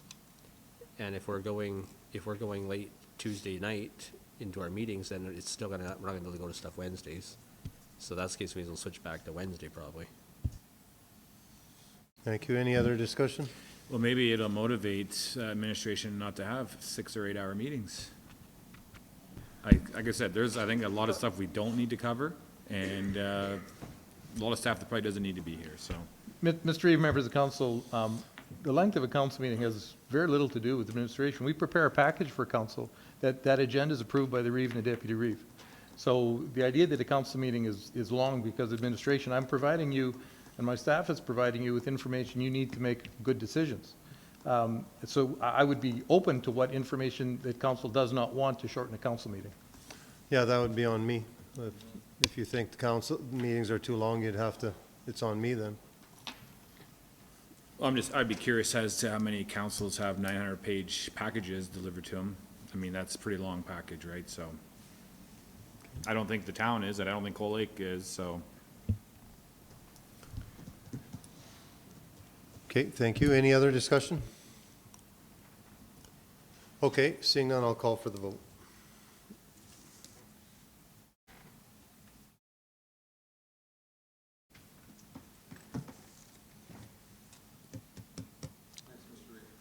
That's carried. Just a comment, Mr. Reeve. Sorry. If we have, so now it's 1 o'clock meetings, right? Sorry? It's 1 o'clock meetings now? It sure looks that way. So maybe if staff have to be here later, they could start maybe at 1 o'clock. Staff don't have to come here in the morning, some of them, if they're hourly paid. Just a comment.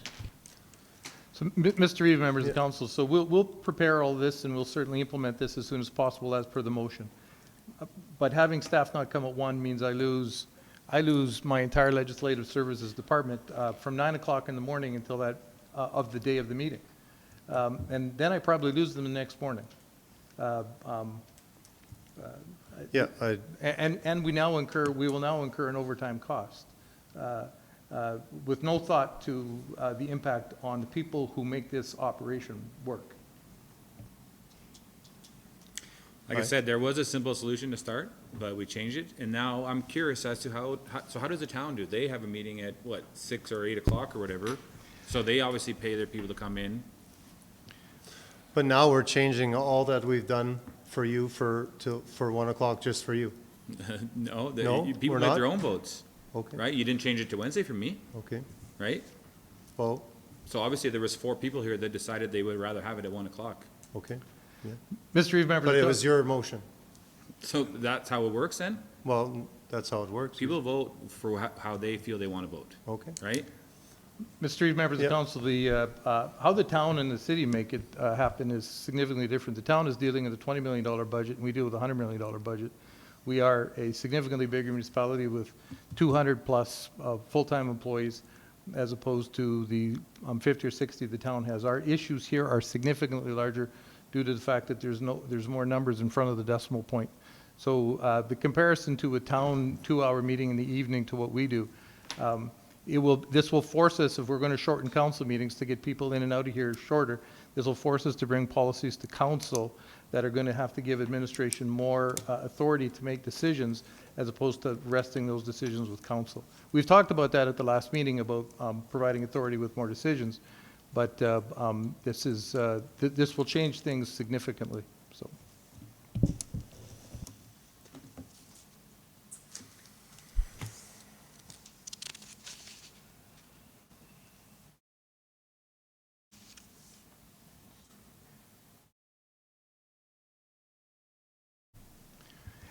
As well, Mr. Reeve, I believe that Ms. Severin requires a motion to close the suspension of the rules. Sorry, we do have a motion, if someone would be willing to make it, to reinstate the rules of the procedural law for the remainder, procedural bylaw for the remainder of the meeting. I'll make the motion. Okay, any discussion on this motion?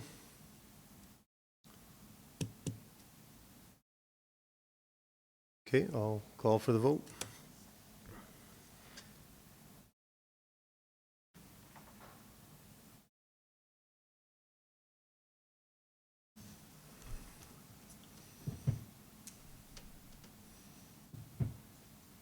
Carried.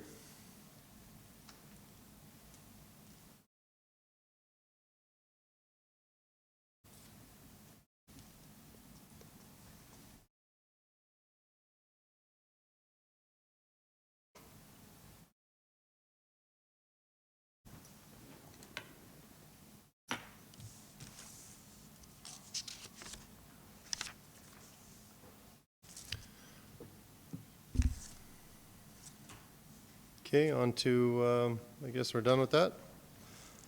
Correspondence and information. Thank you, Mr. Reeve. Members of council, you do have the council correspondence list in front of you. Most of it's just general run-of-the-mill business. I won't go over it piece by piece. However, if there are any questions, certainly open to those questions. I would add that we did, administratively, we did meet with Synovus regarding airport operations a little bit ago, and that meeting went very well, and more will come from that as probably some point in the future. Thank you.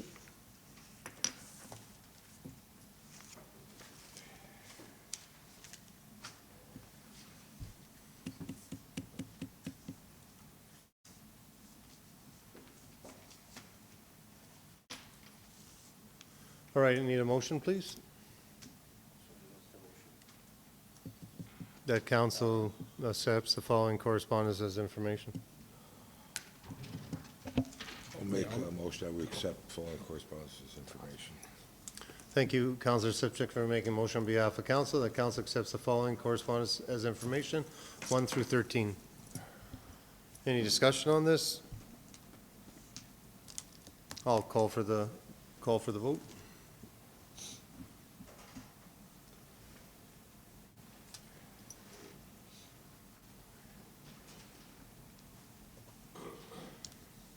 That's carried. Thank you.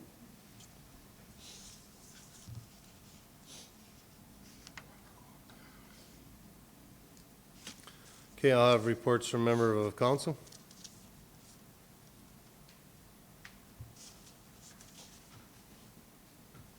Darcy? Yeah, well, I went, met with the Minister Nixon at the FCSS last week. That was a good experience. He was in and out quickly. Those guys move pretty quick, but we had a good representation from the town and the MD, so I thought that went well, and gave me a chance to meet the new director, Rochelle, I think her name is, right? Yep. So she seems like she's on top of things, so that's good. And I had a library meeting. It was pretty routine, so nothing to report there. Okay, thank you. Councillor Crick? Okay. On on January 27th, we had the RMA District 5 meeting, and we had an opportunity there to present our, when we went to FCM last year, the ones of us that had gone, we came with an idea at the meeting there, basically to do when the FCM's in Calgary next year, to do some study tours to the oil patch and try and showcase it to people from Eastern Canada. So we had an opportunity to present that idea there, and it went over quite well, so that was quite beneficial, I think. And then on the 28th, we had a BRFA curling bond spill in Glendon. That was also a good event. Slipped my mind what they were doing the fundraising for the, do you remember, Mike? What are they doing the fundraising for at the curling bond spill?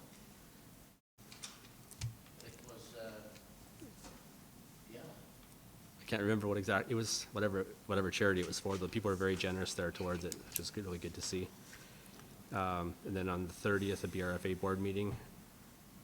And on the 30th, we had an emergent FCSS board meeting, and that was just to deal with a grant application that was due basically that evening for a mental health grant to help students. And then the 31st was an FCSS regular board meeting, and on February 10th, the municipal law seminar, which was also good to go to. So, thank you. You're welcome. Yeah, meeting regarding the PCNs with Mr. Buick, MLA Roswell, and MLA Yao from Fort Mac regards to the $2 million shortcome of funding that we've had in the last 3 years. We still haven't had a chance to meet with Minister Copping, but I was fairly disappointed that we didn't have a chance to sit down with Minister Copping, but that will get presented to the RMA as well at a later date. District 5 meetings in Kinsella, Councillor Crick brought a matter, as he mentioned, to our regional group at RMA, and it was really, really well received. And it's going to go to FCM, and we were happy to have a chance to talk to President of FCM, Rudik, there, and it was great. So we'll see that probably get presented in the FCM in Toronto. City of Cold Lake had an open house on last Wednesday that covered a multitude of questions, issues, RCMP comments. It was kind of funny that the City of Cold Lake stressed that it was mostly an urban funding, not a rural. That when we did come to the table with paying, that we came kicking and screaming. It's I think it was a little biased there, but overall it was pretty good. RMRF in Edmonton last Friday. We learned some new things, and also it was a good refresher on others. And then Ministry Office of Affordability and Utilities. We did a follow. That was yesterday that we had a meeting with, and they're going to come up with some some options for us in the next little while concerning our issues. And then I had a meeting with the FCSS last night.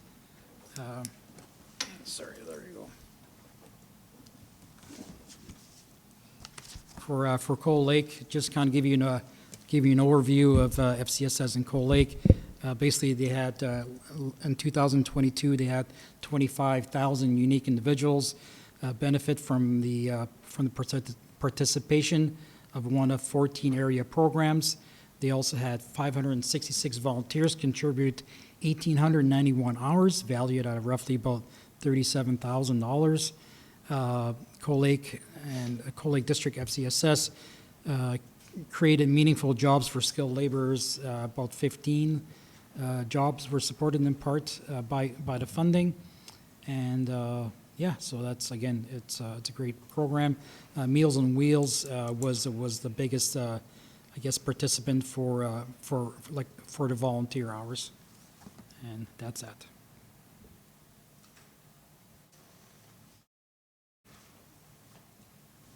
Yeah, Mr. Eve, the fundraiser was for the Stollery. They had a live auction, $600 for the Stollery from that Bonspiel, BRFA. I went to the Crossroads Conference for, I used to call it Farm Tech before, for one day.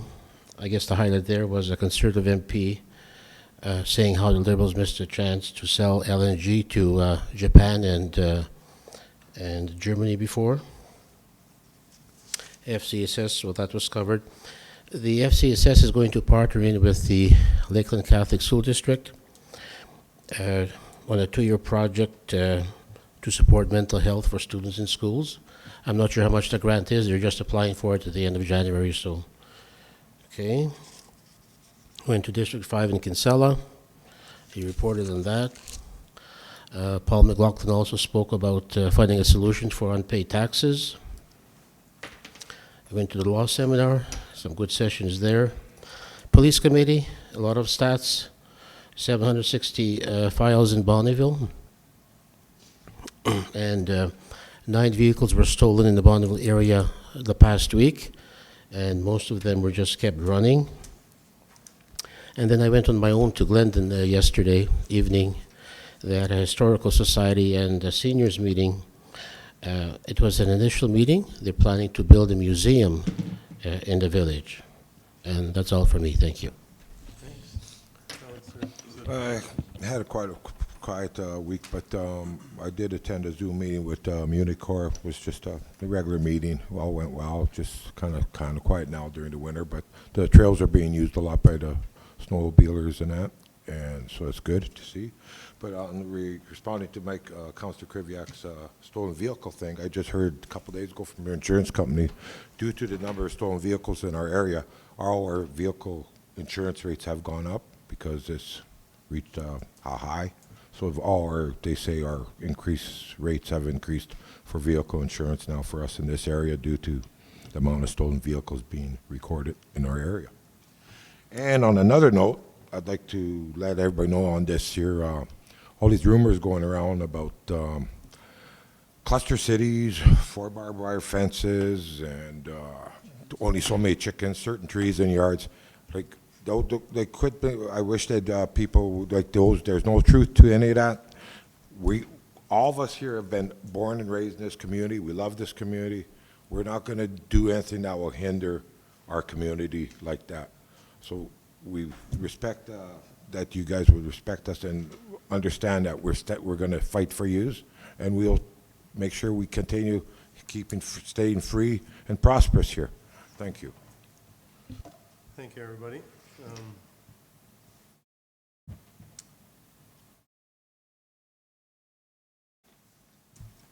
Had a meeting with the Village of Glendon, I guess, on water. Mr. Hogan and myself, they're trying to get water into Glendon, so we just had a little for information.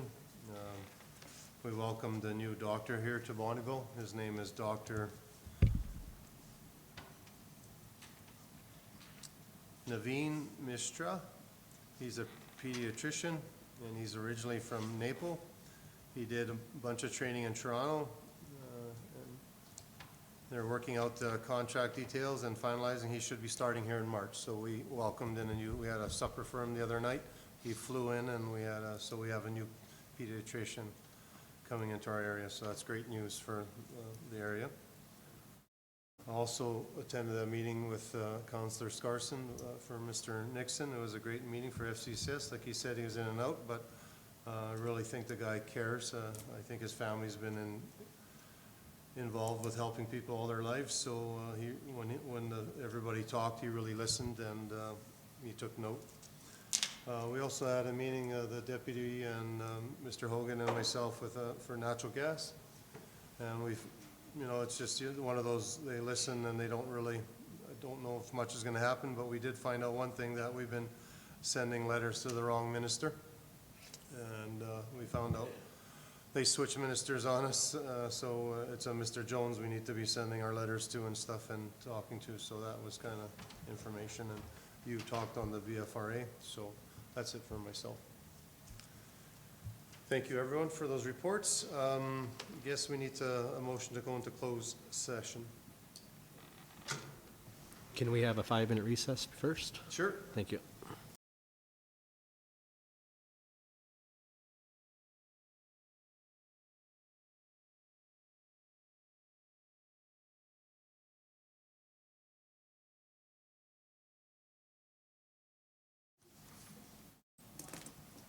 Okay, welcome back, ladies and gentlemen.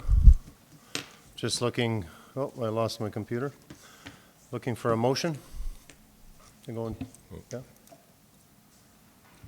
Motion to go into camera? Okay. Any discussion on this? Seeing none, I'll call for the vote. Is Councillor, Deputy Reeve Fadev. And sorry, my computer had already shut it off, so I'll just call for the vote. No, nothing. There's something to just come up. I got to vote manually because I shut my computer down already, sorry. Okay, that's carried, thank you. Okay, Mike's.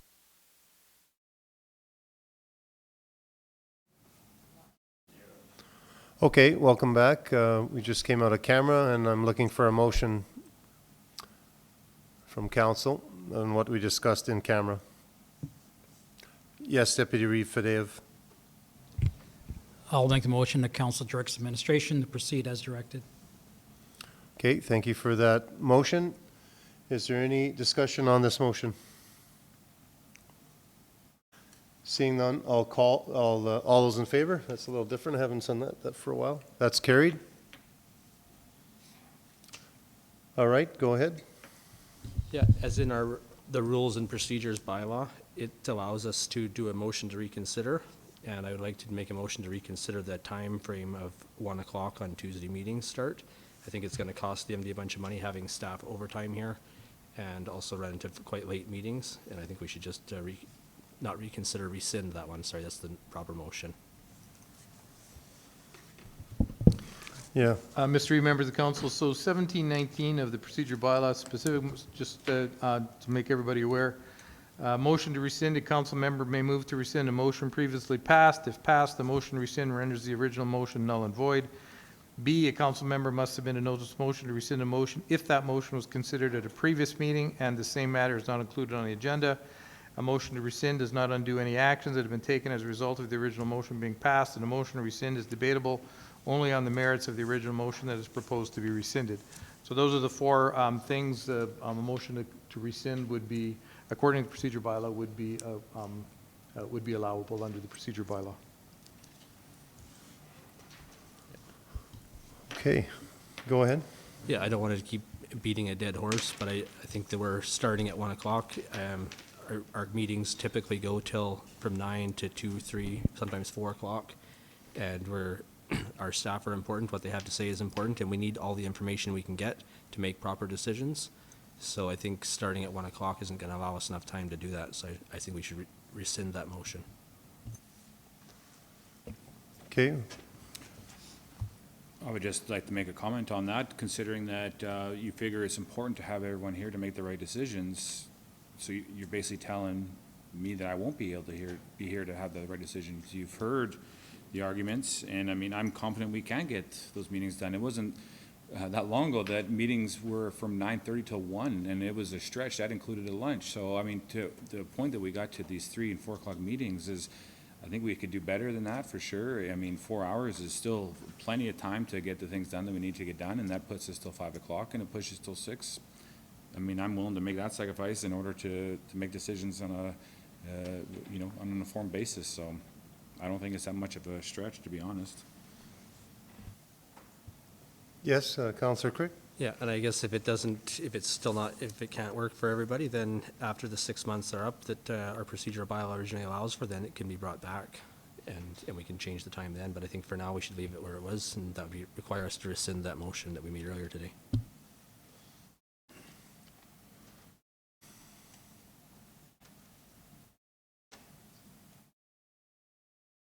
I don't know, someone have to make a motion to rescind this motion, or you made it?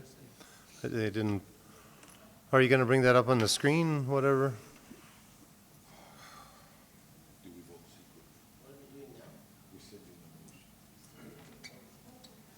It's in our procedures that you can make a motion to rescind during the same meeting if action hasn't already been taken. So I'm making that motion to rescind. Me too. I thought we were done too. I guess you've got to put your earplugs back in.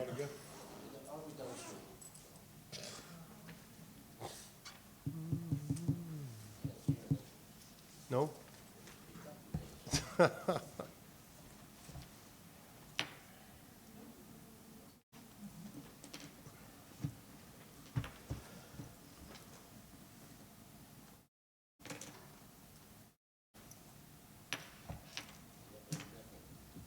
You never heard nothing? Would you like me to repeat? Would you like me to repeat? It'll be on the screen right away. My all the logic and everything? What do you want me to repeat then?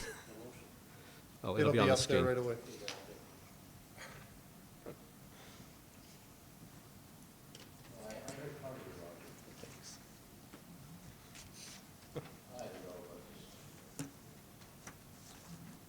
Me neither.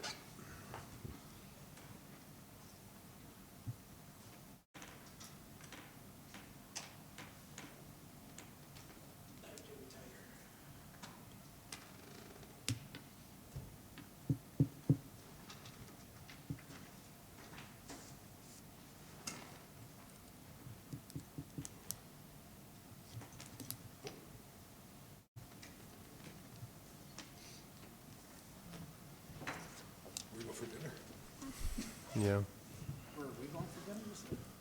Yeah, okay, is that what you want there, Councillor Crick?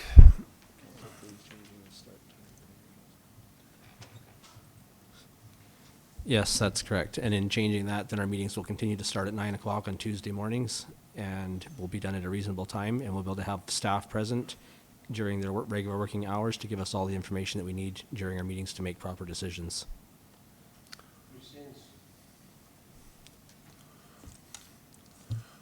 Okay, thank you, Councillor Crick, for making a motion on behalf of council that council rescinds the following motion passed in this meeting, that council approves changing the start time for regular meetings of council and committee of the whole meetings from 9 a.m. to 1 p.m. as soon as possible. Any discussion on this? Councillor Crick. So you're making that motion and one councillor not here? Yeah, it's kind of a low blow. I mean, the guy could be doing that just about every meeting then if guys gotta leave early. Hey, you don't like the motion, let's rescind it, right? How to vote on this now? I'm gonna leave, you guys decide. Any other comments?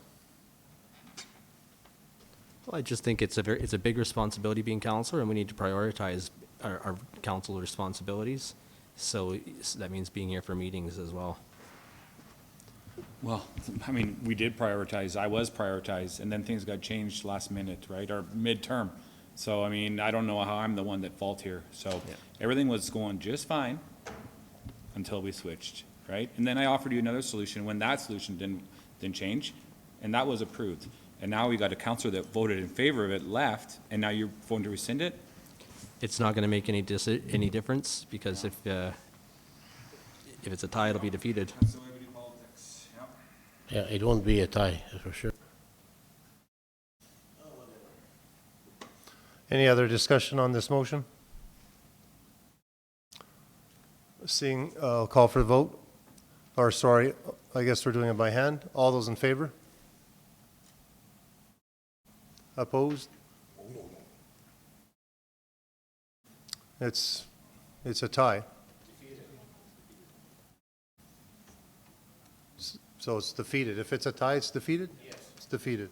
Sorry, Mr. Reed, could we just get those again? Some did vote on the screen, so, so that our recording secretary can get it right in the system. You want to vote on the screen? If we could just get clarity as to who was in favor and who was opposed. Okay, so who's in favor of this motion, raise your hand. Against? That's a tie, it's defeated. And I'll just say, based on the procedure following it, and I'll respect council's decision going from here out.